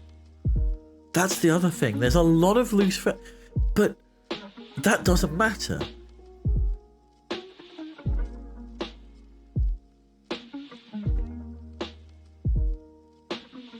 Not everything is going to be tied up in a neat little bow. And in fact, it's kind of encouraged that you don't when storytelling. You leave those loose ends. You don't tie it. Like, yes, it's satisfying when everything's tied up nicely. But if you leave some loose ends, if you leave some loose threads, you keep the reader thinking about it. You keep the reader speculating about it. And I think that's the same for video games as well. Video games as an art form. There are things we are never going to know. We are not going to know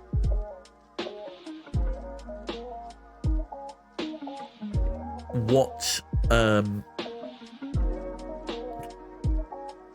would have happened unless we do another playthrough. It's unlikely at this point we're going to know the circumstances surrounding her boyfriend's death. We don't know what's going to happen with Michael. There's a kid that we have been responsible for at least partially for the death of their mother.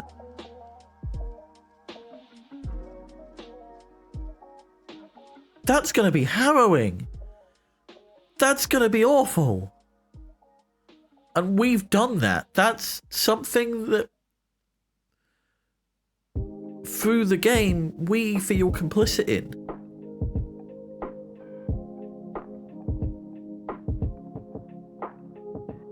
But also it's painting this picture that this person that we are dealing with here, Nina, all we knew at the start of the day was their name was Nina, they were part of this group called Fort. That's all we knew at the start of the day.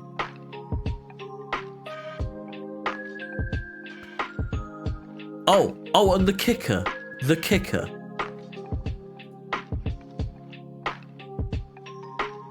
was this email from Goldfels coming in. And then end of the day.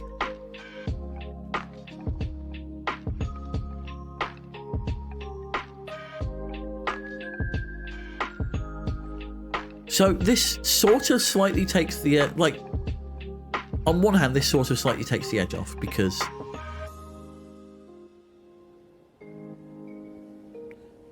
we feel slightly justified in making the arrest, right? But I don't think death was the option. Especially with the kid right there.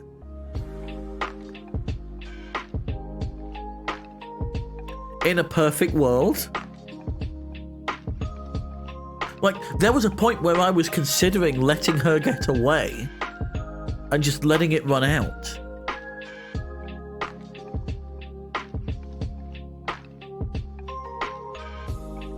But then Sipes berated me for being too slow.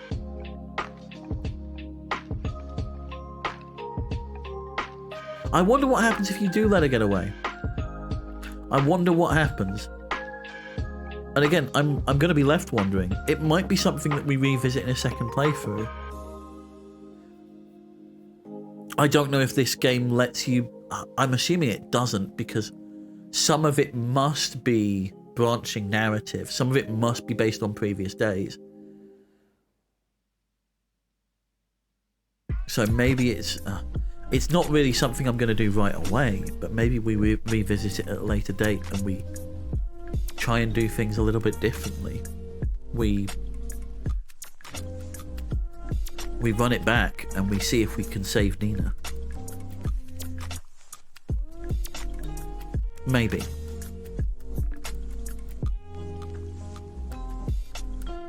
But yeah, this person's life was ruined by the current government, and further ruined. Sorry, the party. I should be clear. The party of the nation.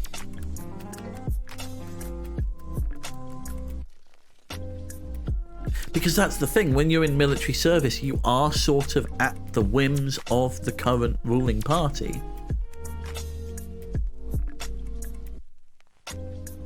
And we don't know why she joined the military in the first place.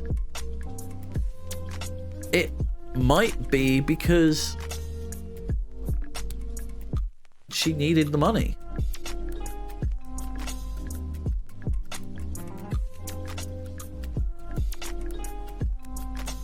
We've sort of already discussed this in a previous stream, but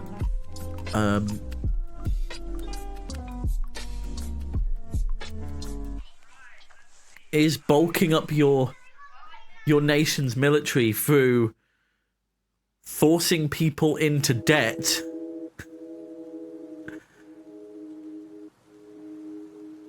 so that they go find a sponsor to write it off, like the military.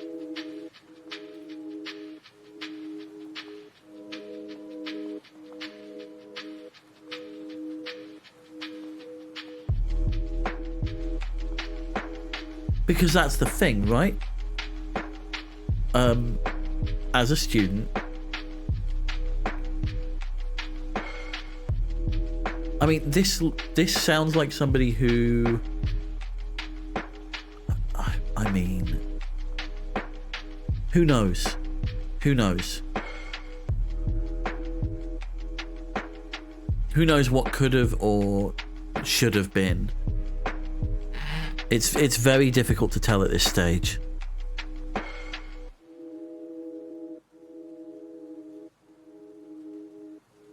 I don't know where the story's going to go from here. I think obviously Goldfells is going to be somebody we focus on. That's clear.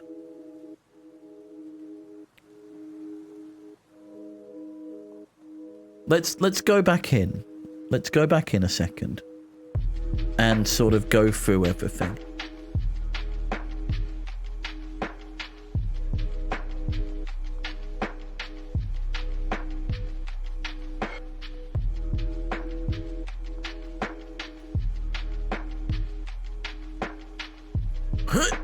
There we go. Okay, got my tea.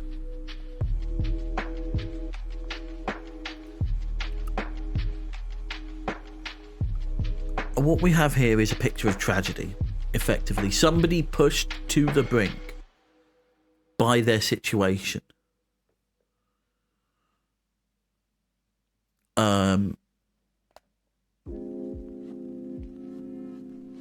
whether that's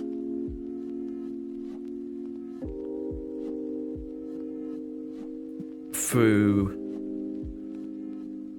I mean, we saw it ourselves, right? If we go back here, joined the military, went into combat engineering, promoted to specialist, partakes in foreign mission in 2007.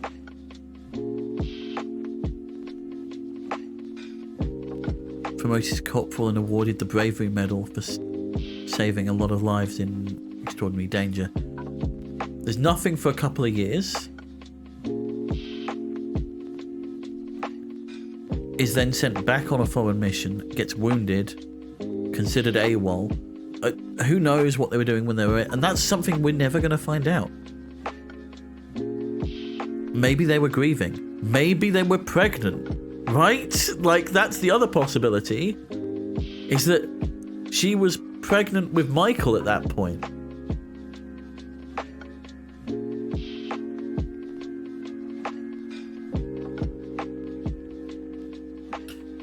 And that's another reason why there's probably such an attachment there, is because Michael's all she pretty much has left of, and this makes so much more sense now. That I can't show you. But saving all of the messages and all the pictures of Desmo makes so much more sense now that we know that he's gone. And Michael means the world to her because it is one of the few things of Desmond's that she has left.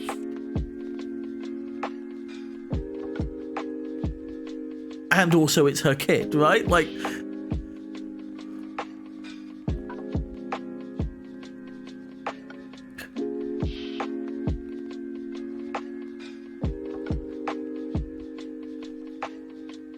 But by no means am I absolving Nina of what she's done. I mean, the fact of the matter is, by the look of it, yes, she planted those bombs, or at least that's what Goldfells wants us to think. Maybe Goldfells knows that we're listening in. Maybe someone's framing Goldfells. Maybe this is a whole false flag operation. Heck, maybe Goldfells was trying to frame Harry. That's a possibility.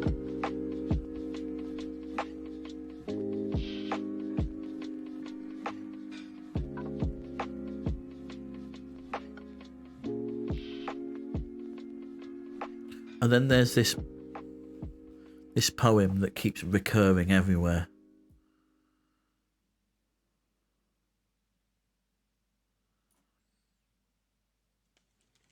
Thoughts are free, who can guess them? They fly by like nocturnal shadows. No man can know them, no hunter can shoot them with powder and lead. Thoughts are free.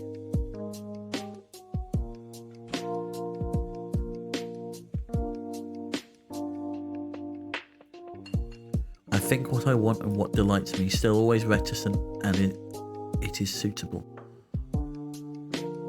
My wish and desire no one can deny me, and so it will always be. Thoughts are free.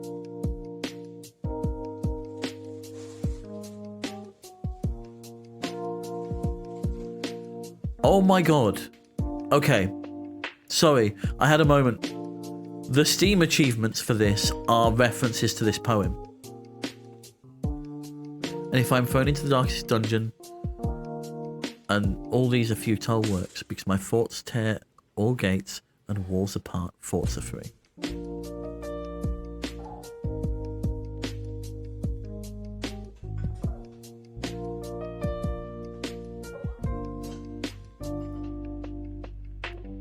This keeps recurring, this keeps cropping up as a running motif, almost.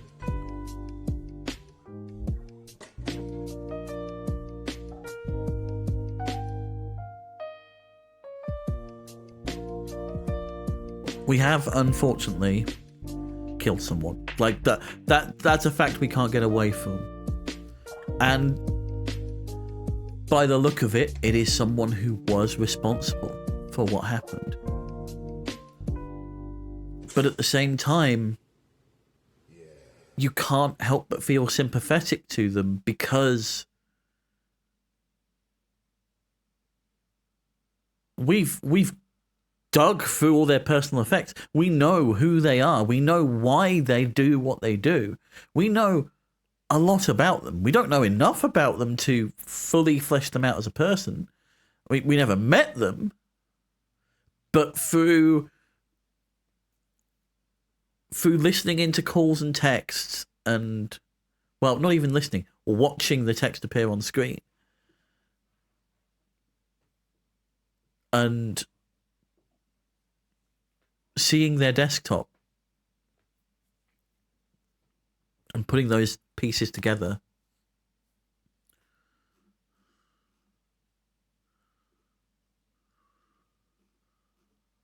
Huh.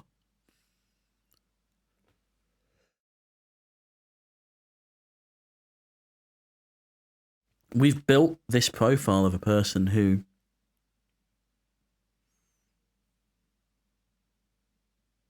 was suddenly left alone in the world, right? They were suddenly left alone in the world. They were persecuted by their own government. They were put in a position where it is impossible for them to get a job because of this safety bill, which is also the reason they were injured in the first place.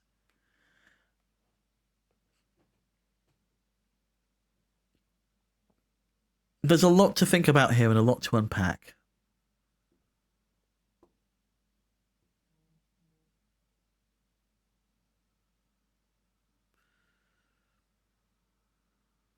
And as I mentioned earlier, if you haven't seen it, I would thoroughly recommend looking up and trying to find Derren Brown's The Push. It very much frames, not to quite the extreme, in a more extreme version of this, I'd say.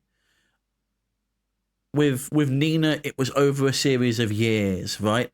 But effectively, it's an experiment showing that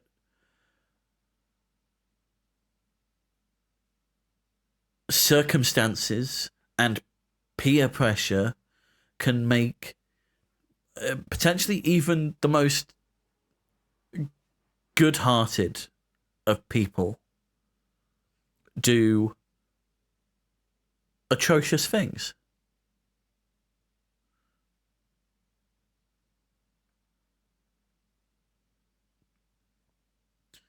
I think I'm going to leave it there for today. I think we've done enough. We've dissected quite a bit. I know we've only done one chapter, so I guess we might come back to this next week. We might not. I'm not sure, purely because I do have some plans for the next month, which I'm going to go into detail in on Sunday at 4 p.m. It will be a normal chill stream, but there will be a big announcement. Can't say much more than that right now because I'm still waiting on a confirmation of a few things. But if I don't hear back by Sunday, I will just be going ahead with it. But yes, so I'm going to send you over to, let's see, yes, okay, they are. Right. I'm going to send you over to Zoe. Not Zoe, Fion. Sorry. Who is playing some XCOM 2. They are a amazing person. Great community. Absolutely lovely and welcoming. Welcome them with open arms. Flail at them. Be friendly, be nice. They will occasionally get a little bit lewd, potentially, but that's just the nature of things sometimes. They're currently playing some XCOM 2, so we're going to send you over there. Have a good night, and I will, if I don't see you before, I'll see you Sunday.